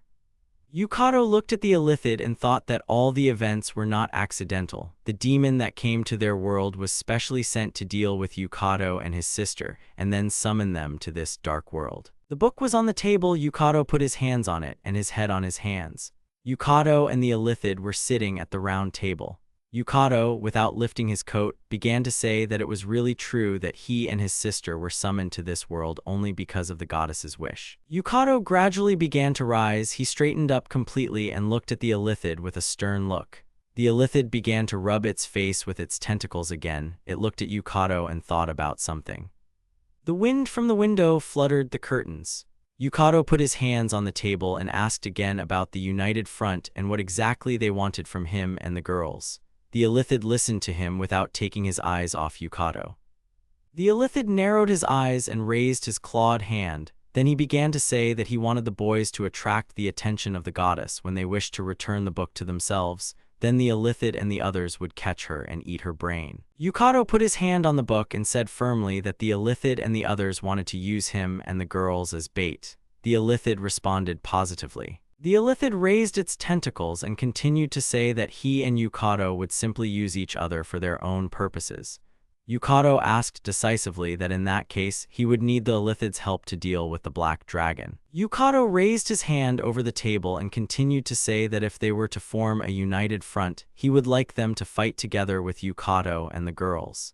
The Illithid began to shake its head and said that it could not help Yukito. Yukito presented a grim picture of a goddess with many eyes. The Illithid continued to say that if they acted thoughtlessly, the goddess would understand and disappear, and other hostile races might also find out about it. Yukito looked at the Illithid, who continued to say that if the other races found out about their conspiracy, it could bring disaster. Saving the people would be a conspicuous act, and he needed to avoid that at all costs. Yukito put his hand to his face and wanted to offer something to the Illithid. After a while, the door opened and the two-spirited and the octopus woke up from the creaking of the door. Charlotte opened her eyes and began to rub her sleepy eyes with her hands. Yukito stood in the doorway looking at the girls with a serious expression. The girls ran up to him and started asking if he was okay. They were glad that Yukito was still alive. Yukito stood in front of them looking at them with a serious expression. There was a door behind the girls. They listened to Yukito with concern. Next to Yukito stood an Illithid, and Yukito said that he wanted to tell the girls that he had decided to join forces with the Illithid. The girls were frightened and stunned by this news from Yukito. Charlotte put her hand in front of her and asked Yukito to repeat his words. The Illithid transformed into a human form and said that now was the time to leave the boys alone. Yukito looked askance at the Illithid. Charlotte frowned as she watched the monster's further actions. The Illithid looked at Yukito with a creepy gaze, then he put his hand on Yukito's shoulder and said that he would pray for Yukito's luck in the fight. Yukito looked at the Illithid sideways and said nothing. Yukito Bardo was reading a book. The girls were standing on either side of him. They were all in a corridor with several doors, watching the Illithid move away from them. Charlotte put her hand in the palm of her hand and said anxiously that Yukito was absolutely sure of his decision. Maybe he should change his mind after all. Yukito looked at the pages of the book with the picture and characteristics of the Illithid. He thought that Illithids were lawful evil. They did not consider human life as something valuable, but the guys would need their help to deal a direct blow.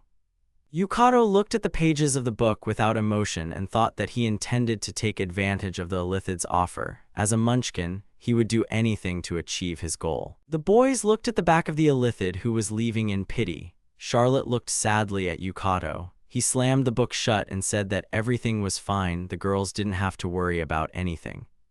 Yukito frowned as he watched the Illithid walk away from him and thought that his true goal was to save Sen, and he intended to do whatever it took to achieve that goal. The events moved to the city of Orbita. The guys are in the shopping district. The houses in this area are multi-story. Lanterns and shop signs hang on the facades. Yukito asked a local man about a magic item shop. Next to Yukito stood a man in an apron and pointed to the side. He said that the store was behind the intersection. On the sign of the store, the word Contemplator was carved.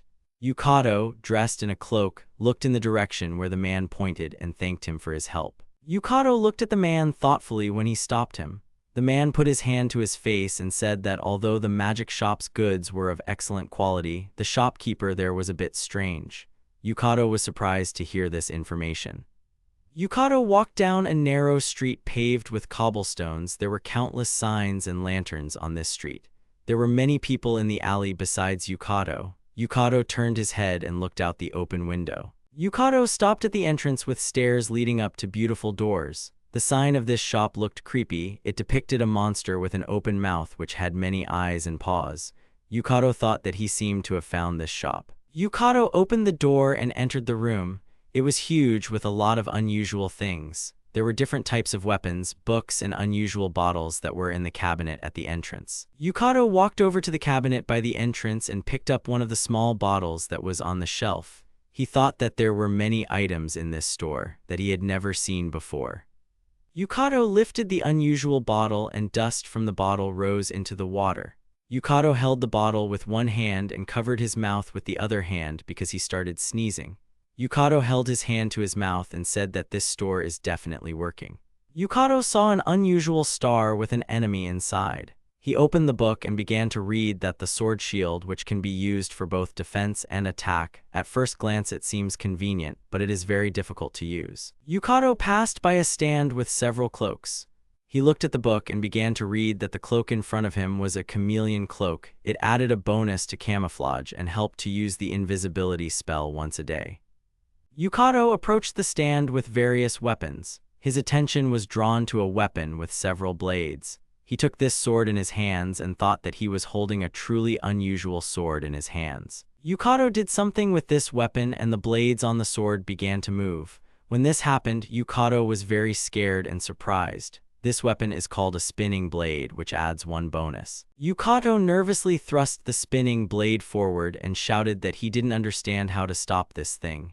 Someone was approaching Yukito out of nowhere. The man snatched the spinning blade from Yukito's hands and put it back with the rest of the weapons, shouting that he didn't understand what Yukito was doing. In front of Yukito was an elderly man who looked at him and adjusted his round glasses with displeasure. Yukito apologized for his actions. Yukito spread his arms out and started saying that he came to this shop to buy some magic items. The man looked at Yukito with displeasure. Then his face twisted even more, which made Yukito even feel a little scared. Yukito stood motionless while an older man with glasses looked Yukito up and down. Then the man opened his mouth and a whitish smoke came out. The man started waving his hand in front of Yukito and turned away and said that this was a shop for magic items and weapons. A youngster like Yukito couldn't afford to buy anything. Yukito smirked when he heard the old man's words. Yuka quickly walked up to the old man who was standing at the counter. Yukito picked up his bag and turned it upside down, and precious coins and stones fell out of the bag onto the table. The old man with glasses looked at the jewelry in surprise. Yukito finished emptying everything out of his bag and looked at the older man with a sly smile, who looked at Yukito seriously and adjusted his glasses. An older man stood behind the counter, and Yukito stood by the shelves with various things and carefully examined them. Yukito was speaking from the shelf to the small bottle and simultaneously studying the notes in his book. Yukito thought that all the items he had chosen would definitely be useful to him. The old man made a face and turned to Yukito. Yukito was standing by the shelves with various items. He was holding a book and several bottles in his hands. There were several baskets with items around Yukito. The old man said that Yukito wasn't collecting too many items for himself to buy. Yukito held the book in his hands and looked at the man. The man continued to say that if Yukito was going to the dungeon, he wouldn't need all these items, or Yukito was planning to start a war.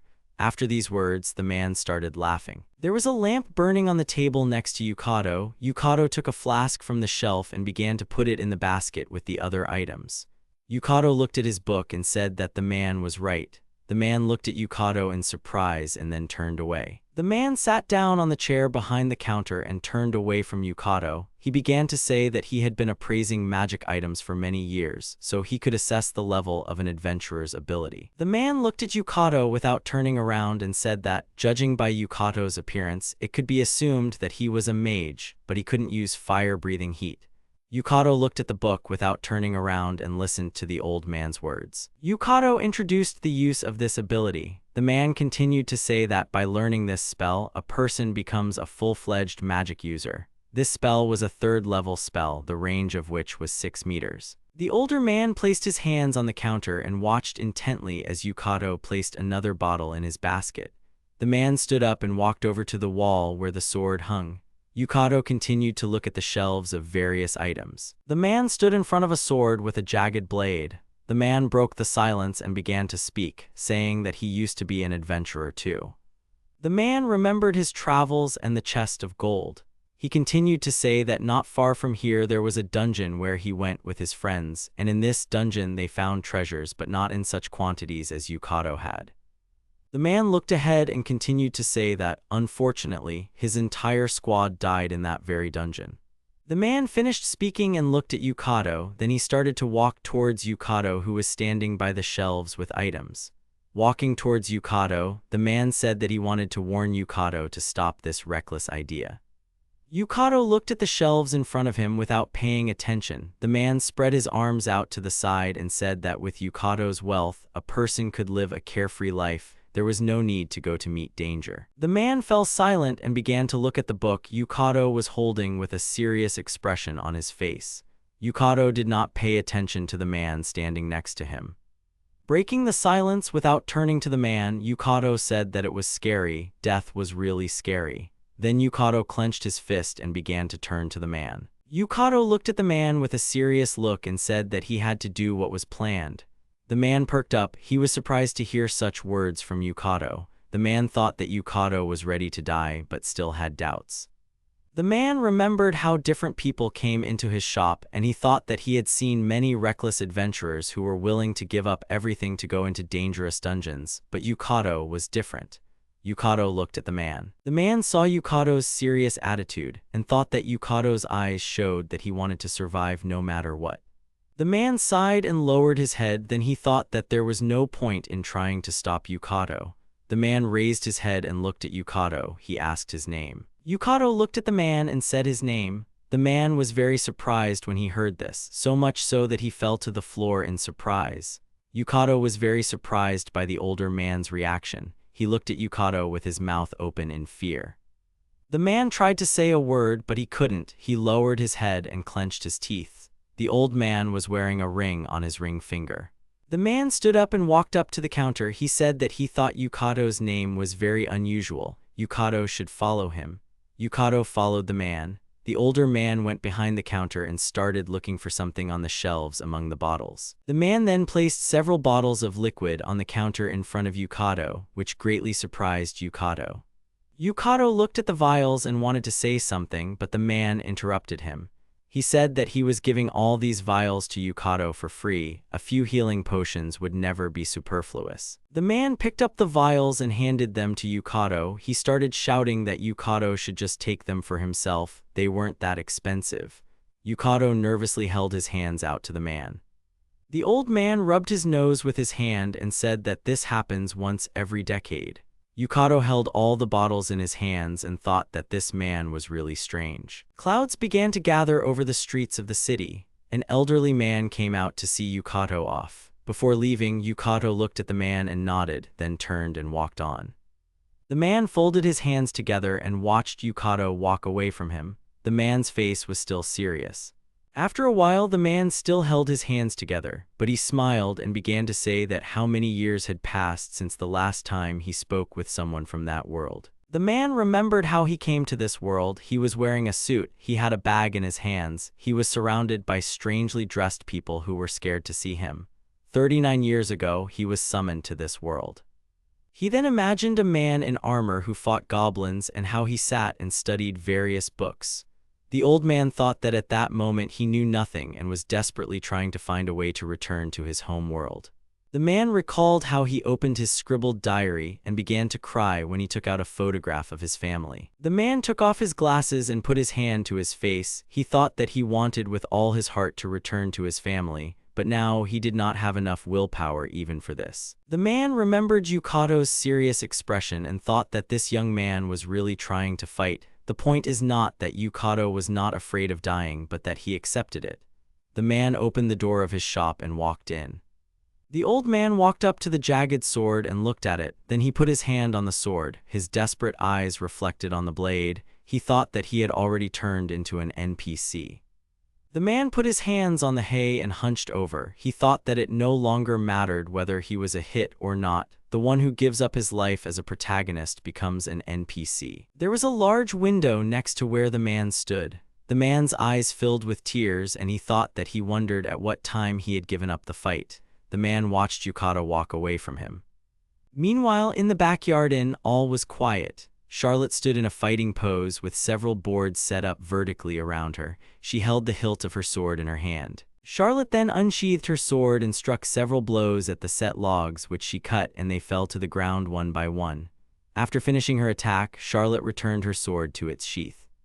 Charlotte was wearing a fancy outfit with a broadsword. She lifted her Namu and said that her uniform was the perfect size and helped her move easily. Then Charlotte covered her eyes and bowed her head. She clasped her hands together at her chest. Charlotte knelt and prayed. She said, "Lord Lurie, please forgive her for becoming a warrior." Charlotte sat on her knees and kept her hands together. She looked at Lumilia, who was pulling the bowstring with a serious expression. Lumilia aimed her arrow at a tree with a wide trunk. Leaves began to fall from the tree crown. Lumilia sharpened her gaze and fired an arrow at the intended target. She used a skill called precision shot. The arrow pierced all the foxes that had fallen from the crown and stuck into the tree trunk. Lumilia held her bow in her hands and said that she now understood what it felt like to level up. Lumilia raised her hand and turned around when she heard Charlotte's excited voice. She put her hands together and with a smile on her face said that Lumilia was a great girl. An octopus fell from the treetop and the girls looked at it. The door to the street opened and into the yard where the girls were standing, a woman in an apron. She said that she had finally found the girls. The girls looked at the woman who had suddenly appeared while they were holding an octopus in their hands. The woman put her hands on her waist and said with displeasure that the girls were the companions of that adventurer named Yukito. Could the girls come with her for a minute? The girls tilted their heads and looked at the woman in surprise. The girls found themselves on a crowded street. Yukito was standing in front of them. Lumilia was holding an octopus in her hands. Charlotte looked at Yukito in horror and said that they really didn't have any money left to stay at the hotel. Yukito stood with his head down. Yukito held his backpack in front of him without raising his head. He said that he had spent all the money to prepare the equipment. Charlotte raised her hands and said worriedly, "Did Yukito really not have a single gold coin left?" Charlotte, without turning around, looked nervously at the disgruntled woman who stood behind her with her hands under her chest. The woman angrily said that if the guys didn't have money to pay for the rent, then they were idiots to immediately pack their things and leave. Charlotte put her hand out in front of the slammed door. She looked ahead nervously. Behind her stood Lumilia and Yukito. Charlotte looked at Yukito fearfully. Yukito raised his hand and said enthusiastically that everything was fine and suggested that the girls spend the night in the stable. Lumilia held the octopus silently, and Charlotte nervously made an incomprehensible sound. Yukito smiled evilly and started looking at his book. He said that if they sleep in the stable, their fatigue will not be restored, but they will be able to restore their spells and skills.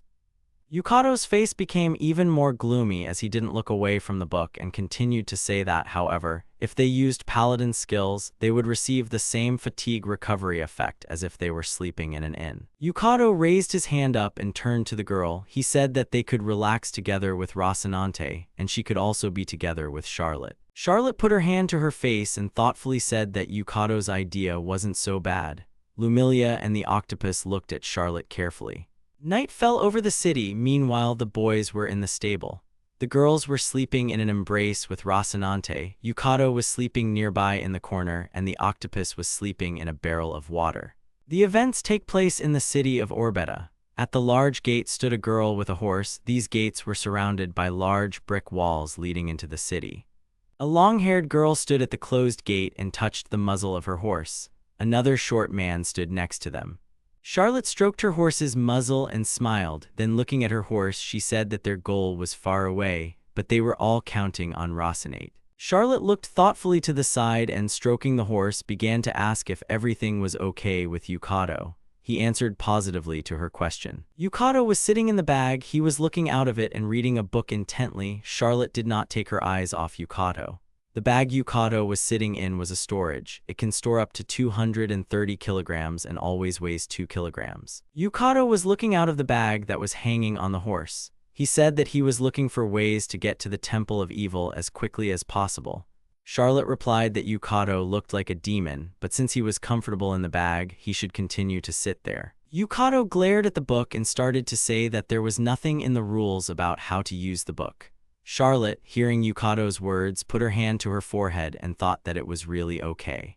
Yukito looked at the book. There was a map drawn on the spread. He thought without opening his eyes that they had 6 days left before the start of the ritual of the Moon of Disaster. The map showed the mountains, the black fog where the Temple of Evil was located, next to which was the city of Orbetta.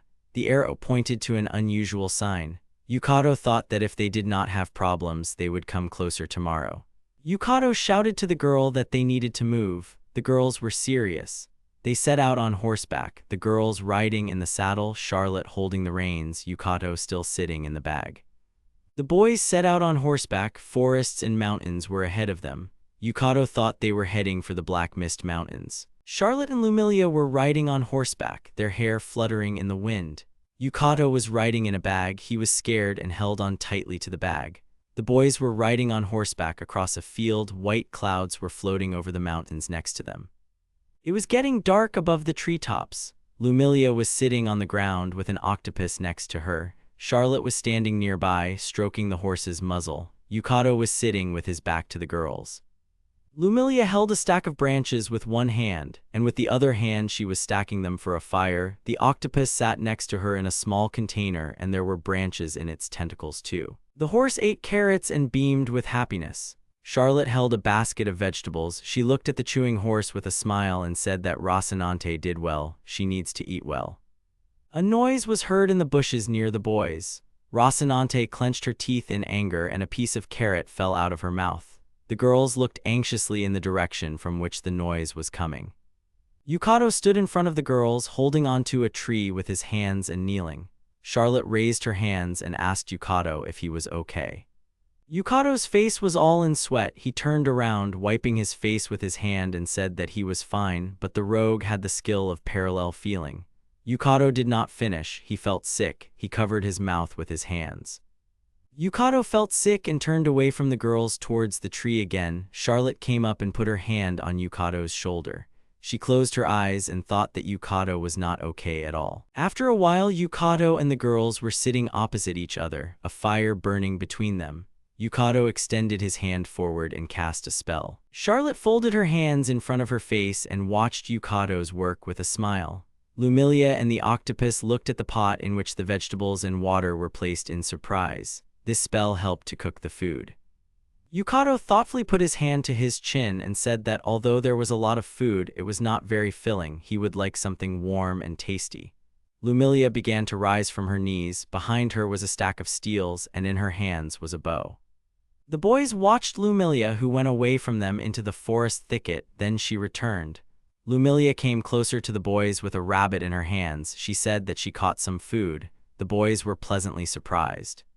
Yukito rolled up his sleeves and said with a smile on his face that it was time to show his skills at least once. The girls should help him with this too. Charlotte put her hands to her chest. She was impatiently waiting for the cooking to begin. Lumilia stood next to her. Lumilia, with an octopus on her shoulder, sat down next to the fire where a rabbit carcass was cooking. Yukito was trying the broth from the cauldron boiling over the fire with a spoon.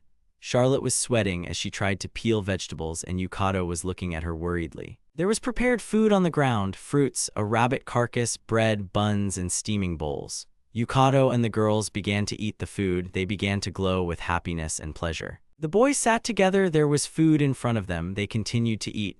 Lumilia held an octopus in her arms. It raised several of its tentacles. Charlotte's horse stood next to the boys.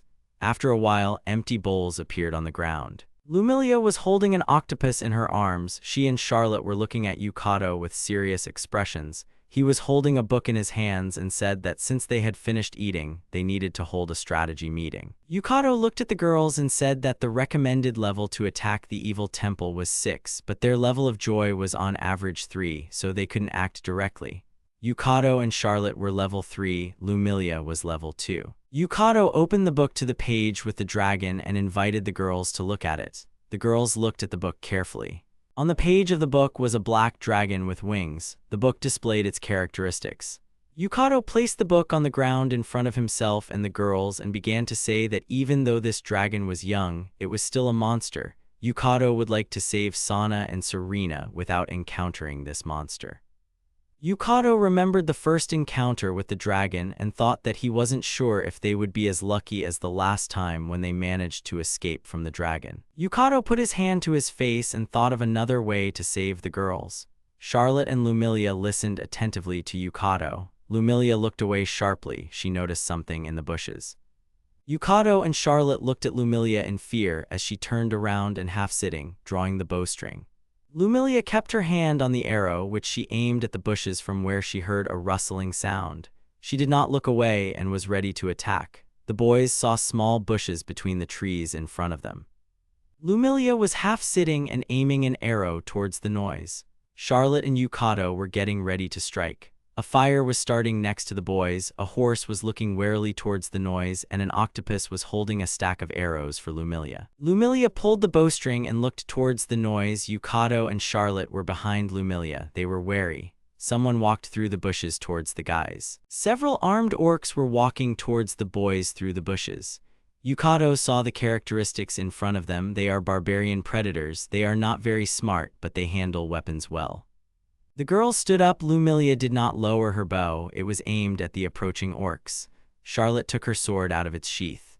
Yukito hid behind one of the trees. He looked at the girls warily and thought that the orcs were faster than he expected. The orcs began to drool. They began to shout that the girls should drop their weapons. They intended to capture the girls. The orcs rushed to attack but were immediately hit by a barrage of arrows. The orcs that were walking in front fell to the ground. They were hit by Lumilia's arrows. She held her bow with one hand, and with the other she took out the arrows that were on her back. Lumilia used the quick shot skill. The remaining orcs rushed to attack the girls. Lumilia and Charlotte took up fighting poses to repel the enemy's attack. One of the orcs jumped up and rushed at Lumilia. He called her names and swung his axe to attack. There was an octopus sitting on Lumilia's hand. The orc struck but missed. His axe stuck in the ground. Lumilia managed to dodge and jump to the side.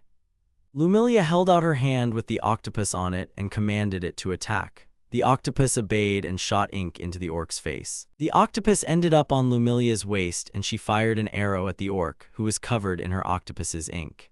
Next to Lumilia stood an armed Charlotte. She held her sword in front of her. An orc with terrible fangs attacked Charlotte with a roar. Charlotte's sword parried the attack with the orc's axe. The orc loomed over Charlotte, gritting his teeth. Charlotte ducked slightly from the orc's attack. The orc loomed over Charlotte and shouted that he would deal with her. There were coals from the fire under Charlotte's feet. Without thinking twice, she kicked the stubs, which hit the orc in the face, causing him to drop his axe and walk away. The orc grabbed his burnt face with his hands and began to scream in pain. Charlotte screamed too, then she rushed to attack. Charlotte slashed her sword at the orc's back, causing him to fall to the ground and scream. She activated her skill, a powerful strike that dealt extra damage when attacking.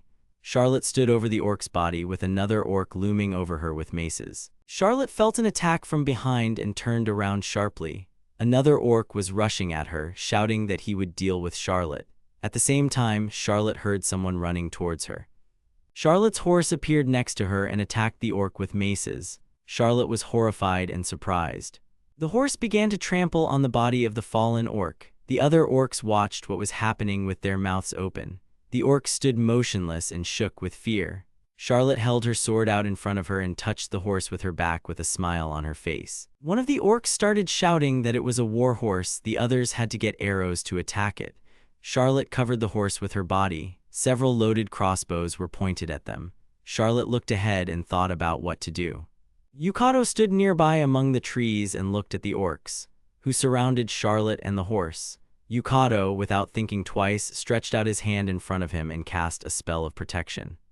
Charlotte covered her face with her hand as she was frightened by the arrow flying towards her, but the arrow shattered on the magic shield that Yukito had cast. It was a first-level spell that helped to repel the enemy's attack. Charlotte held her hand in front of her face. In front of her was a magical defense against which the orcs' arrows were breaking. The orcs became alarmed. They began to look around and shout that they needed to find the source that was using magic. The orcs looked into the forest and saw Yukito, who stretched out his hand in front of him. One of the orcs took a crossbow and aimed it at Yukito.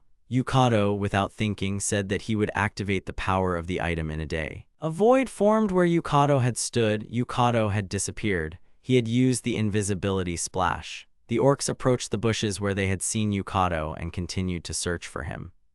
Yukito crouched near the orcs. He was wearing a chameleon cloak. It increased the level of camouflage. It could be used once a day.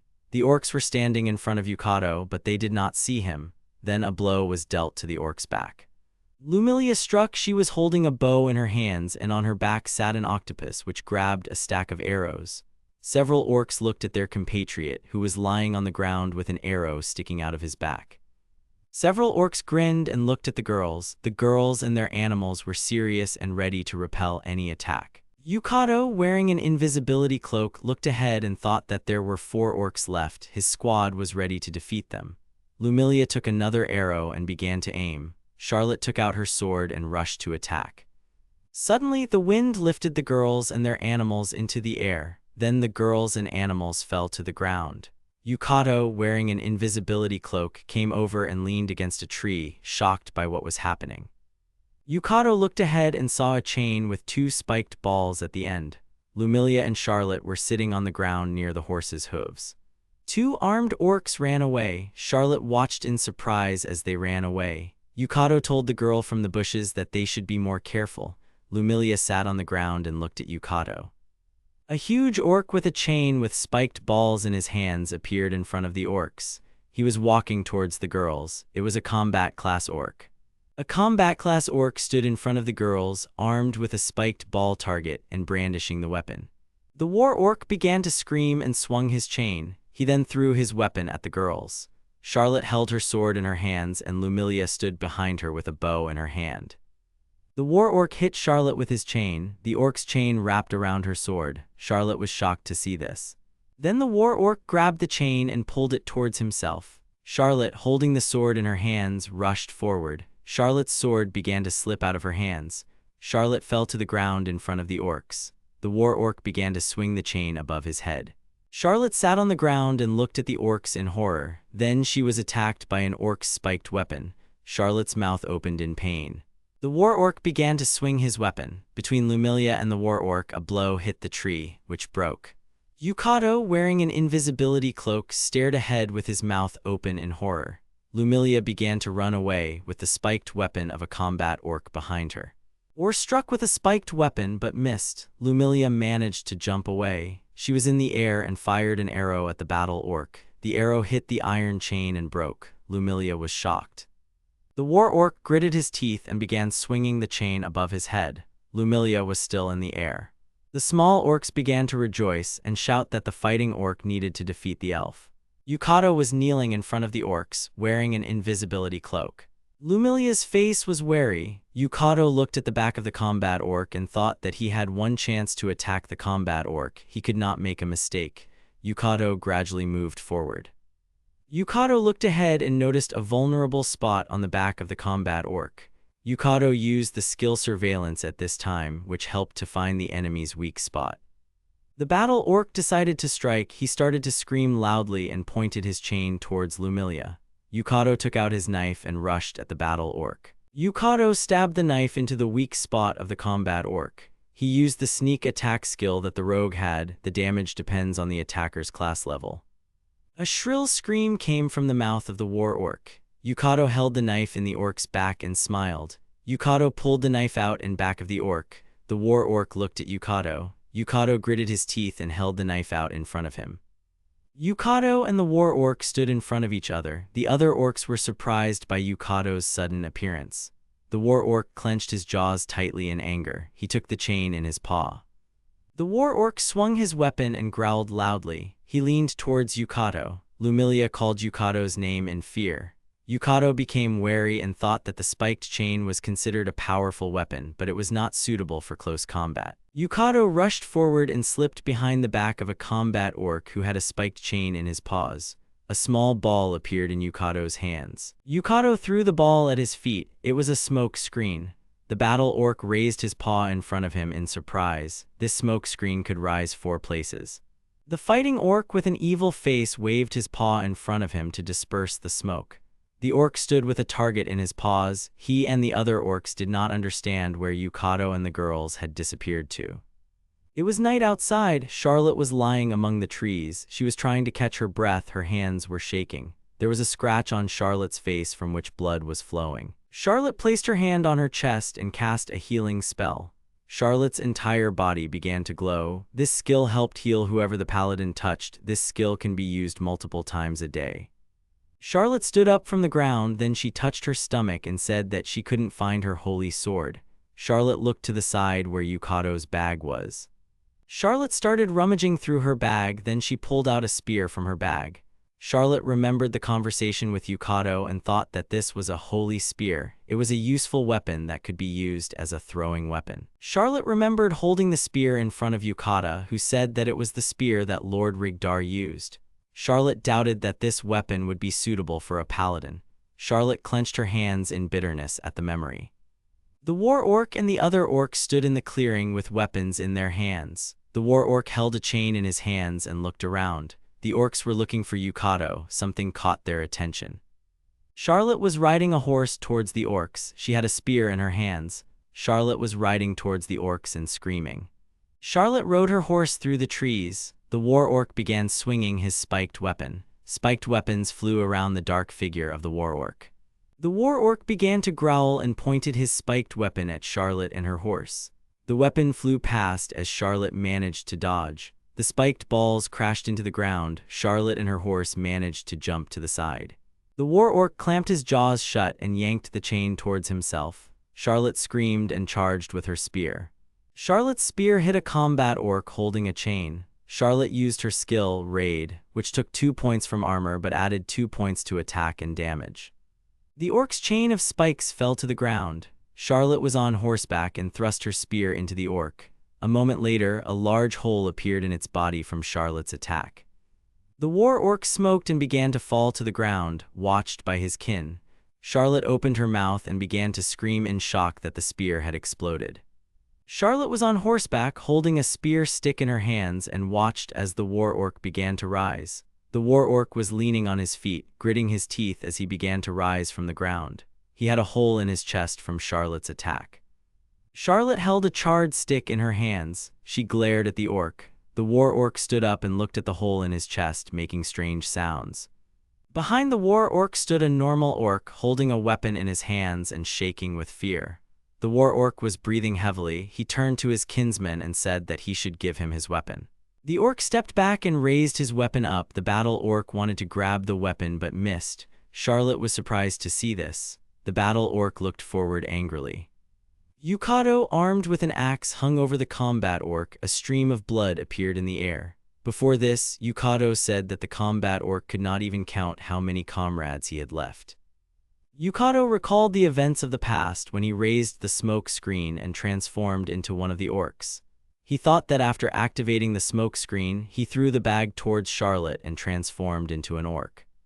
The other orcs, realizing what Yukito had done, began to scream in horror and clutch their heads. A moment later, arrows began to hit the orcs. It was Lumilia's attack. She stood behind Yukito and aimed at the orcs. The octopus was next to her. Several orcs lay on the ground, Lumilia's arrows still in their bodies. One orc remained, looking at his stricken kin in horror. He then began to run. Lumilia drew her bow and began to aim at the remaining orc. The remaining orc ran into the horse and fell from the impact. The orc sat on the ground and looked at the horse in horror. The horse began to raise its hooves at the orc. He sat on the ground with his mouth open. Yukito ran up behind the horse and shouted that it should stop, as Yukito wanted to question the orc who had stopped. Charlotte was on top of the horse and was stroking its neck to calm it down. Charlotte got off her horse and looked at Yukito. Charlotte walked up to Yukito and held Yukito's bag out in front of her. He reached his hands forward to take it. Charlotte showed a charred stick where the spear used to be. She nervously said that Yukito's spear had exploded during the attack. Yukito slung his bag over his shoulder and said that he had purposely tied an explosive potion to the spear. Charlotte put her hand to her chest and began to nervously shout that she was unhappy that Yukito made her use such a cowardly weapon, because she was a paladin, albeit a former one. Lumilia stood nearby and listened to the conversation of the guys. Yukito remembered the men's faces, then he raised his finger and said that he had blessed the explosives at the temple, so they were sacred explosives. Charlotte put her finger to her face and thoughtfully said that if the explosives were really holy, then fine. Yukito stood in front of her with his finger raised. Lumilia and the others stood nearby and looked at the boys. Yukito was tying up the remaining orc. The girls were standing behind him, and next to them all were the bodies of the remaining orcs with Lumilia's arrows sticking out of them. The girls asked Yukito if he had foreseen the orcs' attack. Yukito tied the orcs' hands with a rope and answered the girls' question positively. They were all surrounded by trees and bushes. Yukito recalled how he used the skill to communicate with a girl and a man before. Yukito said that earlier, in Orbeta City, he collected information related to the evil temple. Yukito imagined the mountain where this temple of evil was located. Yukito continued to say that this temple is located in the mountains of Black Fog. This name was invented 2 years ago. Before that, the mountains were called Zoaguhea. Charlotte and Lumilia cautiously repeated the mountain's previous name and said that it was the name of the evil Avar god of darkness, worshipped by orcs and goblins. The girls imagined a hairy monster with a goat's skull with horns on its head. Yukito raised his hand and continued to say that with the power of the Black Dragon, the believers captured this temple. Most likely the Goblin King that the guys defeated was originally a priest of this temple. Yukito approached the goblin with an arrow in his chest and said that the goblins had surrendered and joined the temple invaders, and the other students had fled and hidden in the forest or underground. The girls stood next to the goblin liaison, who was sitting on the ground. Yukito began to rummage through the pocket of the fallen orc.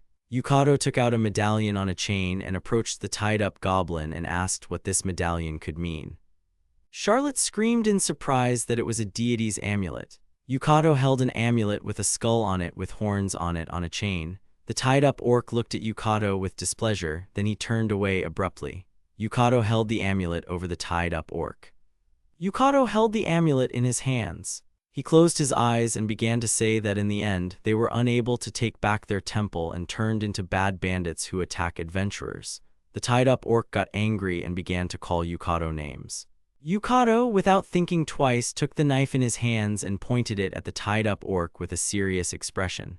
The orc fell silent and looked at the blade of Yukato's knife. Yukito stood motionless for a while and looked at the tied-up orc. Yukito held the knife in front of the orc's face and started saying that the orc needed to lead them to the orc base. Yukito needed to talk to the orc leader. The girls stood nearby and were surprised by Yukito's words. Charlotte approached Yukito and nervously shouted his name. Yukito, without lowering the knife, looked at Charlotte and said that the Temple of Evil was their common enemy. If the negotiations with the orcs were successful, then they would be able to combine their efforts. Charlotte nervously replied that it was impossible to unite with the followers of evil. Yukito recalled the negotiations with the Illithid. Yukito looked at Charlotte and said that he was willing to take any chance. After all, they had already allied with the Illithid. Charlotte wanted to object, but she fell silent and looked at Lumilia. Yukito crouched down, not lowering the knife from the muzzle of the tied-up orc. Yukito thought that in any case, he needed to find out about the situation in the Temple of Evil. Yukito turned to the orc and asked if he would cooperate. The orc looked at Yukito thoughtfully. After thinking for a bit, the orc took some saliva into his mouth and spat in Yukito's face.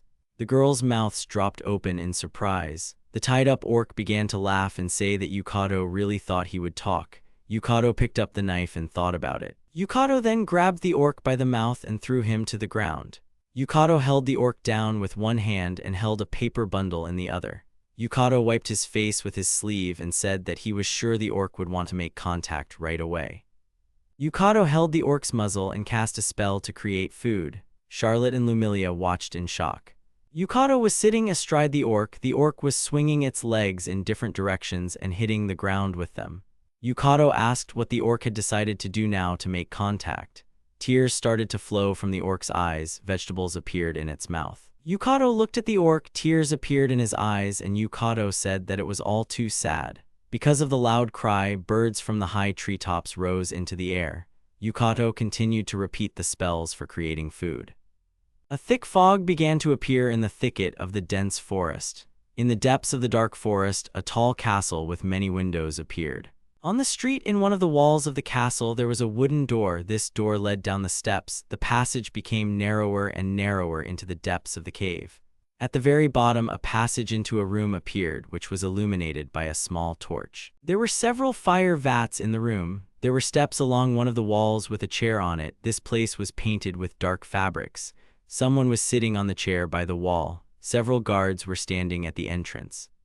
One goblin held a tray with a carved cup in his hands. He approached a man who was sitting on a chair by the wall. The man's face was not visible. The stranger had armor on his hands. He took the cup in his hands and grinned. The stranger threw a carved cup with a drink on the floor, which greatly frightened the armed guards. The stranger began to shout that he was unhappy with the appearance of the servants of the Temple of Evil.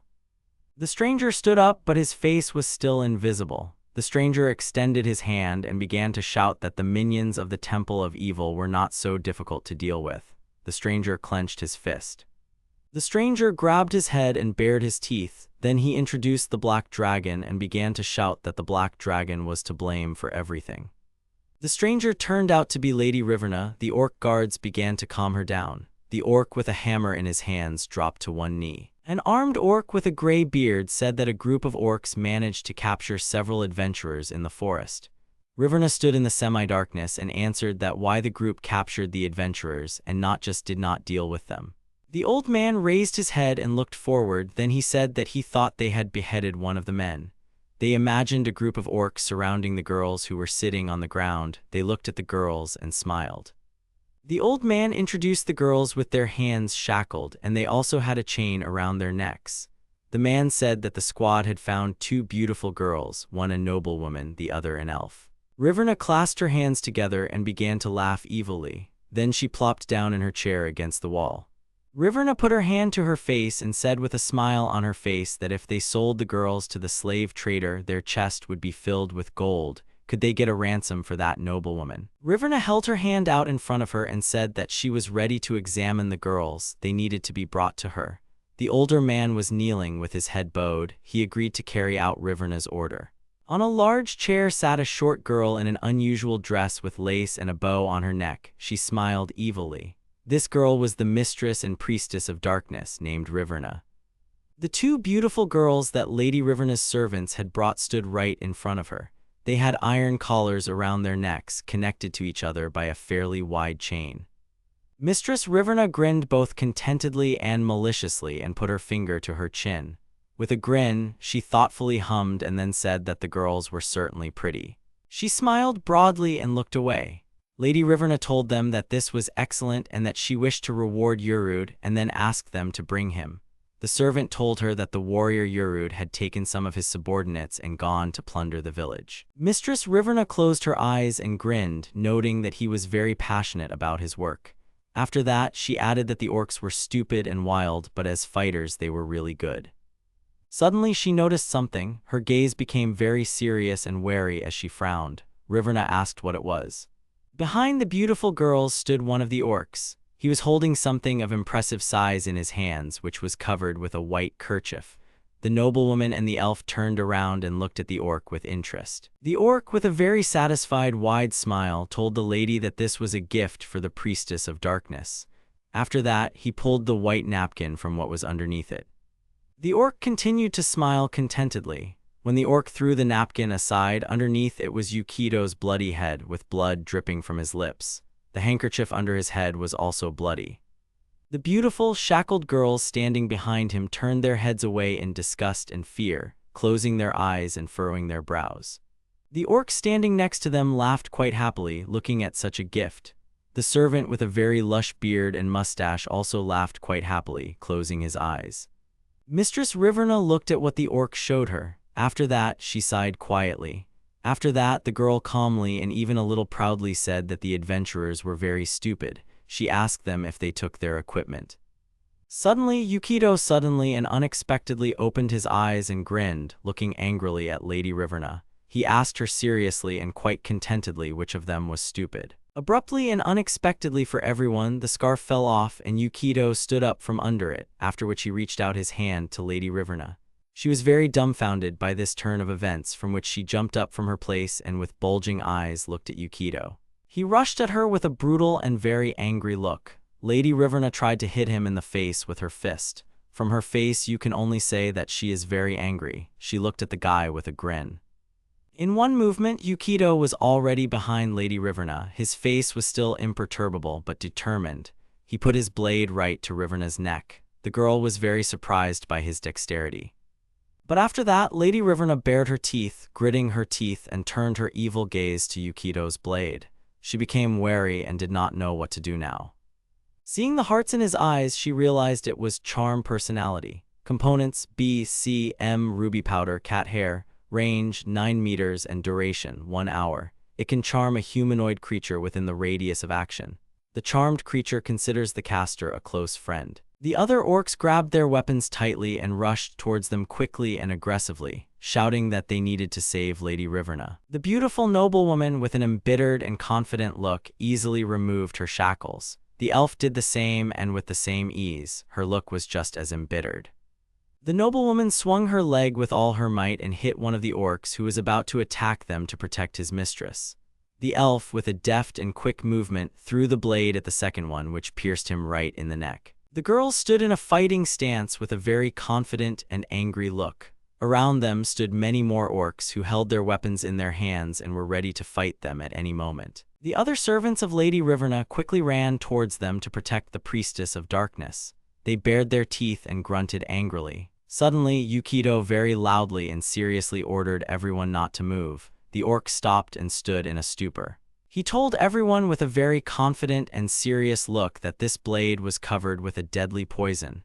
Lady Riverna looked at him angrily, without making any movements. The man waved his hand, stopping the orcs who were clearly angry from attacking again.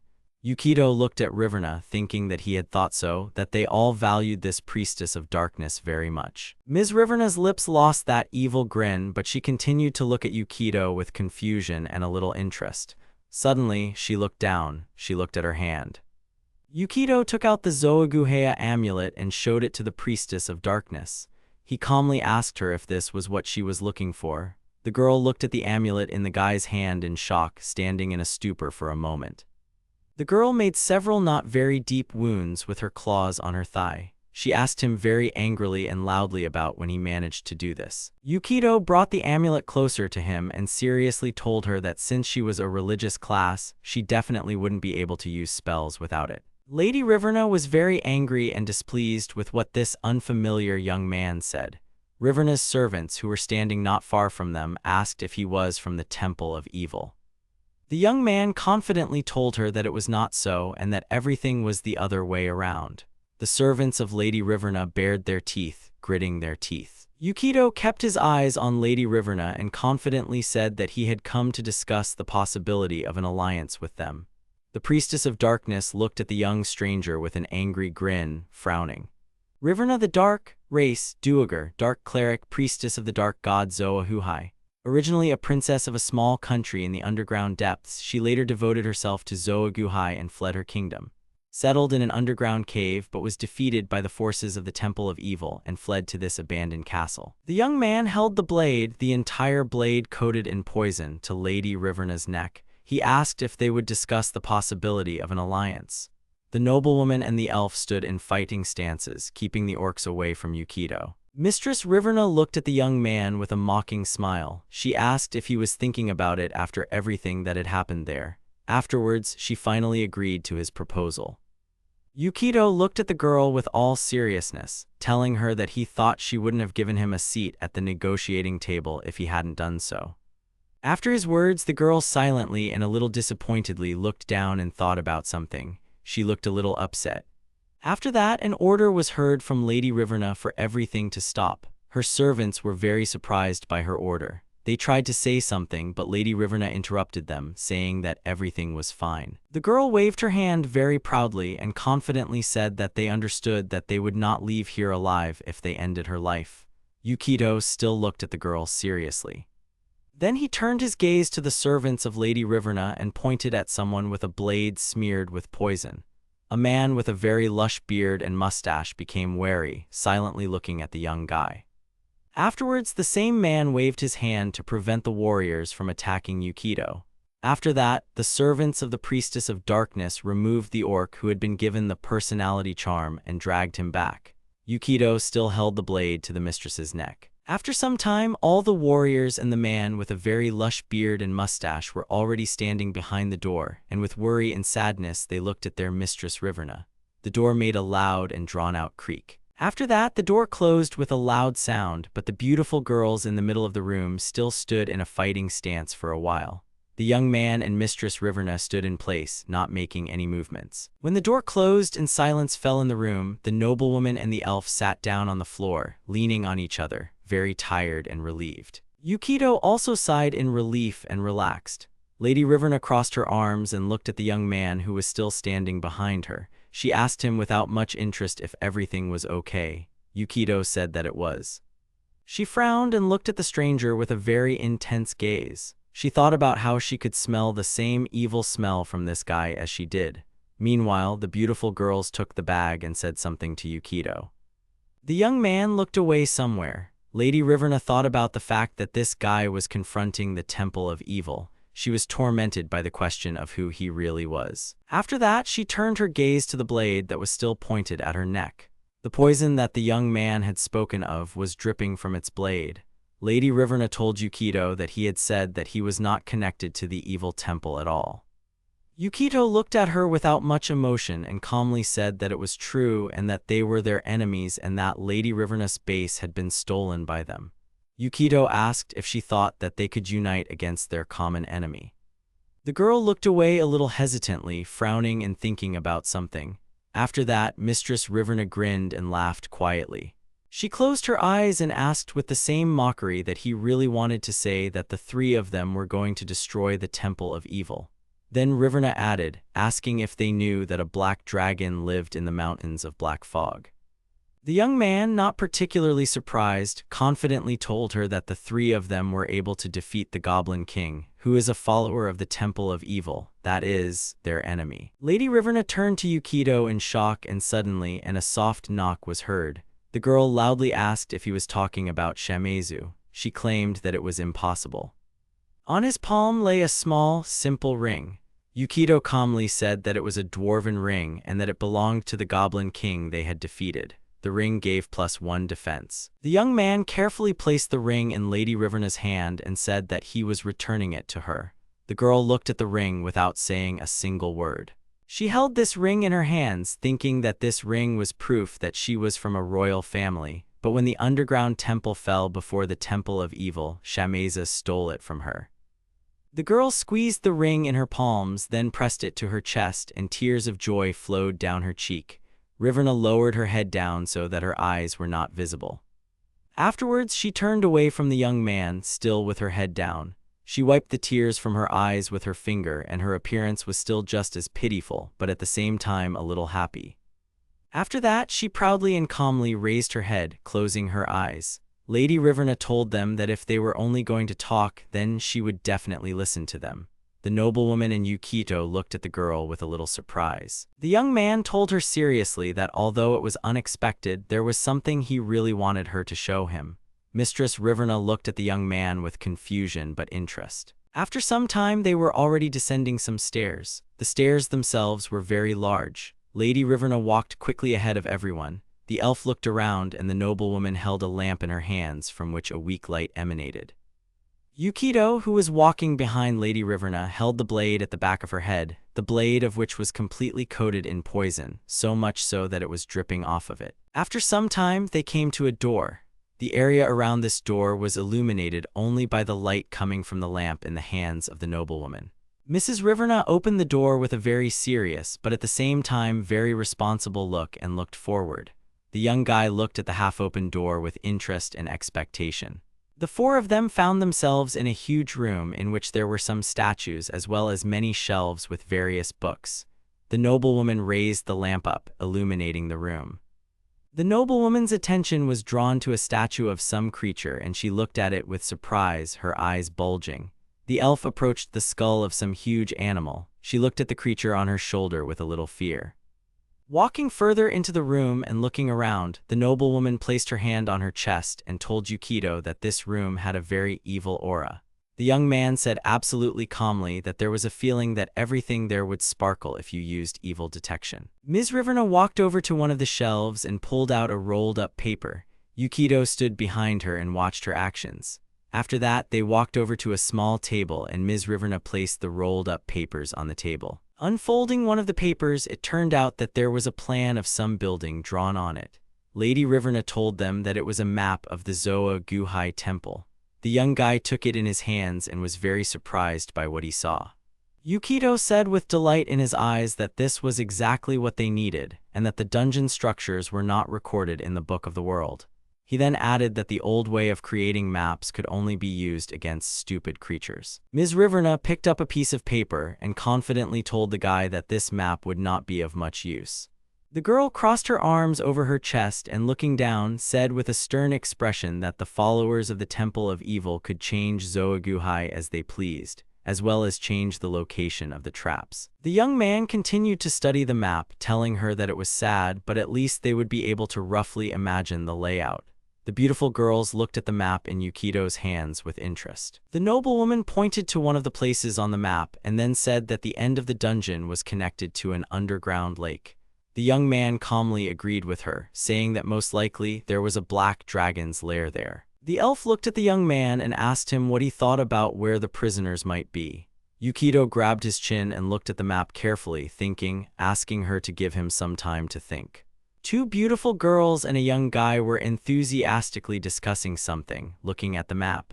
Lady Riverna silently looked at them, almost not listening to their conversations. Riverna was extremely surprised and looked at them with wide eyes, wondering if they really planned to fight the Temple of Evil. The young man looked very serious and was obviously studying the map with all responsibility.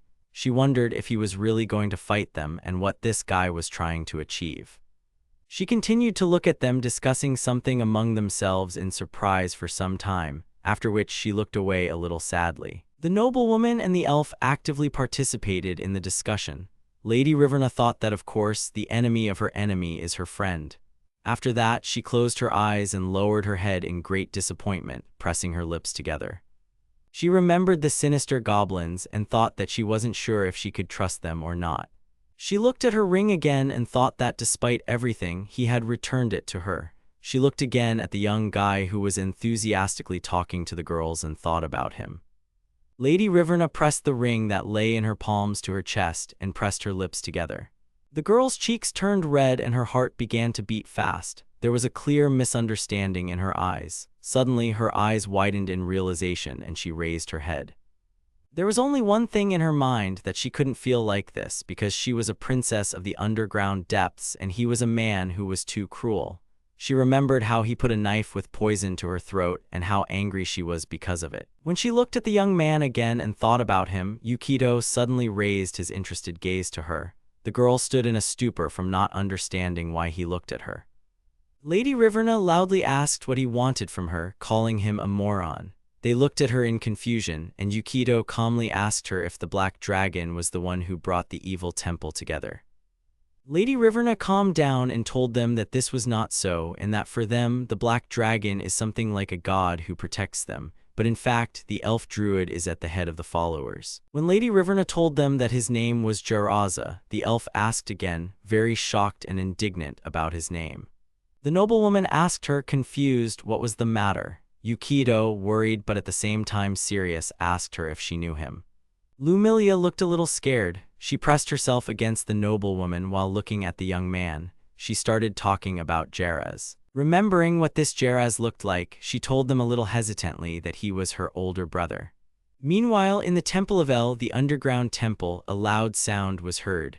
A lot of people in cloaks and with hoods on their heads were going somewhere. In one of the rooms, near a large table, stood a tall man with long hair and a staff in his hands. Loud sounds were heard from the mouth of some sinister animal, which bared its sharp teeth. The long-haired man turned out to be Jaraza. He looked up at something without much emotion, saying that the time had almost come and that soon the goddess of darkness would descend upon them. Behind Jara stood a huge, sinister wolf whose eyes were terrifying and whose mouth was drooling. It was making loud noises. Jaraz was very calm and addressed it as Managaram, asking if it was disturbing. There were many candles burning in this room, and a soft sound of a blazing fire on the wick came from them. There was also someone else in that room. There was long hair lying on the table, and on the hand there was an iron handcuff chained. She was lying on the table as if unconscious. She was dressed in very light clothes. Her eyes were closed and her hands and feet were chained. Lumilia frowned and lowered her head a little. She told the others a little sadly that Jaraza was like an older brother to her and Serena.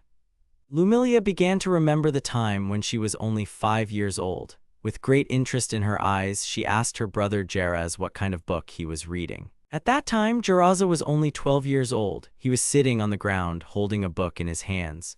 Jaraza looked at Lumilia in surprise. After that, he smiled sweetly and told her that he was studying magic and that with its help he could become a druid. Little Lumilia became even more curious and asked him another question about what he could do with magic. Suddenly, Serena came up behind her. At that time, Serena was only 8 years old. She looked sternly at Lumilia, telling her to be quieter and that she should not disturb her brother when he was studying. Jaraza held the small flowers in the air with his magic. He told Serena with a sincere smile that everything was fine and that he was just thinking about taking a break.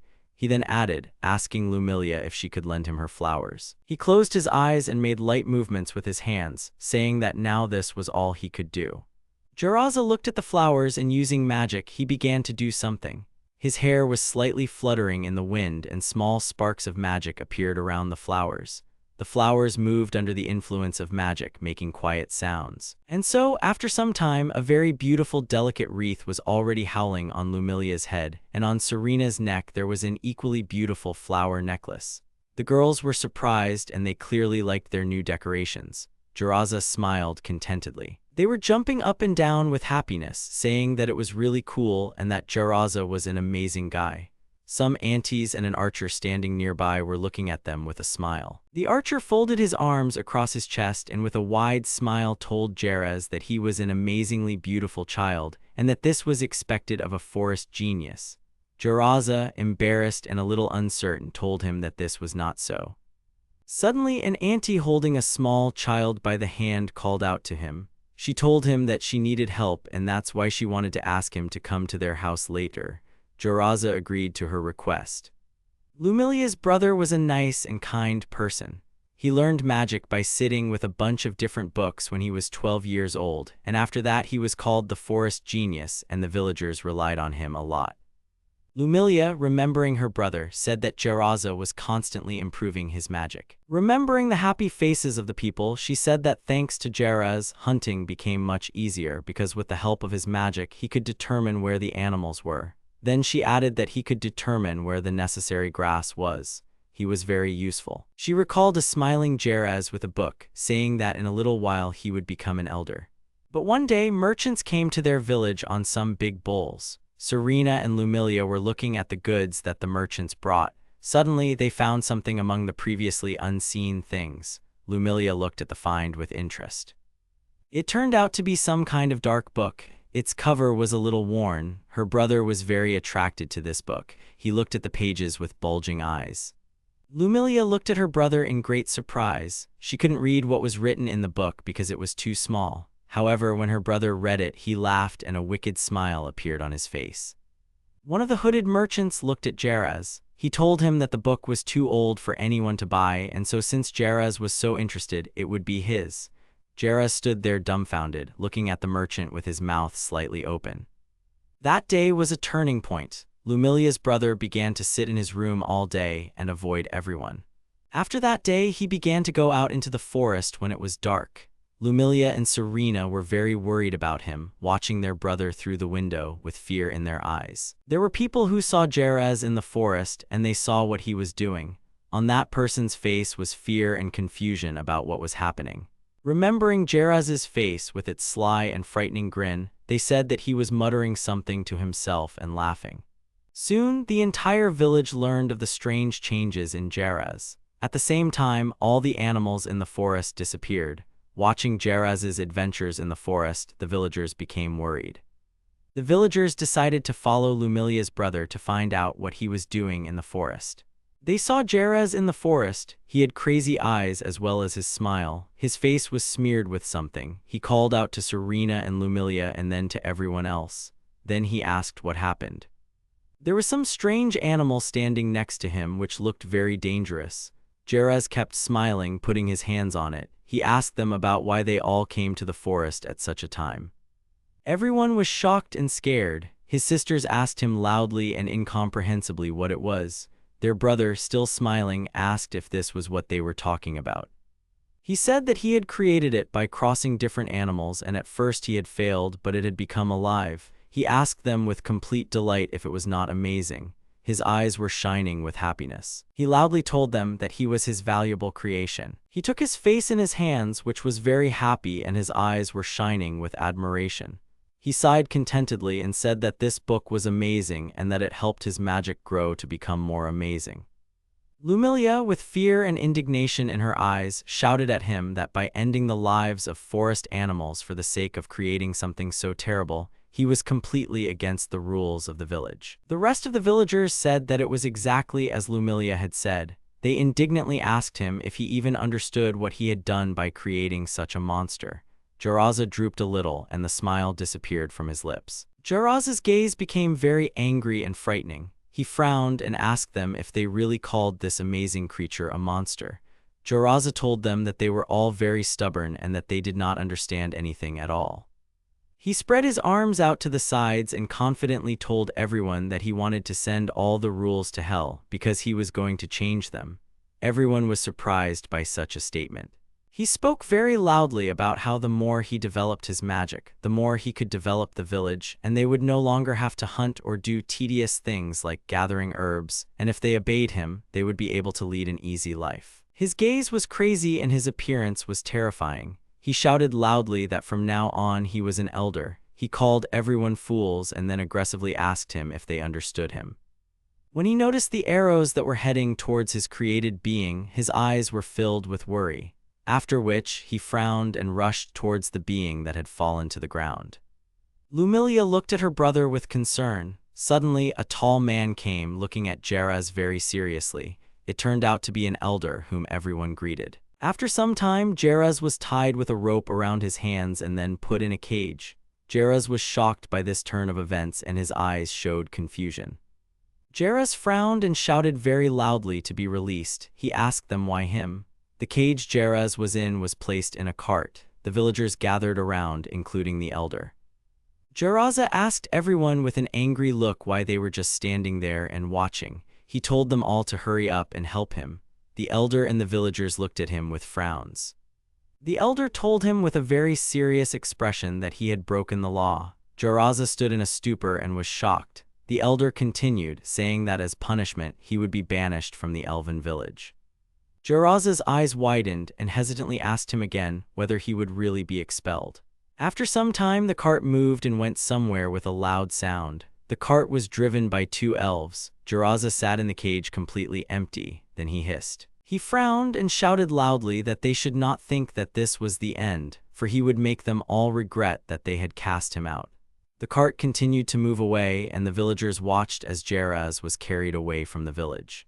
Serena hugged Lumilia. They both cried because of what happened. After that, little by little, the Les began to return to normal. Many books covered in animal blood were found in their brother's room, but that dark book that was all tattered was never found. Yukito, the noblewoman, and Riverna listened attentively to Lumilia, who stood by the table with a sad expression, talking about how her brother was banished from the elf village and never returned. The creature that was sitting on Lumilia's shoulder made a slightly sad sound. Suddenly, Lumilia's eyes widened sharply and she placed her palms on the table. Her hands trembled. She said that this couldn't be.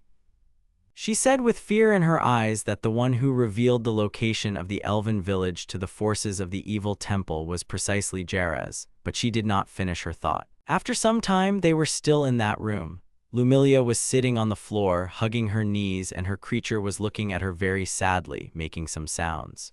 The noblewoman looked at Lumilia with concern before calling out to her. Lumilia was sitting on the floor, not far from them. Yukito frowned slightly, holding a book in his hands, and told her to leave her alone for a while. Yukito looked away and thought about Lumilia's older brother. He flipped through the book, thinking that he felt sorry for Lumilia, but he couldn't do anything.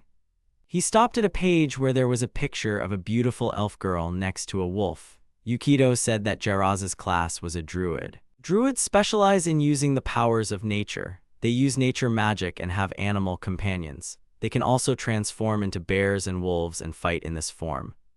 He frowned as he looked at the book. The young man thought that if this class was not analyzed and countermeasures were not developed, they could become dangerous opponents. Yukito's specialization window remained empty. He thought about how he didn't want to limit himself, so he left his special skill field empty. Yukito continued to look at the book, thinking that he was tempted to use it to get an extra HP, but he would hold off on that for now. Lady Riverna slammed the sharp tip of her weapon onto the floor. Riverna asked him what he was reading. Yukito turned to Riverna, a little scared. He placed the book on the table, closing it, and asked her what it was. Mistress Riverna raised her weapon and said with a grin that it was a legendary weapon of the underworld, the giant's hammer. The dwarven warhammer gave +2 to strength. The young man let out a small breath of surprise. He asked Riverna if this meant that she would fight with them. Lady Riverna turned her gaze to him. She closed her eyes and began to tell him a little proudly that they had also thought about the imminent attack on the Temple of Evil, and it seemed that since they had indeed defeated those goblins, they were not against joining forces with them. She said this quickly, and Yukito rejoiced. He had a very happy smile on his face. Yukito thought that it seemed that returning that ring gave me more trust than he expected. He remembered how he returned the ring to her. He extended his hand to Lady Riverna and said that this meant that they were now allies. Lady Riverna looked at his hand with a little surprise. Yukito frowned a little and suggested that they work together. Lady Riverna blushed deeply and looked at the young man very nervously. She turned away abruptly and shyly shouted at him to at least be grateful. Yukito smiled nervously, looking at Lady Riverna a little confused. Suddenly, someone called out to Yukito and he turned around to see why he was called. There was a noblewoman standing there next to Lumilia. Lumilia looked very confident. She said that she was going to save her older sister, Serena. The noblewoman placed her hand on her waist. Lumilia frowned and confidently said that even if their enemy was her brother, she still would not back down. He pointed his finger at the map where Winter Haven was. Looking at the table, he said that this place had become a deserted desert city, but now it was the base of the followers of the evil temple, and that first they would infiltrate it and get information. Afterwards, he looked at Lady Riverna and asked how many subordinates she had. Riverna looked at Yukito very seriously. She told him that she had about 20 orcs and that they were stupid savages but could be quite useful. Then she added that they were all first-level orc warriors and that it felt like they could escape, ruining their plan or betray them at the last moment. After that, she very proudly said that she also had 4 elite dwarf fighters and that they were absolutely loyal to her, their princess. Yukito thoughtfully took his chin and said that they were all warriors of the 2nd or 3rd level. He closed the book and thought about how it would be nice to have a rogue, but this would do. He told Riverna that he wanted the dwarves to split the orcs up and lead them as a distraction. Riverna asked about the distraction. Yukito raised his finger and said that he wanted them to attack several villages where the evil temple was located, and if their bases were attacked by the Zoaguhai followers, then the evil temple would have no choice but to split its main forces. Lady Riverna looked away and thoughtfully grabbed her chin, asking if they would really split their strength. Yukito said with a serious expression that they would, since they were not an opponent they could defeat head-on. Afterwards, Yukito asked Riverna why they hadn't retaken their temple yet if she thought she could defeat them in a frontal assault. This question was a blow to Riverna. She frowned at Yukito. He raised his head and closed his eyes, saying that if numbers were an important factor, they would simply hire adventurers. Mistress Riverna lowered her head a little upset and said a little uncertainly that he was right. Then she raised her head sharply and turning around, told him that she would go and explain it to the old people. Yukito opened the book again and stared at it, thinking that a careless attack would only be a loss for them. He pictured in his mind how things might play out. He thought that if they charged at the enemy and were destroyed in one breath, all they would do was give the Black Dragon extra experience points.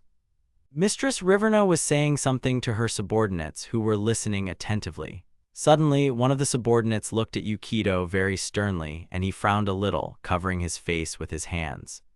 After some time, they had already developed their plan. The dwarven warriors would command 2 squads of orcs and attack the villages that had become the bases of the evil temple. They would attack each village repeatedly, and when the temple sent reinforcements, they would retreat, hit and run tactics. Yukito continued to study the book. Although it was not a power that would pose a threat to the evil temple, they would not be able to ignore it. The young man grinned evilly. They would have no choice but to reduce their forces. The girl stood behind Yukito. Lady Riverna said that he was a little scary. The noblewoman simply remained silent. Lady Riverna turned her attention to Lumilia, who was frowning and looking at her. Her gaze was very confident and serious. Lumilia stood there, not taking her eyes off of Mistress Riverna. They looked at each other very seriously and angrily. After that, Lady Riverna grinned evilly and asked her if it was sad. Then she continued, talking about the Dark Priest Paladin. The noblewoman frowned and looked at Riverna, thinking that he was already an ex. Lumilia frowned and didn't take her eyes off her. Riverna continued that in the same way, 2 natural enemies, the dwarves and the elves, unite. Lumilia also stood still after she confidently told her that if it was for the sake of saving Serena, then it didn't matter to her who she united with. Lady Riverna didn't answer her. She continued to look at Lumilia silently. The situation between the girls was very tense. But then the noblewoman closed her eyes and bent down a little. She took the girls by the hands and said that even if it is not allowed to unite with the forces of evil for the sake of good, the temple of evil is their common enemy. She held their hands, confidently telling them that they should work together to achieve their goals. She turned her gaze to Lady Riverna, saying that it was almost like the legend of the War of the Ring. The legend says that long ago, in ancient times, humans, elves, dwarves, and another small race united to fight a powerful enemy. Lady Riverna, Lumilia, the noblewoman, and Yukito were standing near the horse. The young man and 2 beautiful girls were looking at Lady Riverna. Riverna put her hand on her waist and told them that she would show them the way to Winter Haven, as she was very familiar with the area here. While the noblewoman was petting the horse, Yukito agreed with Riverna, thanking her for it.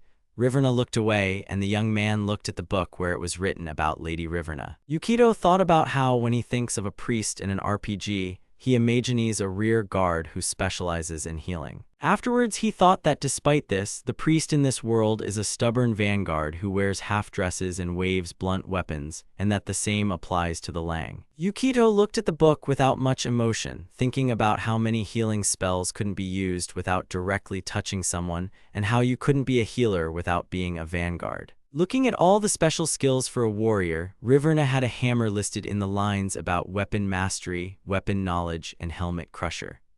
Yukito closed the book and thought that in any case, Riverna was a third-level priest, so a healer was very useful for a good party balance. The young man said that Mistress Riverna would take the place of the vanguard healer. Riverna pointed at herself, a little surprised, and asked him again about the healer.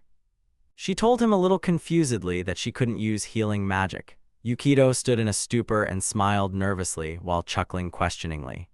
Lady Riverna grinned wickedly and said that it was because she was a dark priest. After some time, they walked forward along the forest road. Yukito was buried in a book, walking ahead of everyone. He told Riverna a little hesitantly that she was right. The girls looked at Yukito without much emotion. Looking at the book, he thought that he did not have all the attributes of a dark priest. They learned spells of harm instead of spells of healing. When spells of harm damage all forms of life, they act as healing spells for undead.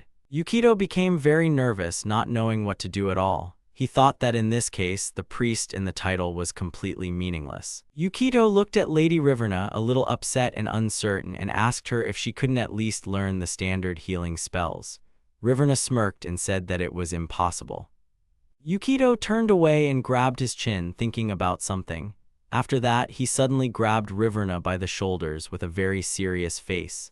Riverna was extremely surprised by his actions. Mistress Riverna blushed deeply and asked him a little nervously what it was he was planning to do to her. Yukito told Riverna to listen to him with a very serious expression. Riverna frowned at him, her lips pressed together. The young man abruptly showed Lady Riverna an open book and she was a little frightened.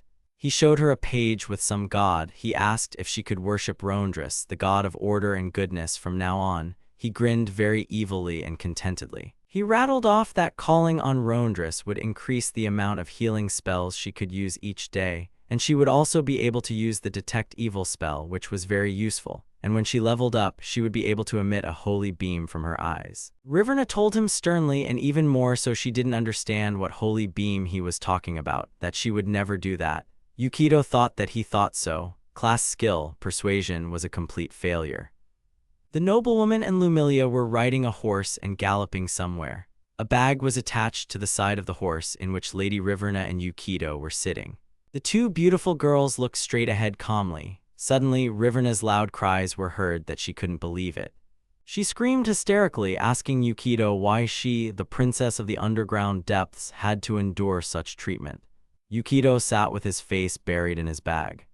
He didn't look very healthy. Yukito looked at Rivern and Tylo said that he couldn't do anything because a horse can't carry more than 2 people. Yukito looked back at his bag, saying that he had the feeling that she didn't care about all this shaking. Riverna, a little surprised, told him that humans were quite weak, and then giggled. Lady Riverna smirked mockingly as she told Yukito that such a build was nothing to the Duergar. Her racial stat gave her +8 stamina. Yukito told her that he envied them, then covered his mouth with his hand and coughed. After some time, they were already in a completely different place. There was a lot of different grass and trees. They got off the horse and walked on foot. Yukito walked with his head down. Riverna closed her eyes and said very displeasedly that she could not believe how impudent he was, and that the way he treated her, the princess, was unthinkable. Riverna raised her hand to her face and told him with a sad expression that her precious armor of evil still smelled. Yukito covered his mouth with his hand and told her that he had already apologized. He still felt sick, and Lumilia's creature was rubbing his back. The young man looked at Mistress Riverna and asked her where the so-called gates of the Doom Mine were. Riverna thoughtfully took her chin and looked off to the side. She began to push aside the bushes, saying that she was sure that they were definitely somewhere around here. The noblewoman looked around with a very wary expression. The fog was gathering near them. She looked at Yukito, saying that the fog had become thicker. Yukito also became wary, saying that she was right. They all walked forward together, looking around. Yukito told them that they should continue moving without losing their vigilance. Lady Riverna walked ahead of everyone. After some time, they have already reached the foot of the Black Mist Mountain. In order to get to Winter Haven, the base of the evil temple, they need to get through this foggy forest. In addition to the difficulty of movement due to the forest terrain, there is a chance of a random encounter with an enemy. They had a huge list of random encounters with various creatures. Despite all this, Riverna knows a secret passage through an abandoned mine that can be used to get to Winter Haven. Suddenly, after some time, Lady Riverna froze. Yukito was wary of such a sudden pause. He came closer to the girl and leaned slightly, looked at her, asking what happened. Then he raised his head and looked up. In front of them was a huge rock, the slope of which was absolutely vertical to the ground. They all stopped in front of it, and the young guy asked if it was a dead end. Lady Riverna panicked greatly. She began to hesitate, saying that there should be a secret entrance somewhere. Yukito emphasized the phrase that it was somewhere, a little disappointed. Suddenly, Lumilia and her creature turned around warily, frowning. Lumilia took her bow and said that there was definitely something there. She had +6 insight. The noblewoman also became wary and looked in the same direction. There was something huge walking behind the trees, obviously bigger than them. The girls and Yukito kept their eyes on the direction of the unknown creature's movement. Lumilia had already pulled the arrow, ready to attack at any moment. 2 chicken bears came out to them. Large monster, chaotic neutral, health 42, speed 9 meters, special skill, strike. They are very temperamental and ferocious, aggressively attacking both animals and people. Yukito was shocked and asked the others if it was a chicken bear. Everyone was surprised and a little scared. Yukito stood in a stupor from what he saw, his mouth slightly open. At the same time, he thought about the fact that in that random encounter table there was not a single monster with a threat level higher than 4.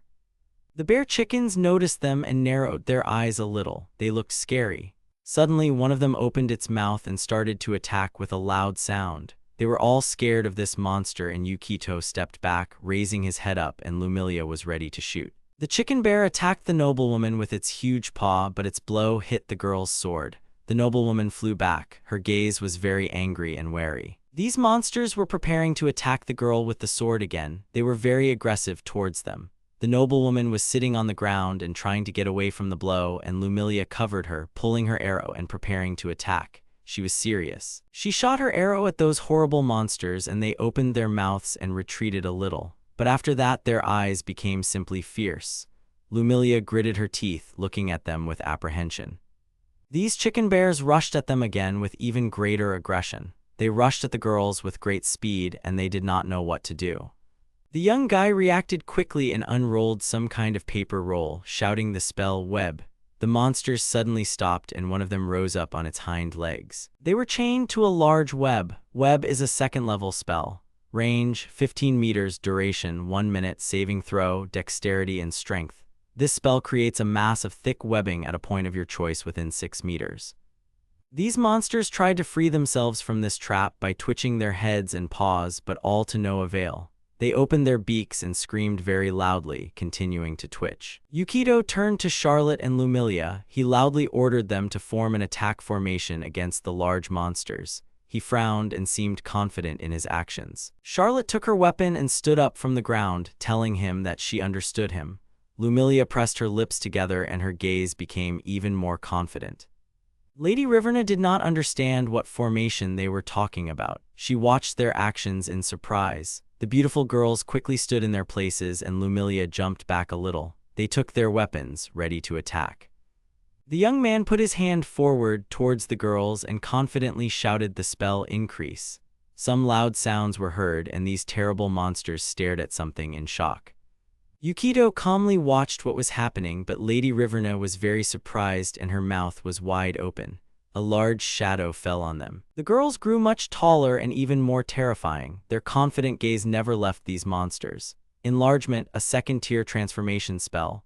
Range, 6 meters, duration, 1 round, concentration, increases the size and weight of creatures in the caster's field of vision. Charlotte swung her sword and rushed towards the enemies with loud screams. She dealt a very strong blow to these monsters. The chicken bears screamed very loudly from the blow, and Charlotte looked at them menacingly. One of these chicken bears reached out with its paw towards them. Suddenly, some sounds were heard and Lumilia pulled her arrow, and her eyes narrowed a little in anger. The arrow shot straight at them while these monsters were still trying to get out of the web trap. This arrow hit one of the monsters right in the neck, and its eyes were filled with pain. The second one looked at the wounded one with fear. Suddenly, a huge explosion occurred. Explosive arrow, a special arrow with an alchemical potion of fire applied to the tip. When it hits a target, it deals additional fire damage. The second monster's gaze became even more ferocious, and she cowered in anger. The chicken bear tried to break free from the web with a sharp movement. Lumilia looked at what was happening, a little scared, but still stood in a fighting stance. Yukito remained calm, but Riverna was shocked. The tactical schemes for different types of enemies were somewhat written in the manual for preparing for random encounters with monsters. Charlotte gritted her teeth and rushed towards Lumilia. She struck the monsters again. First, he uses a web spell to limit the enemy's movement, and then uses an enlargement spell on Charlotte, which allows her to beat the enemy half to death with a long weapon while at a distance from the web's area of effect. When Yukito read this from the book, he smirked contentedly. This tactic is effective against large monsters that can only use physical melee weapons. Charlotte and Lumilia continued to attack these terrifying monsters, while Yukito and Lady Riverna stood to the side, watching them. Lady Riverna frowned slightly, thinking about how they had dealt with the ferocious chicken bear so easily. After some time, these monsters were defeated. Lumilia lifted their skin and wiped her forehead, exhaling, saying that even though they were forest monsters, they could not waste their lives in vain. Yukito and Charlotte admired, and Riverna was shocked. And now they are standing before this huge barrier again. Lady Riverna told them that this is the gate of the Mine of Doom. Yukito thoughtfully grabbed his chin, asking if it was true that there was nothing here. Riverna confidently said that it was because the location of the Doom Mines was a secret, and the entrance could not be found in the usual way. After that, Lady Riverna put her hand forward and, closing her eyes, confidently said that she, the rightful ruler of the kingdom, opens the gates to the kingdom of darkness. Tall magical doors appeared in front of them. The others looked at what was happening in shock and confusion. They stood in a stupor, looking up. Riverna, however, was not surprised at all. After that, the walls began to move apart, opening a passage for them. And then, a dark, huge tunnel opened up in front of them. Yukito's gaze became more determined. Charlotte was still in shock. Lady Riverna turned around, looking at Yukito. She smirked contentedly, her eyebrows furrowing. After that, she spread her arms and looked again at that dark tunnel which had a staircase leading down. Riverna told them that they had entered the underground depths. Yukito confidently walked forward, suggesting that the others start moving already. Charlotte worriedly asked Yukito to stop. Afterwards, she hugged her horse and told him that Rocinante was too big and couldn't get in. Rocinante had a very pitiful and sad look, just like Charlotte. Yukito thoughtfully grabbed his chin, looking at the horse. He thought about using a shrink spell to make her small, but the duration of the spell was too short and he didn't have many scrolls. But suddenly an idea came to him and he opened his mouth slightly. After some time, they were already walking through the caves. Stone spikes had formed on the ceiling from which water was dripping. Yukito was holding a lamp in his hands from which a not very strong light emanated. They walked along the rails, passing by the minecarts. There were skulls of some creatures lying on the ground as the boys walked past them. Riverna raised her hand and told them that there were no dangerous monsters in this mine, and that it was just dark, so they should watch their step. Charlotte, who was walking behind him, began to twitch violently. Yukito turned around, looking at the girl. He asked her if she was okay. Charlotte was dripping with sweat. She smiled a little nervously, saying that she was in perfect condition. Charlotte leaned her hands on her knees. She looked tiredly at the young man and said that despite everything, the horse was a little heavy. The head of the horse, which Charlotte was carrying on her shoulders, was sticking out of the bag. Yukito felt a little sad as he lowered his head, thinking about how the storage bag ignored the weight of what's inside. However, it didn't apply to what was outside the bag, but still, with his strength, he wouldn't be able to carry a horse's head that weighed around 60 kilograms. He asked Charlotte, a little annoyed, to let him know when she was tired and they would make a stop. Lady Riverna turned around, looking at them. Then she smiled broadly and said that in that case she knew a great place a little further. They came to the shore of a large body of water. Mistress Riverna, with a wide smile, told them that this was the underground lake of the Mine of Doom. Everyone looked at this large lake in shock, with their mouths open. Mistress Riverna waved her hand and closed her eyes, saying contentedly that it was her favorite place and that she had often played there when she was little.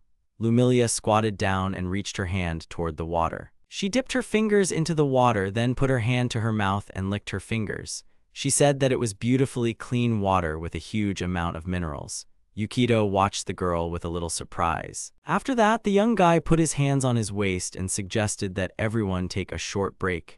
Mistress Riverna raised her hand and said that she wanted to take a bath. Charlotte literally fell off her feet. Lady Riverna looked at the young man with displeasure, crossing her arms over her chest. She said that all this was because thanks to someone, she had to clean her armor.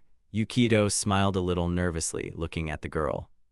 After some time, Lady Riverna went into the water to bathe. Loud splashes were heard from the water. Yukito told them that he would be on guard. Charlotte petted her horse, thanking him.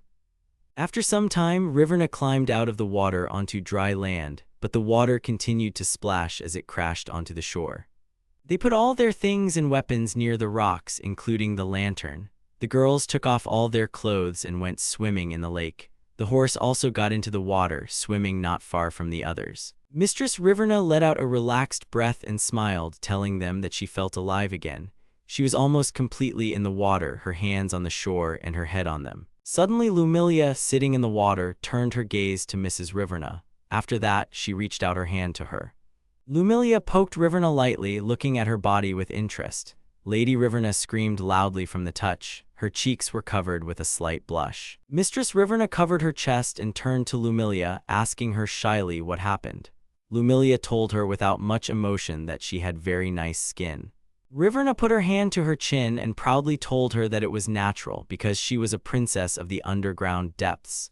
Lumilia thoughtfully put her finger to her chin, looking at Riverna with interest. After Lumilia started talking about some smell, Mistress Riverna raised her hands worriedly and sniffed them, then asked if she still smelled. A slight blush appeared on Lumilia's cheeks and she reached out her hand to Riverna, saying that this was not the case and that she smelled very nice. After that, Lumilia added, saying that she smelled like flowers. Ms. Riverna asked about flowers, slightly surprised, raising her eyebrows. After that, she turned around, taking something from the shore, saying that this is it. The girls looked at the thing that Mistress Riverna showed them with admiration. It turned out to be a very beautiful soap in the shape of a flower. Mrs. Riverna told the girls that it was excellent soap brought from the West. Lumilia looked at her with very cute and puppy eyes, telling her that it was very interesting.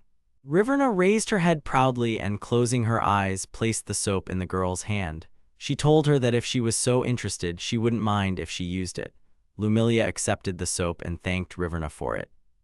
Lumilia looked at the soap in her palms with a little surprise, thinking that it was similar to the sweetness she ate in the elven village.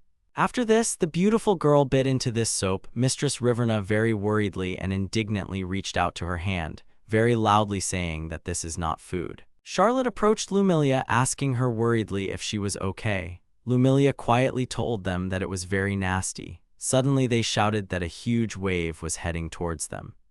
While the girls were swimming, a young guy was sitting on the shore and looking at something on paper.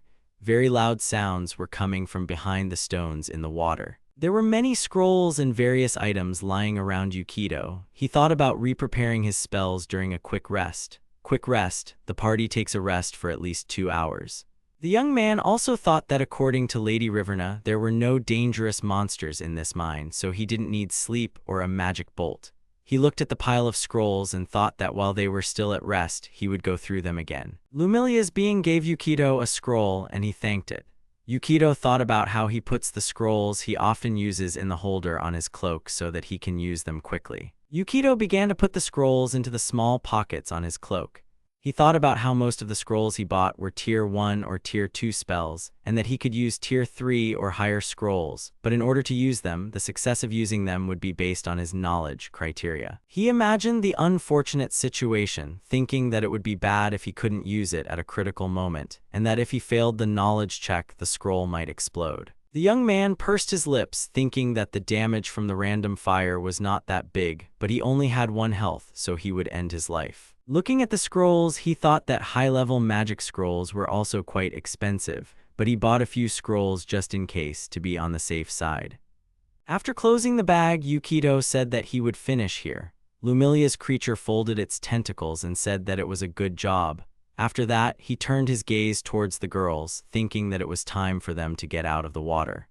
Suddenly, he heard very loud screams, which made him alert and bared his teeth, shifting his eyebrows. Lumilia's creature raised its tentacles, preparing to fight. Mistress Riverna, with tears in her eyes, pressed herself against Charlotte while looking at something sitting on her shoulder. She asked the girl in fear what it was. Charlotte looked at Riverna a little scared and surprised.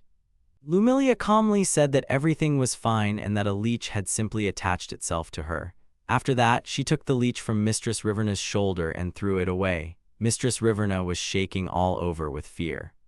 Charlotte put her hand to her lips and, smiling a little, told her that it was very sweet that she was afraid of such trifles. Riverna indignantly stood up on her feet, clenching her fists. After that, Riverna bent her arms very displeasedly and loudly told the girls that she also had things that she didn't like. By this time, Yukito ran up to them. He worriedly asked if everything was okay. When he noticed that the girls were in the water completely naked, he stood in a stupor, his mouth hanging open. The girls were a little surprised to see Yukito there. Charlotte covered her mouth in surprise. Mrs. Riverna began to cover her body with her hands and her cheeks turned red. She was very embarrassed and indignant at the same time. The young man was also very embarrassed. He shook his hands, starting to apologize to them. Mistress Riverna looked at the boy angrily, clenching her teeth, and tears rolled down her eyes. She screamed very loudly, asking the young man why he was such an impudent fool. She grabbed her soap and threw it with all her might at Yukito, hitting him right in the forehead. Yukito was thrown back by the impact, and the soap bounced off to the side. Charlotte and Lumilia looked at Yukito with wide eyes and concern. Lumilia's creature reached out to the young man with its tentacles. The boy's lifeless body lay on the surface. Usually, throwing a non-weapon-like object such as soap does no damage. Riverna's eyes were full of tears and she was looking at the young man with anger. Despite all this, the throw was also given a bonus of the thrower's strength. The girls pulled Yukito to the ground. His eyes were completely empty and his mouth was slightly open. He lay motionless on the ground. Unfortunately for Riverna, this throw becomes a critical attack and is an exception to their rules. Yukito's health was at 0. Some kind of shellfish was swimming in the absolute darkness. A sea creature was sitting in a chair and drinking some kind of drink from a cup. Suddenly, the cup suddenly cracked with a loud sound. The creature looked at his cup with some surprise. The drink began to leak through the cracks and drip onto the floor. He put the cup on the saucer and wondered if something had happened. The second creature looked at what had happened, uncomprehending. He looked up and decided that it was absolutely nothing. After some time, the young guy slowly fell somewhere into pitch darkness, which seemed endless. He opened his eyes and thought about where he was. He realized that this feeling was very familiar, just like then. He remembered his previous end of life. The guy looked at his hands and thought that everything was exactly the same. He kept looking at his hands. He said in shock that it was impossible. Then he asked if it was true that he ended his life because of soap. Yukito began to look around, gritting his teeth. The boy began to call first Charlotte, then Lumilia, and finally Riverna, but there was no answer. He was floating alone in this pitch black and endless darkness. The young guy was already starting to panic and his face showed obvious fear. He said that they must be joking. After that, he started calling Charlotte and Lumilia very loudly again, but to no avail. Yukito bared his teeth in fear and looked at the source of the sound. A huge hand was reaching out to him from the darkness. It grabbed the young guy abruptly. Yukito stood in a stupor, not understanding what was happening. Someone said that she had finally found him while holding the guy tightly in her hand. Yukito looked at that hand with anger, gritting his teeth. Meanwhile, in the cave, the girls were calling Yukito over and over again, very worried, but he was still lying motionless on the ground. Charlotte said very upset that this couldn't be happening. She put her hand on Yukito. Lady Riverna looked at him with confusion, crossing her arms over her chest. After that, Riverna leaned closer to Yukito and asked about the drama queen, then added that she only touched the soap. Lumilia stood next to them, her head down. Suddenly, Mrs. Riverna loudly said that he had ended his life, while placing her palms on his cheeks. She started running from side to side, not knowing what to do now. She was very worried and panicked, repeating about what they should do now and that something had to be done right now. Lumilia leaned towards the young man and pressed her ear to his chest. She listened carefully when suddenly she realized something. When a person reaches 0 health, he loses consciousness and enters a state where the person has practically finished his life. He will never end his life right on the spot. When a person's health drops below 0, they must make a saving throw every turn with a difficulty of 10. If the saving throw fails, the person will end their life. If they succeed, they will remain unconscious in the same state. And if health is restored by the beginning of the next time, consciousness will return to him. However, if health falls below the level allowed by the endurance indicator, the person will end his life immediately, without the ability to make a saving throw. Yukito successfully made his endurance saving throw, keeping his life within a hair's breadth of its end. Charlotte folded her hands and began calling out to the holy light, begging for the blessing of the righteous god to flow through her. Lady Riverna and Lumilia looked at Yukito's body warily and seriously. There was a loud sound, and Charlotte brought her palm close to Yukito's body and cast the spell, laying on of hands. His hair began to flutter in the wind, and his gaze was very confident. Suddenly she jerked, and opening her mouth and bulging her eyes, she raised her head up. Charlotte was grabbed by the leg by some large creature from the water. She looked at what was holding her, scared just like the other girls. Slippery tentacles wrapped around Charlotte's shin. The girls asked in confusion what was going on when suddenly some creature crawled out of the water with a nasty sound. Riverna asked hesitantly and nervously if it was a gelatinous cube. A gelatinous cube, a large magical creature. It has a punch, a special grab, a swallow, and some other abilities. It is a giant mass of translucent slime. It has no intelligence. Mistress Riverna asked in confusion and indignation why it was there, because there shouldn't be any monsters there. The girls became wary and looked at the creature angrily. Charlotte was lying on the ground, slightly panicking, watching the nasty tentacles wrap around her leg. Lumilia ran towards the girls, carrying all of their weapons in her hands. She shouted loudly to Charlotte that she had brought her weapons, after which she handed them out to the girls. Charlotte began to pull out her sword with an angry look while Lumilia's creature held her hand, but suddenly she was pulled somewhere and Charlotte screamed loudly. Lumilia's creature could not hold her, and so it was dragged along with her. Lumilia reached out her hand in concern, but Charlotte shouted at her to run. Her body was slowly being absorbed by this strange slime creature, and now only her palm remained outside. And so, Charlotte was already completely absorbed by this slime, floating with Lumilia's creature among other objects. She closed her eyes and opened her mouth wide. Her sword fell from her hands, floating next to her. The other girls began to call them. Suddenly, the horse accelerated sharply, rushing towards this slime cube, but his leg was suddenly grabbed by this creature and very quickly sucked in. The horse could not move inside this slime cube. And now in this slime, besides Charlotte, there is also her horse. Lady Riverna, sitting next to the young man, and Lumilia were extremely shocked. Lady Riverna grabbed her weapon and stood up from the ground, baring her teeth. Lumilia drew her arrow and loudly told Riverna that she was leaving Yukito to her. Lady Riverna became wary, at first looking at Lumilia with confusion. But then she took Yukito so that he was wrapping his arm around her neck and dragged him away from that place, telling Lumilia that she understood her. The arrow that Lumilia fired flew into the slimy creature and entered its flesh, but was then simply slowly absorbed by it. Lumilia was stunned by this turn of events, and she continued to stand in place, spreading her arms slightly to the sides and at the same time not knowing what to do. But then she gritted her teeth and said that her weapon had no effect on him. Lumilia again took an attacking pose, but this creature suddenly grabbed her hand. Lumilia looked at these nasty tentacles with anger and fear. The creature swung its tentacle and sent Lumilia flying into the rock, striking her in the stomach. Her bow fell to the ground. The girl sat near the stone, her eyes closed. Arrows fell from her shoulders, and those nasty tentacles wrapped around her body from her legs to her chest. Lumilia continued to groan quietly and exhaustedly. After a while, Lumilia was inside that huge slime cube. Lady Riverna was hiding behind a small rock, slightly peeking out from behind it.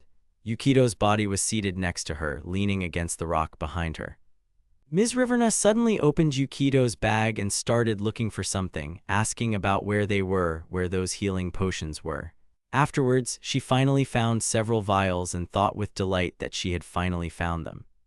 Lady Riverna began to pour these potions into Yukito's mouth in a very strong panic, thinking about how he would swallow it all quickly. Yukito remained lifeless, and the potion was now flowing from his lips and dripping onto the ground. Mistress Riverna was in complete despair and looked at the young man with disappointment, thinking that it wasn't working. She bit her lower lip and looked very upset, thinking that it was all her fault, but she never thought that it would turn out like this. She was very upset and didn't know what to do.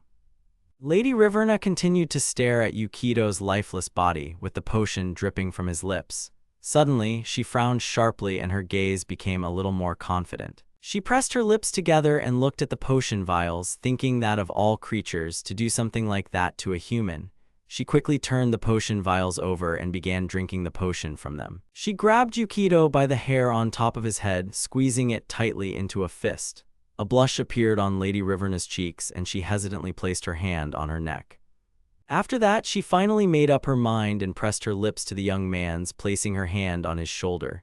She passed the potions from mouth to mouth. She was in complete despair. Meanwhile, Yukito was still being held by the huge hand. He was surrounded by pitch-black, endless darkness. Someone had very ominously told Yukito that she was a goddess who ruled the realm of death. She squeezed Yukito's body even tighter, causing his eyes to bulge, and he screamed very loudly. She told him that his soul was in her hands. Yukito gritted his teeth, looking at that huge, painful hand with great anger, and wondered if he was really going to end his life like this. This goddess had no intention of letting the young man go, telling him that after his life ended, the book of the world would finally return to her hands. Yukito lowered his head. Suddenly, the pitch black above him began to crack with a very loud sound. Yukito wondered in confusion what was happening. He looked up tiredly and heard someone asking him to open it for heaven's sake. Yukito saw his beautiful girls in the light, Charlotte, Lumilia, and Lady Riverna, and he also saw his smiling sister, Sana. She looked at him with her shining eyes. Yukito froze, his mouth wide open at what he saw. He didn't move, but began to say something. The goddess holding him became wary when he suddenly spoke.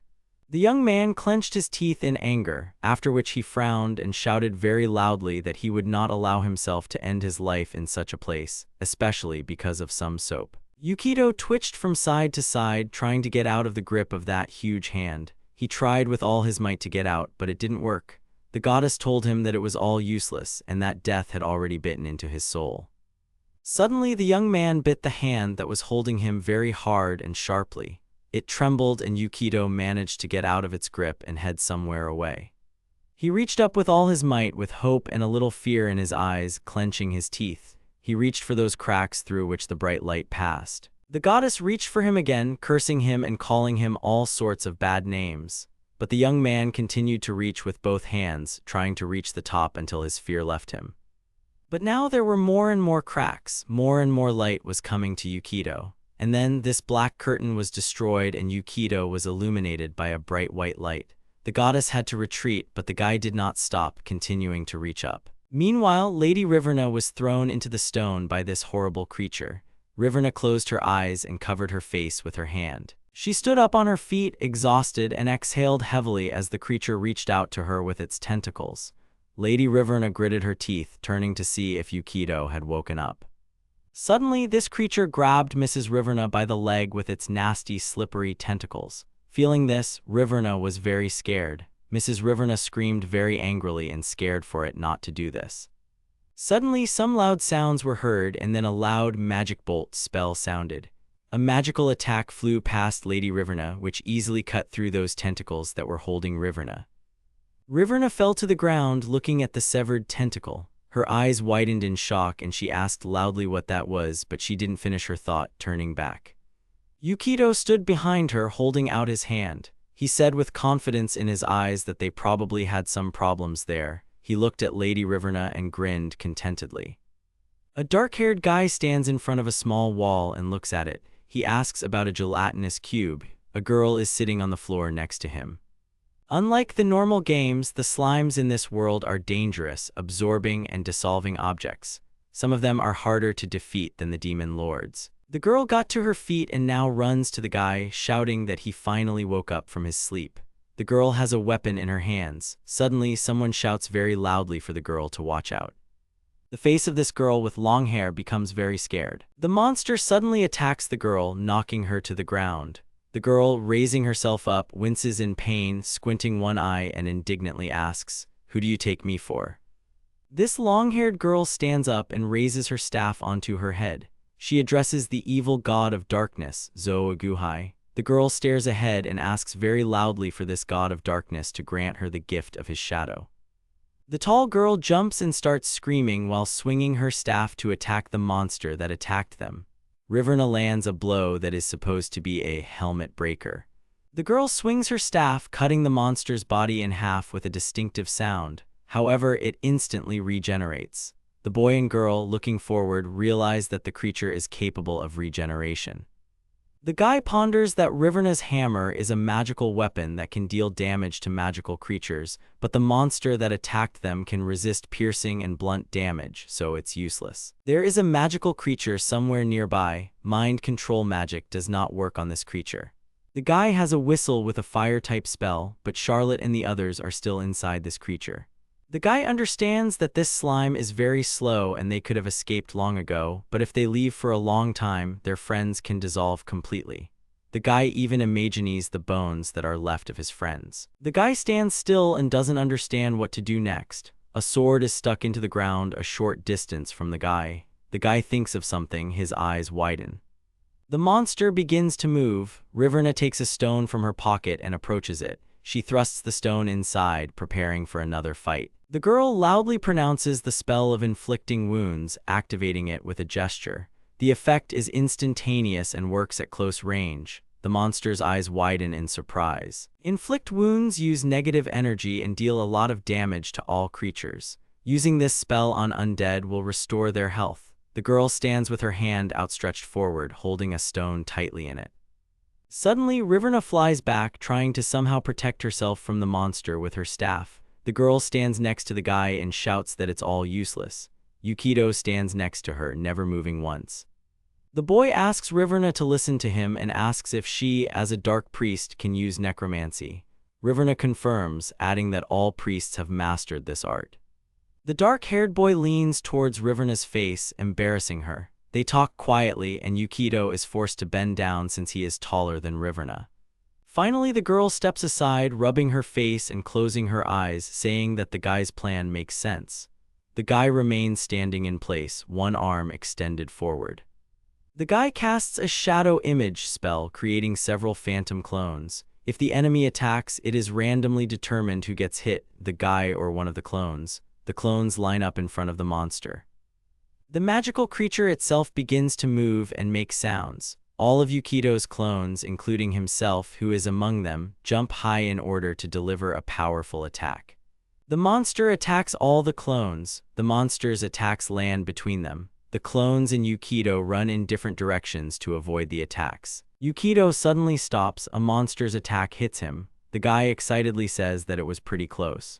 The guy stands with his head slightly lowered, looking forward. Yukito looks worried and asks to turn around quickly. Hurry up. Riverna sits behind them. The girl stands with her eyes closed and says something. She calls upon the departed souls of the damned to rise with the help of her power of darkness. She asks them to become her damned soldiers. There is a squelching sound inside the monster and someone is moving inside it. Suddenly, a clicking sound is heard inside the monster. The skull of a person who has lost his life begins to click loudly. Next to the skull are other remains of this person. The dead man's limbs begin to move. The skull opens its jaw and makes a sound. Smoke appears near Riverna. She uses magic to animate the undead, raising it to her level, allowing it to issue simple commands. The animated skeleton, clutching a sword, slices the magical creature in two. Riverna and Yukito watch happily, amazed at his success. The skeleton holds Charlotte's sword, which can defeat the slimes. The skeleton stands still as the slime spreads across the ground. The skeleton hides behind a huge mass of slime, holding a sword behind its back. Small fragments of slime twitch on the ground. Nearby lie the bodies of the dead, partially submerged in the slime of the defeated creature. A new girl appears on the ground, covered in slime that is gradually sliding off. Riverna, standing behind the boy, explains that the slime threw them out, caring about its own regeneration, not about preserving the prey. Riverna and Yukito approach the two girls. They begin to hug them. The girls themselves remain unconscious. The slime starts to gather together. The skeleton is alive. The girl is still standing in this slime and is trying to somehow fight it off with the sword. Riverna says that this monster is very stubborn because it is still trying to recover. The guy says that this will definitely not happen while he is alive. A small open vial hits a magical creature, its contents spilling out and corroding the area where it hits. The monster makes strange sounds. The boy and the girl look at this with rather surprised eyes. The girl's mouth is open in surprise. The same bottle appears in the hands of the guy with dark hair. The young man says that it is an oil potion. Riverna starts screaming. She says that now she understands everything, because if you cover the individual parts of the slime with a layer of fat, they will not be able to merge again. Yukito stands in front of a large pile of slime, in which the skeleton that the girl revived is stuck. The guy holds out a roll of paper and shouts for it to burn his enemies to ashes. Suddenly, 3 clots of fire magic appear. They fly forward. Yukito still stands in place. The youth summons Scorching Rain, a spell that releases fiery rays, each of which deals significant damage. The number of rays increases with the caster's level. All of the creatures, slime and skeleton, ignite. Riverna supports one of the girls who has not yet regained consciousness. Yukito remains in place, holding his hand out in front of him. Yukito brings a bottle of water to the mouth of one of the girls he just saved. This girl opens her mouth and starts drinking. A small amount of water runs down her chin. This girl carefully and very slowly opens her eyes. Suddenly, the girl jumps up and says in surprise that Yukito was able to return to life. The guy himself only makes a short sound as confirmation. Yukito raises his head and now he looks at Riverna, who stands with her arms crossed over her chest. The young man says that he came back to life thanks to Riverna. Yukito puts his hand behind his head and starts scratching the back of his head. The guy smiles awkwardly and says that he is stuck between life and death, but he was still able to hear someone's voice. It turned out that Riverna used a healing potion on Yukito. Riverna stands with her arms still crossed over her chest. The girl remembers how she touched her lips with the guy's lips. Her face looks very surprised. Riverna stands next to Yukito and looks at him with displeasure. She clearly doesn't like the fact that the young man told all this. Riverna blames Yukito, claiming that she is partly to blame. She points at him, clearly annoyed and disappointed that someone could die over something as trivial as soap. The girl turns around and goes off somewhere to the side, making some dissatisfied sounds. A horse looks in her direction. Yukito thought about it and finally realized that he really almost lost his life because of such stupidity. Yukito is caught by a huge hand. Realizing the danger of delaying the potion, he sits with the girl and notices the skull, swallowing with tension. You can prepare and plan endlessly, but if you lose your life, you will be dead anyway. However, Yukito has Nephilia's blessing. Yukito understands the need for careful strategy and learning new skills. While the extra health points will protect him from small things like soap, he is still vulnerable to fatal blows from enemies. Yukito is holding a book in his hands and he is flipping through the pages. The guy thinks that this is his only possible option, although he would like to avoid it. The boy meets an elder lich, a creature that emerged from a high-level mage who became undead. It looks repulsive and has a lot of evil spells and techniques. High-level mages can become liches, eliminating their weakness to physical damage. Even undead kings have vulnerabilities that require magical artifacts. Yukito thinks about his future as he closes the book. Yukito's gaze goes forward. Yukito looks quite tense and serious. The guy wants to become the richest lich, having a large number of different expensive things. After some time, everyone is in a large cave. On the ceiling of the cave are quite large stalactites. A graceful girl walks with a confident gait somewhere straight. Her weapon is fixed on her hips, which she holds with one hand. The tall girl apologizes for the delay and asks if they can go further. Yukito agrees, but first wants to do something important. Using detection magic, Yukito illuminates the magical objects in the cave. He collects them, suggesting that others do the same, as he needs resources to become a rich lich. A tall girl kneels before the remains of a man who has lost his life. Charlotte clasps her hands and closes her eyes, praying that Luria will be the guide of this man who lost his life. Riverna stands nearby and looks at her hands with great interest. Suddenly, Riverna also starts praying. Black smoke starts coming from her. The girl who was sitting before looks scared. Suddenly, Charlotte screams at Riverna to stop doing this, as she might confuse the souls of the dead. Riverna doesn't understand how this could be. Yukito continues to pick up something from the ground. Suddenly, the young man notices a small piece of a gelatinous cube, which makes the guy smile and let out a short laugh. Yukito collects it in a small bottle. The boy hopes that he will be able to use it someday. The team continues their journey through the large cave. Everyone follows one another, with Yukito lighting the way for them. The team stopped and Riverna points somewhere ahead, where it is very dark. Yukito looks carefully in the direction his friend is pointing. The team, on a kind of bridge in the cave, goes to where Riverna pointed. The young man continues to light the way. The guy and 3 girls walk along the bridge. With them there is also a horse, which calmly follows the team. Yukito is surprised that there could be such a bridge in this cave. Riverna says that it is the behemoth corridor that was built by the dwarves about 600 years ago. Yukito asks Riverna if they will find the same dangerous monsters down there as before. Riverna quickly tensed up and stared at the guy in surprise. Riverna turned away and stuttered that nothing like that was waiting for them there. The girl herself looked rather awkward, sweat running down her face. The girl with short hair and long, pointed ears thought about it. She says that at first they were attacked by a chicken bear while they were in the forest, and then there was a gelatinous cube. Lumilia says that these monsters are not natural. These magical creatures were born from forbidden spells. Yukito looks away suspiciously and asks if the girl thinks that Jaraza is already involved in this. Lumilia lowers her head and says she doesn't know. Behind the girl's back, a large number of arrows are visible, which are her weapons. Suddenly, Charlotte notices something to the side and looks there in surprise. The girl points down and says there is something there. Yukito lowers the lamp and asks about the city of stone. The light does not illuminate the room very well, so only a small part is visible. Riverna smiles as she talks about Galdora, once the largest settlement with over 800 inhabitants. Yukito corrects her, calling it a village, not a kingdom. Riverna stands in front of the boy and asks what he just said. The boy puts his hand forward and, stuttering slightly, says that he didn't say anything.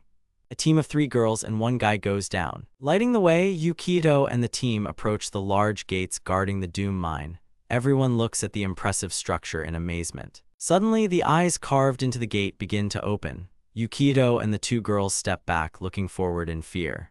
The sealed gate says that Yukito will not pass until he proves worthy. The boy looks angry after hearing the sealed gate's words. The team stands in front of a sick gate. Charlotte puts her hands in a lock and looks at the large gate, asking what it is.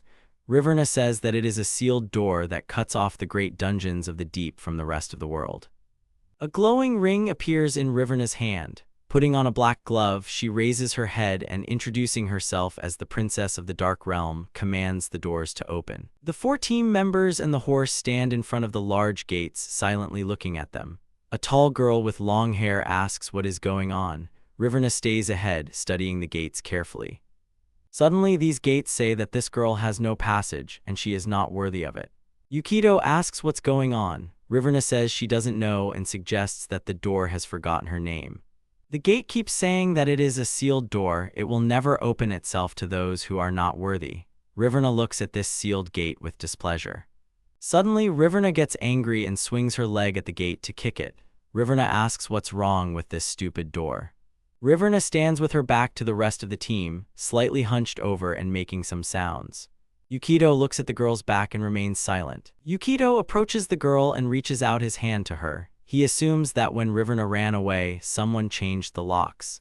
Riverna continues to sit on the floor, quite angry. The girl agrees with Yukito's assumption. Charlotte asks what they should do now. If they don't go through here, they'll have to go back, avoiding the forest, which will take much longer. Yukito looks at the gate and agrees with the girl, saying that she's right. Suddenly, a bow appears behind Yukito. Lumilia stands with her bowstring drawn and ready to shoot. Lumilia releases the bowstring, and the arrow flies very close to Yukito. The guy continues to stand there, quite surprised by what the girl just did. The arrow flies into this talking gate.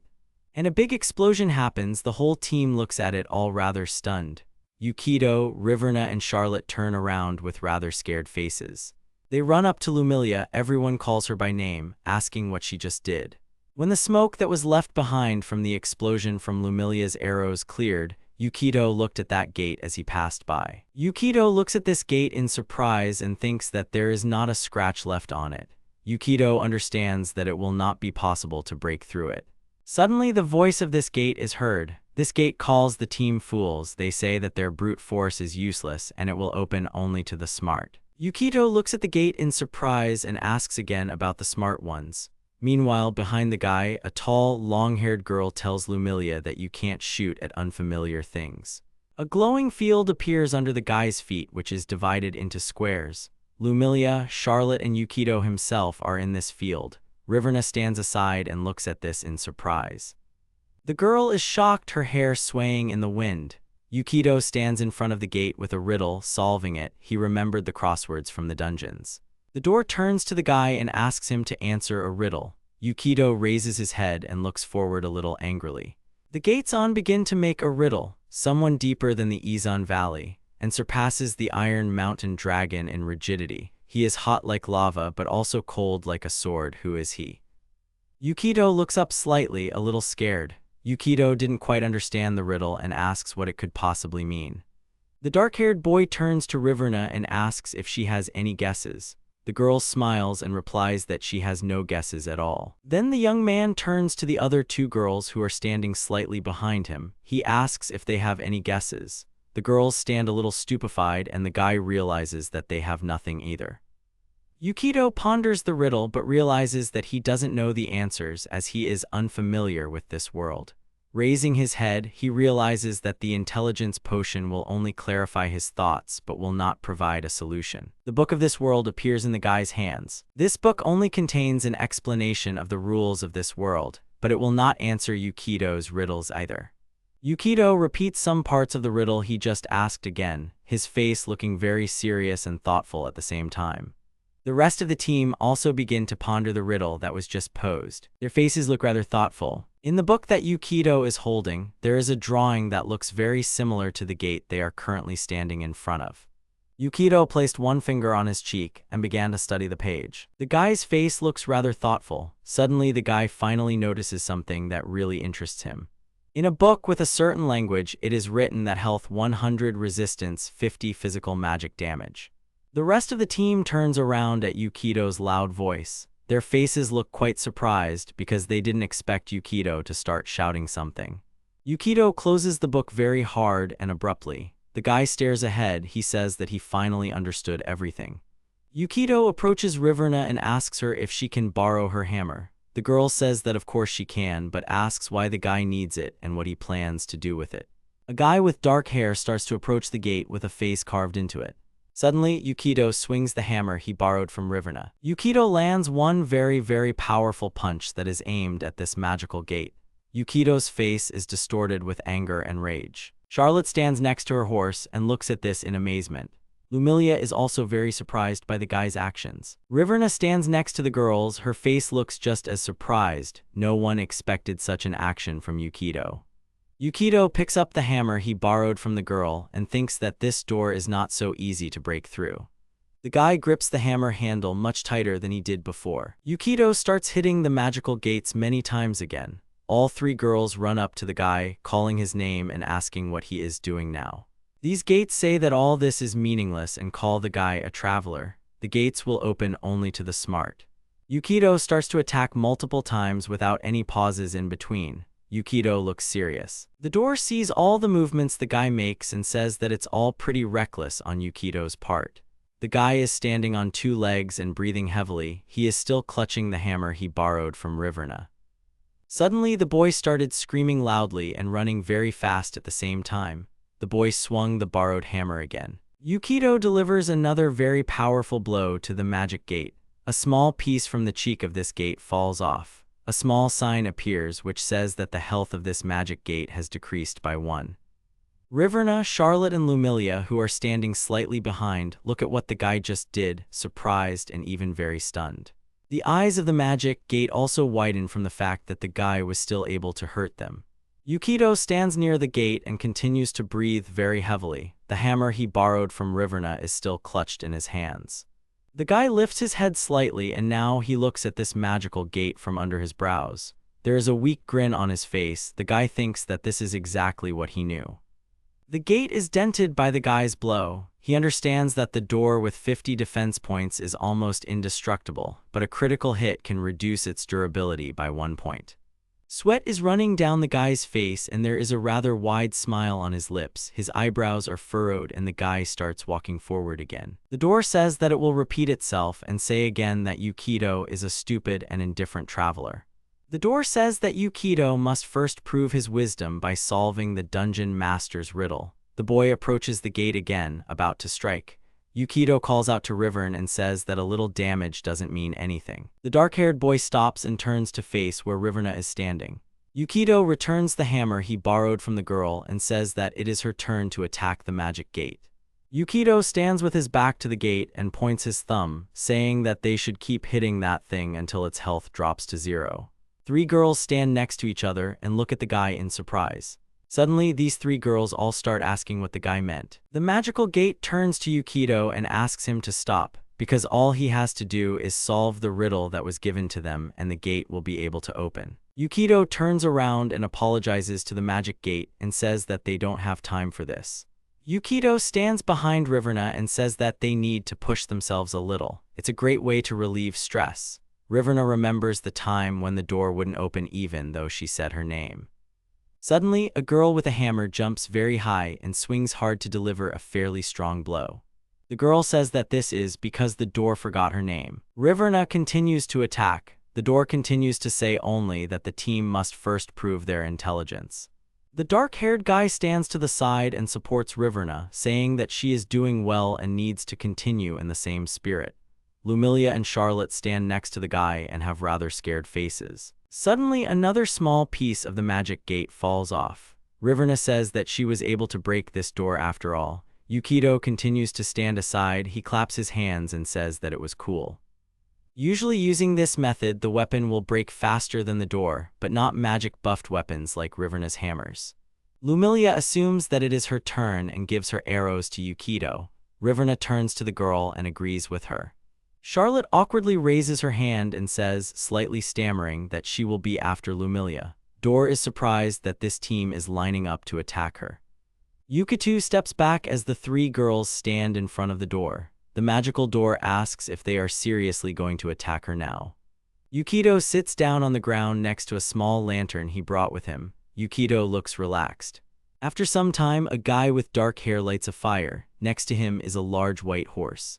Yukito turns to the girls and says that he will make tea. He suggests that they take their time and take this moment to rest, since they have a piece of chicken bare left. The magic door, which is one left, looks rather stunned by what is happening to it now. From the side, the voice of the team is heard, which says that it is very tasty and sweet. Suddenly, the magic door starts screaming very loudly and calling for the team to pay attention to it. The door states that the dungeon master has been working on the puzzle and it cannot be ignored. Players need to focus and solve it because those who break the rules are the worst. Yukito approaches the magical gate and swings some kind of weapon and delivers a very strong blow. The guy's face looks very tense. The next attack comes from REBORN, who also tries to swing very hard to make the blow stronger. Yukito and Lumilia sit by the fire and eat. Meanwhile, Charlotte and REBORN continue to damage the door. Charlotte lands one hit after another, each hit being quite powerful. Charlotte's face looks very focused on the matter. 8 hours later, Yukito stands near a fire and begins to roast the coins he collected in the dungeon. Charlotte approaches Yukito and asks what he is doing. He explains that he heats up the coins he finds over a fire to check if they are poisonous or if they are disguised as mimics. REBORN continues to stand near the magic door and deliver many powerful blows to it. The girl delivers another powerful blow which breaks through this magic door. Suddenly, the door began to be covered with many cracks. REBORN stands at the ruined door where she delivered the finishing blow with her hammer. The rest of the team approaches her. REBORN starts shouting happily that they were able to do what they wanted to do. Yukito comes closer and says that it's a pretty good job. The team begins to move forward. Ahead of them awaits the Temple of Evil, a mountain range of black fog. The guy with the dark hair is the last one to go through the hole they were able to create. Some of the team asks where they are. Someone replies that they are halfway up the mountain outside the mine. Suddenly, Yukito stops in his tracks because he hears a voice cursing. Yukito looks quite surprised. The young man looks down, his one foot stepped on the remains of the magic gate. This piece of the magic gate commands the boy to go back and solve the puzzle. The magic gate asks him to stop trampling on it.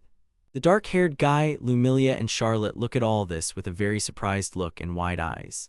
Yukito suggests that they quickly leave here. The small piece that remains of the gate tries to stop the team.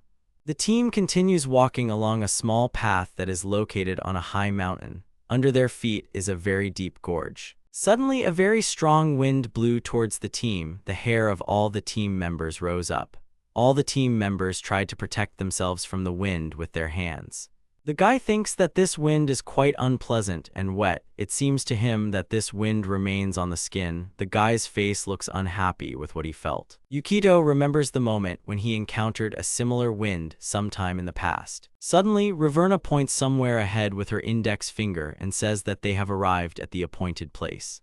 The team watches the Black Mist mountain range from afar. Everyone is silent, staring ahead, their hair blowing in the wind. Someone remarks that the range is a temple of evil. Yukito clenches his fist very tightly and thinks that they finally got to the right place, even though it took so long. The young man remembers some moments that are connected with his sister. The guy understands that they have been through a lot. The boy turns to his sister, whose name is Sana, and asks her to be patient with him a little longer. Yukito looks straight ahead, his face looks tense. Suddenly, Charlotte appears next to the guy. She hugs herself with her own arms and says that they seem to be far away, but even at such a distance she feels the presence of evil. Yukito says that's why he is the Temple of Evil. The Black Mist Mountain range, known as Black Feather Mountain, was famous for its typhal ore. About 200 years ago, during the reign of King Argon, a giant hole formed underground from which dark energy gushed out and monsters appeared. A young man watches through a telescope. He thinks that he has found a village where the followers of the evil temple live secretly. All these 4 places, Horas, Handles, Kobak, and Neriko, which are mostly located near the village, are now under the influence of evil. It all looks like they were all forced to cooperate with the evil temple, just like the village of Ida. The young man turns to the girls. He says that to begin with, they will gather information directly as planned. He wants to find out well how strong their enemy is. The young man suggests using this time to split up the orc groups and then have them attack each village at the same time. The Temple of Evil will still send reinforcements. They will retreat without looking back. They will also set fire to their food supply and mix all sorts of things into their well so that the water becomes undrinkable. The guy says that it's a fairly simple tactic, so they'll most likely immediately realize that they're being invaded, but they'll have no choice but to respond. If they continue like this, they'll eventually weaken the evil temple's army. Raverna wants to know how to contact her servant and the others. Charlotte warns that the smoke signals will give them away. The guy with dark hair assures that he has already found a solution. As the team walks through the dense forest, they notice the treetops rising high. Suddenly, a small octopus reaches out with its tentacles to a bush with berries. Lumilia calmly holds it, and Charlotte, standing behind her, laughs. The dark-haired guy looks around. His face looks quite calm. The guy thinks that this place would suit him quite well. Suddenly, Yukito turns to Lumilia. The girl looks at the guy questioningly and then understands what he wants to ask her, although not a single word was spoken. The girl puts her fingers to her mouth, raises her head, and starts whistling very loudly. There was a rustling sound in the bushes not far from the guy, which caught his attention. Charlotte notices the same rustling in the treetops. Raverna looks back at the small bush of flowers next to her and hears a knock. Raverna's hammer appears in her hands. The girl looks around and stutters slightly, asking what is happening here now. Raverna looks very worried. The team stands and looks around. Ranger class skill, call animals. While in the forest, a player of the Ranger class has the class ability to call any small animals to him. Suddenly, a lot of small animals appear, which look quite beautiful. Charlotte is very touched by them. These animals have won her heart. Charlotte's voice is heard off to the side, calling some animal to her. Meanwhile, Lumilia gives a small bundle to Yukito.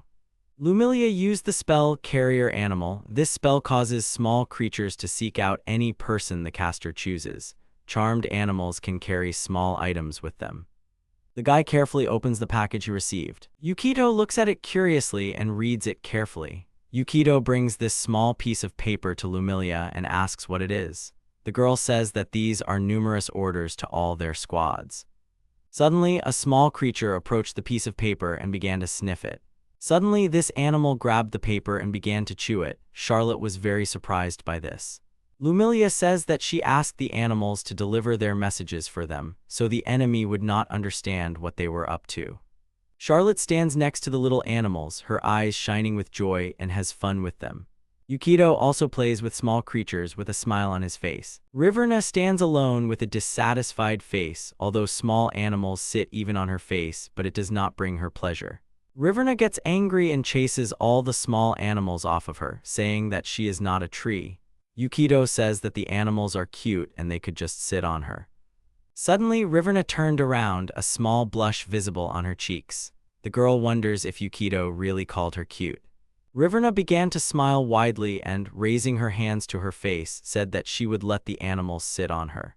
After a while, Riverna asks worriedly if this is really a good idea, as the animals might get caught and then the plan will be revealed to their enemy.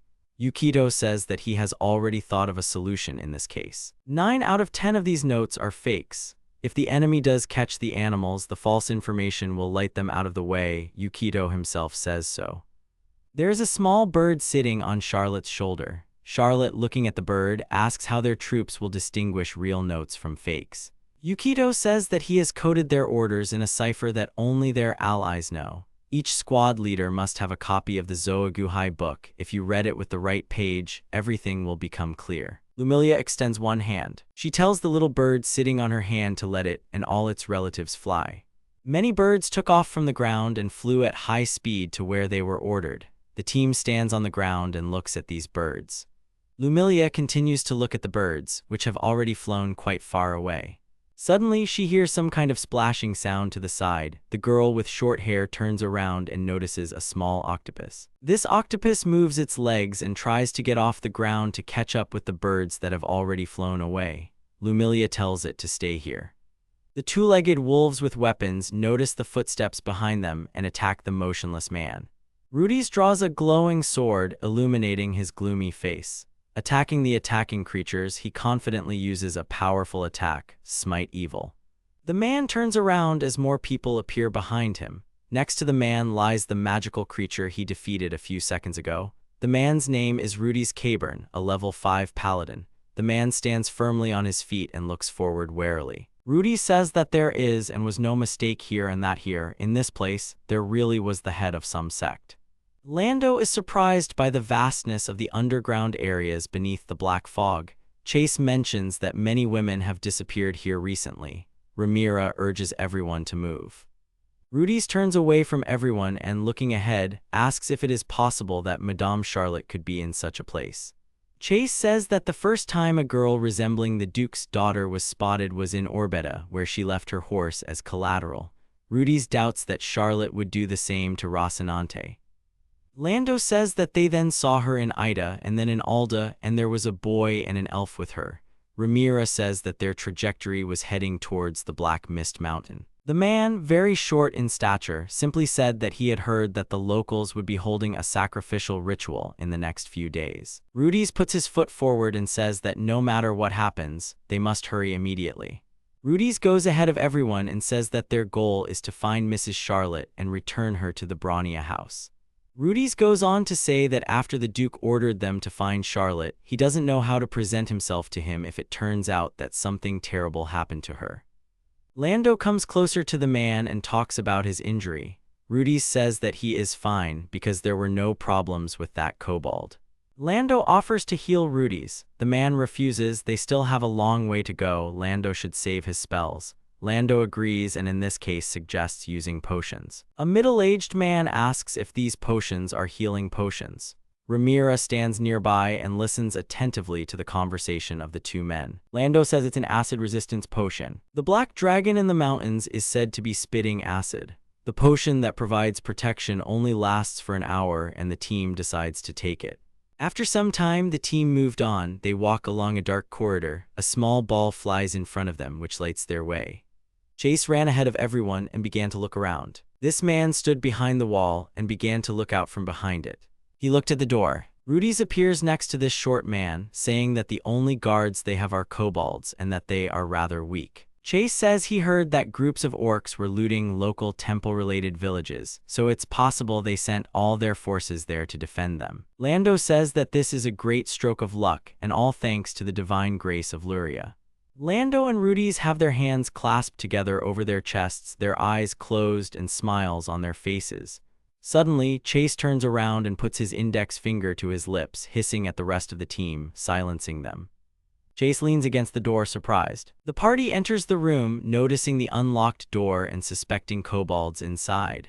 There is a sign near the door confirming a successful rumor check. The team led by Rudy's stands with quite tense faces. They have their weapons forward, preparing for any attack or defense against enemies. Rudy's closes his eyes and exhales. Suddenly, Rudy's opens his eyes sharply and stares ahead. A middle-aged man shouts that it is time to leave and runs forward.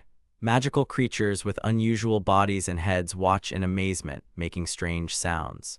Rudy's fights the magical creatures, dealing powerful blows. Suddenly, one of them attacks him from behind, but he notices the attack, although he does not have time to react. Lando appears behind Rudy's, covering his teammate and the closest magical creature.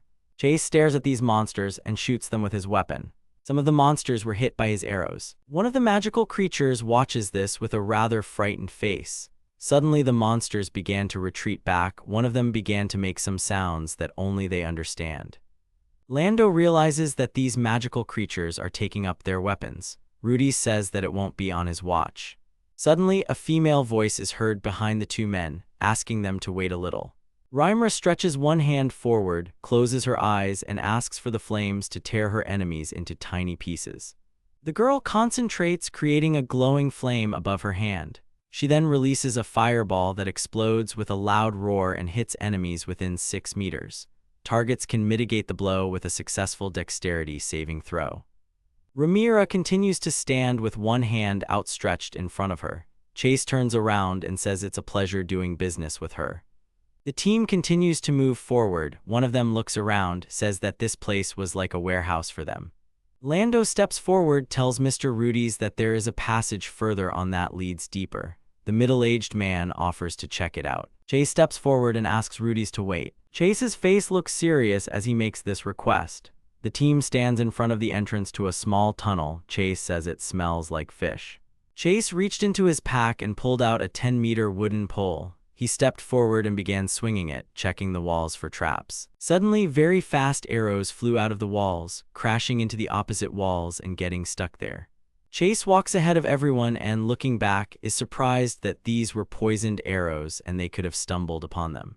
Rudy's, who is walking behind Chase, tells him to be careful. Chase himself, with a satisfied face, says that everything is fine and there is nothing to worry about. Chase states that he can see through the tricks as an experienced adventurer and no traps will stop him. He boldly goes ahead of the group. He keeps looking around and not looking at his feet at all. One of Chase's feet stepped on the trap. Suddenly, Chase's eyes widen.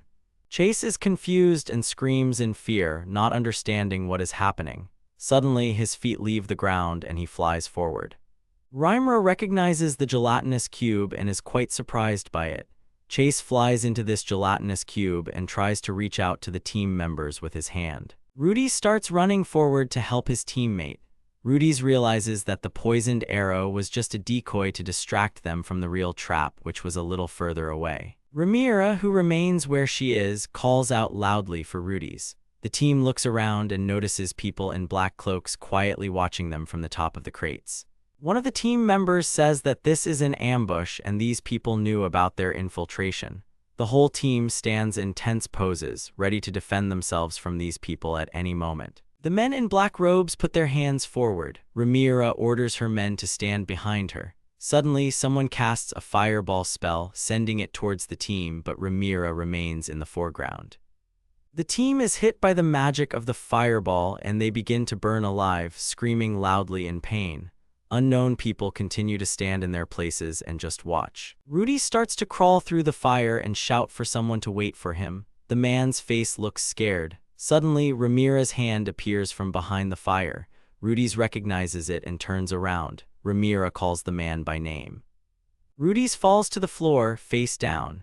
The man remembers the faces of all those who were alive just recently, namely Ramira, Chase, and Lando.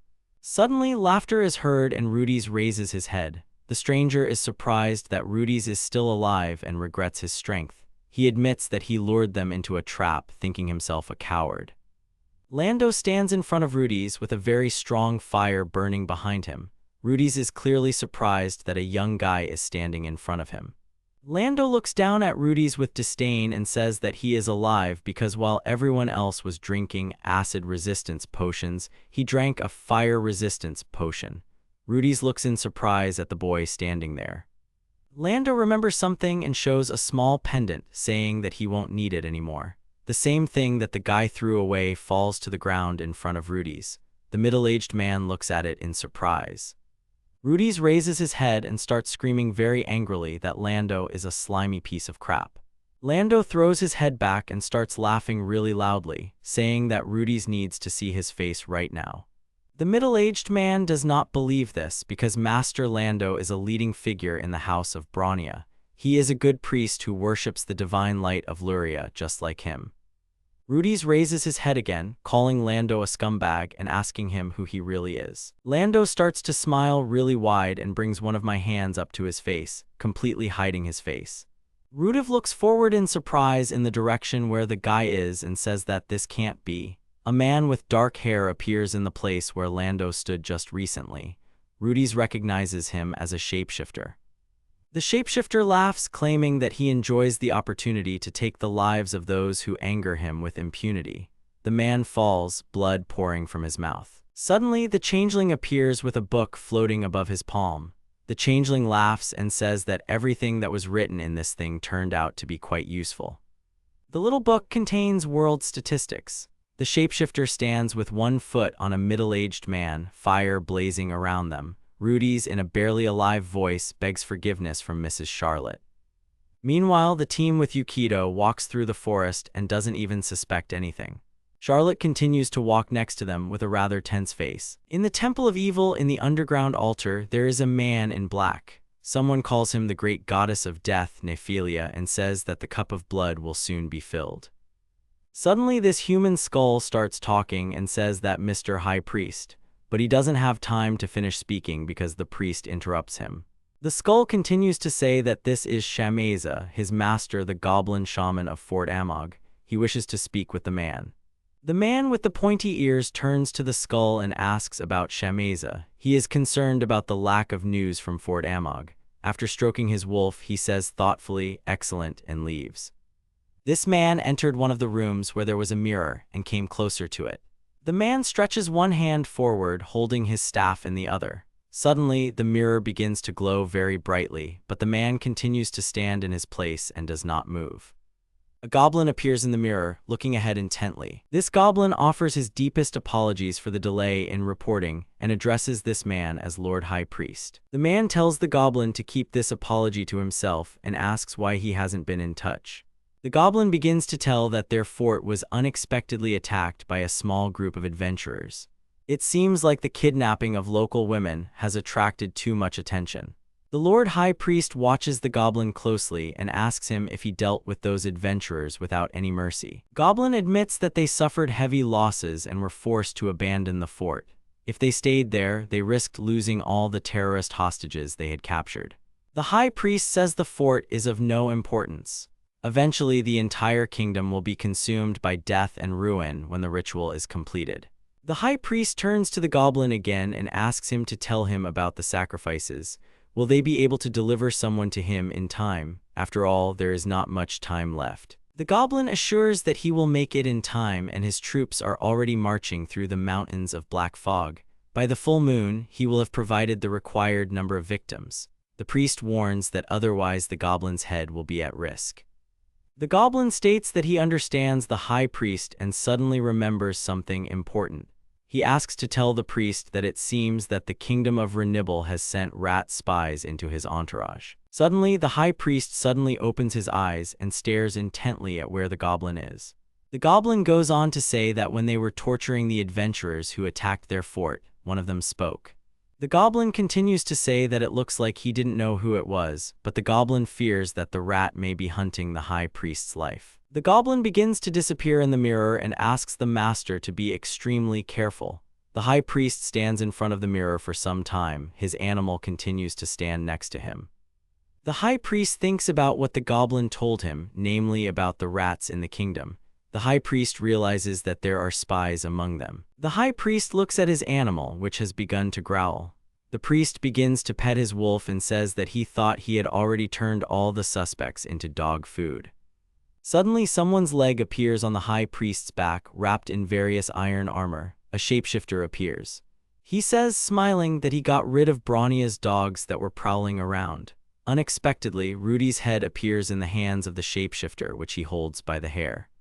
The shapeshifter says that these guys were much tougher than he thought and almost panicked. The shapeshifter looks at the head. The shapeshifter says that it is better to finish this ritual quickly. The changeling asks if the high priest has heard of this goblin. It's only a matter of time before the kingdom's spies send someone their way. The high priest says he knows about it and doesn't need advice from such worthless trash as a shapeshifter. Meanwhile, the goblin continues to sit in front of the mirror and look into it. As it turns out, this team led by Yukito set this all up. Charlotte holds a large cloth with bricks on it that resemble a wall. Lumilia directs a mirror and smoke from a fire at Yukito. Yukito transforms into his true self and realizes that he just spoke with the high priest of the evil temple.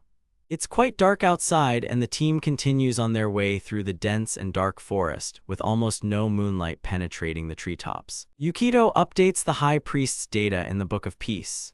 Jerez, Lumilia's brother, is an evil druid and the head of the evil temple.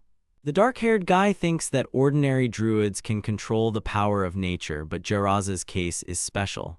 He has a special archetype, a fallen priest. Although the fallen priest loses some of the druid's abilities, he gains the ability to corrupt the earth and control animal corpses in their place.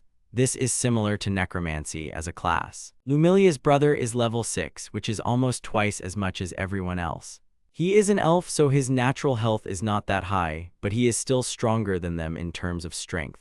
In the eternal world, even one level matters a lot. In fact, someone who is just one level higher than you may well be a completely different species. The only reason they were able to defeat Lang, who was a level higher, theirs is that he managed to create him by surprise. With a difference of 1 level, such a strategy may be enough, but with a difference of 3 or more levels, it will be difficult. Charlotte approaches the guy with dark hair and turns to him and asks him to answer a question. The girl asks for information about the kingdom's spies infiltrating the temple of your evil. Charlotte wonders how Yukito knows about this. Riverna, hearing Charlotte's question, stopped, turned to the guy and said, since Charlotte mentioned it, she also asked how the guy knew about it. The young man looks up and through with a bored look, says that he made it all up. The guy looks absolutely calm. The girls are surprised by Yukito's answer, who explains that the heads of dictatorial organizations always have trust issues and are suspicious of everyone around them. By achieving power through lies and betrayal, such leaders believe that those around them do the same. Over time, they eliminate even competent subordinates, seeing them as a threat. And no matter what the evidence, it is enough to just plant the smallest seed of doubt in their minds and it will grow. Soon he will begin to doubt every person around him. Riverna says that makes sense. She heard that the man killed more than a few of his own men. Yukito goes on to say that he also placed several hints of traitorous actions within his organization in some of the scattered fake instructions. Yukito can't say how effective it will actually be, but even if it's just one comment, if the hint of betrayal can bring chaos to our enemies, he's willing to try. Yukito himself says that he is sure that it is only a matter of time before they discover that the Goblin King has already taken his life. Charlotte asks everyone to stop and calms Lumilia down. Yukito turns to her and apologizes, remembering that the priest is her brother. Riverna is dissatisfied with the little information she has received and wonders why Yukito has not learned more. He explains that it could have revealed their identities. The young man is certain that the Black Dragon has no obvious weaknesses. The guy understands what the girl is getting at. He would gladly find out more information about the sauna from him, but it would be too suspicious. The team continues on their way, going deeper and deeper into the dense and dark forest. Unexpectedly true, she notices something and stops in her tracks, her eyes wide open, as is her mouth. Someone from the team says that they have passed the forest. The guy with dark hair stands with a lantern and holds it out in front. He looks at her in surprise. All the team members are standing at the threshold of the cemetery. Charlotte asks if it is all creepy because the air is filled with miases of the Black Mountain cat. Yukito himself says that they should not stay here for long. Suddenly, the whole team stops and tenses up. They are ready to start attacking and defending. Someone from the team says that something is coming. A little further away from the team, dead people start crawling out from under the ground. Someone from the team is surprised that these are the living dead. The team encountered zombies. Yukito says that each of the zombies is on the first level, but there are only 6 of them. He thinks that they can handle it. Somewhere a little further away, a large and tall black shadow appears. Yukito recognizes this monster.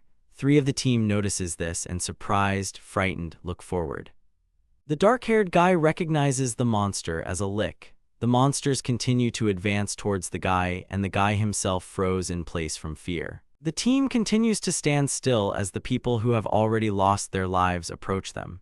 Yukito stands and looks forward in fear. He denies that his greatest enemy is the lick. Some say it is a necromancer. A necromancer is an undead in the He who was a mage trope assembly. They often make their home in burial mounds and cemeteries and usually command a troop of other lower-level undead. Yukito realizes that the 4th-level undead are dangerous, but not as dangerous as the lick. However, he cannot relax. The zombies attack, making eerie sounds. Charlotte starts one attack all undead and using class skill War Cleave. If you kill an enemy with this move, there is a chance to inflict the same amount of freak to the nearest enemy. Lumilia starts shooting her bow and hits several dead people. She doesn't kill them, they just move back. The dark-haired guy says that regular arrows are less effective against the undead. Riverna steps forward and tells everyone to stand back because this is her job. Usually, priests have an advantage against the undead. A boy criticizes a female priestess for failing to exorcise the undead, which upsets her. The undead approach from behind and Yukito warns her. The girl turns around and uses turn undead. Riverna looks pleased with what she did. The girl begins to strike many blows to all the undead that surrounded her. In the end, the girl, of course, won. The girl stood on the ground and, leaning on her weapon, said that this is how the undead are driven out in the style of an evil priest. The main monster begins to sing, attracting the attention of the team. More dead creatures appear from underground, making eerie, loud sounds similar to a roar. Charlotte is surprised that this main monster has summoned more undead. Riverna says that this will never end, so the leader must be destroyed. Yukito realizes that there is something very strange in this place. Charlotte does not understand what is happening and looks ahead in surprise. Suddenly, the guy starts shouting for everyone to leave the affected area. Suddenly, from the group of monsters that stood there, they screamed. A little further away from the team, an aura of fear appears. The entire team begins to tremble in fear. Even the horse throws off its bridle and, having failed its saving throw, rushes away into the forest. Charlotte calls out to him in despair, not believing what is happening. Lumilia sits on the floor and holds her head. The young man thinks about how animals are especially susceptible to the panic effect. Charlotte, who is standing behind the boy, calls his name. Yukito understands that if they do nothing, something terrible will happen. The squad stands in the middle of the clearing while the monsters approach them. If they do nothing, their squads will completely collapse. The team continues to stand in a small clearing, surrounded by the same undead that crawled out from under the ground. Yukito realizes that panic lasts from 1 to 6 rounds, and now their squad has lost a powerful tank, which completely changes the situation. Charlotte continues to sit next to the Elven one and tell her that everything is fine. Lumilia herself is shaking very much from fear. Charlotte uses Hero's aura. Paladins gain a +4 faith bonus on saves against fear, and by completing one action, the paladin can heal all allies from the frightened status within 1.5 meters. Suddenly, the elf stops slowly rising and removing her hands from her face, straightening up completely.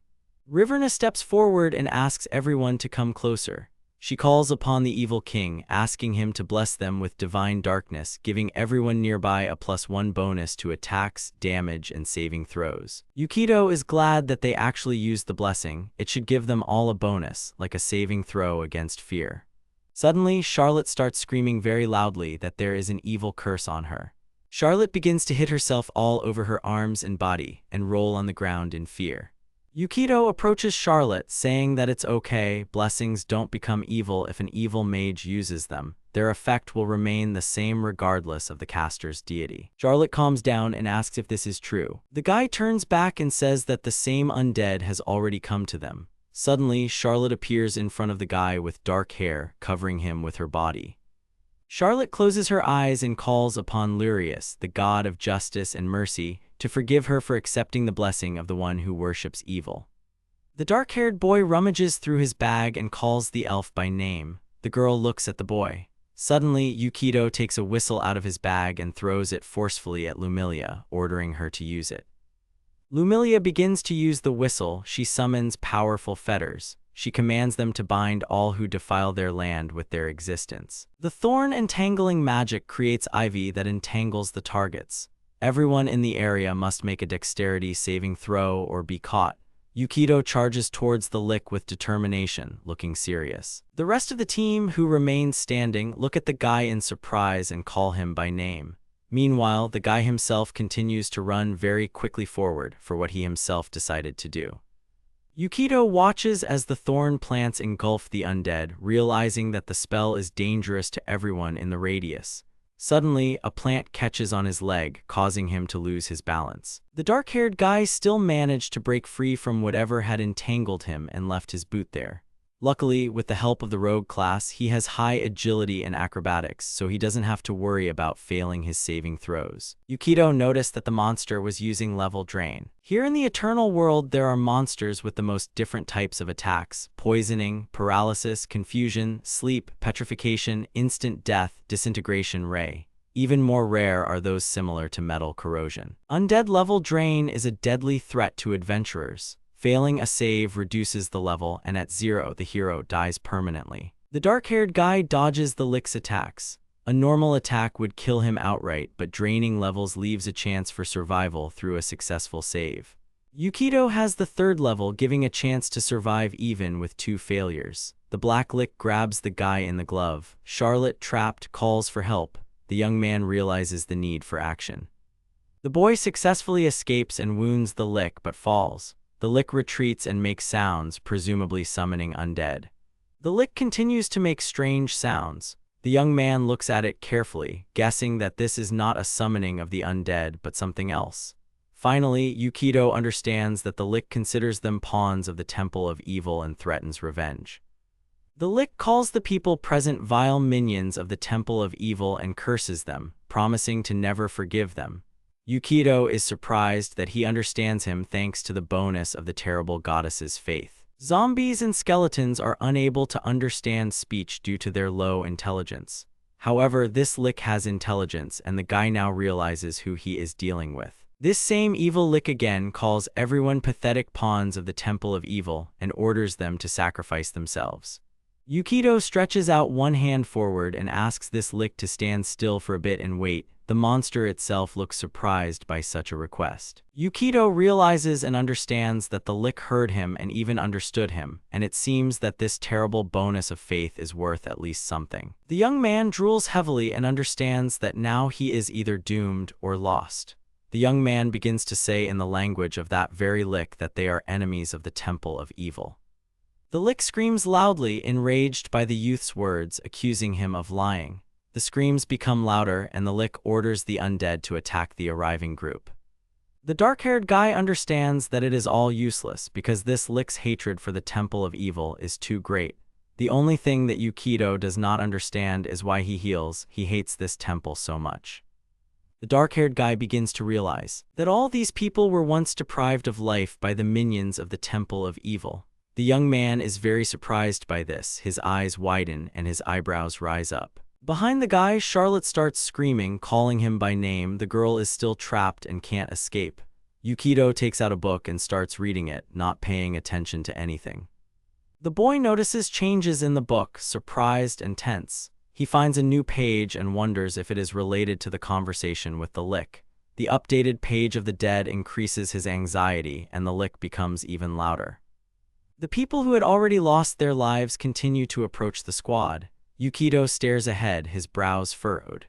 Yukito addresses the lick as the Mage Naggle. The Mage Naggle immediately calmed down and simply froze in place, not moving. The boy confronts the lick with his team behind him and zombies trapped nearby. The lick repeats Yukito's name as if he doubts it and asks how he knows it. Yukito gets to his feet and says that he, like no one else, can understand the lick's hatred. The monster continues to stand in place, barely moving. The guy stands with his hand outstretched. He says that he is on the lick's side and does not want to fight him. A small sign appears next to the guy, which says that the persuasion skill roll is +7 in success. Charlotte, covering her face, is surprised by Yukito's intention to talk to the lick. The girls nearby are also amazed. Yukito confirms this and hopes to learn something valuable about the evil temple. Charlotte notes that it is dangerous to discuss with the undead. Lumilia adds that there is no trust in her. Meanwhile, a small bottle of liquid appears in the hands of the guy in black gloves.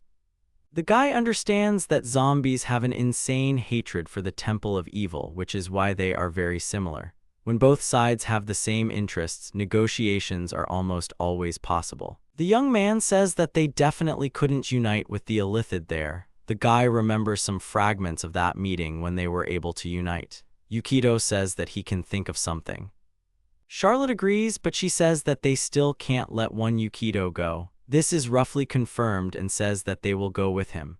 The guy with dark hair says that there is nothing to be done here. He will not listen to him if he is an escort and they need to talk one-on-one. Yukito tries to calm Riverna down, telling her that everything will be fine, but she is dissatisfied. Suddenly, the girl turns around and walks away, leaving him behind. Charlotte and Lumilia just watch in surprise. Yukito walks away and then returns to the lick, apologizing for the wait. The lick watches silently and points a finger at the boy. Yukito freezes. The lick smiles slyly, claiming that he can take Yukito's life. Yukito confidently replies that the lick has no chance of doing so. The lick looks at him in surprise and the tension mounts. The boy looks away and asks the lick why waste his last chance on the evil temple. Then he opens his cloak, revealing an important thing and assures that he has a plan. The lick is surprised but watches him closely. Yukito's pocket is full of small bottles of liquids and nails tied with ropes. He looks ahead with confidence as he prepares to use explosive potions that affect within a 3-meter radius. He lowers his head and states that the lick and the undead are not immortal. The lick stands there with wide eyes, looking at the dark-haired boy in surprise. He asks how the lick will feel when he is blown to pieces. In response, the lick begins to smile widely, showing his dead, sharp teeth, and laughs evilly. The lick stands still and stretches out one of his hands forward and points at the young man, who continues to stand in front of the undead, saying that Yukito is the one the undead, who is a lick, has been waiting for so long.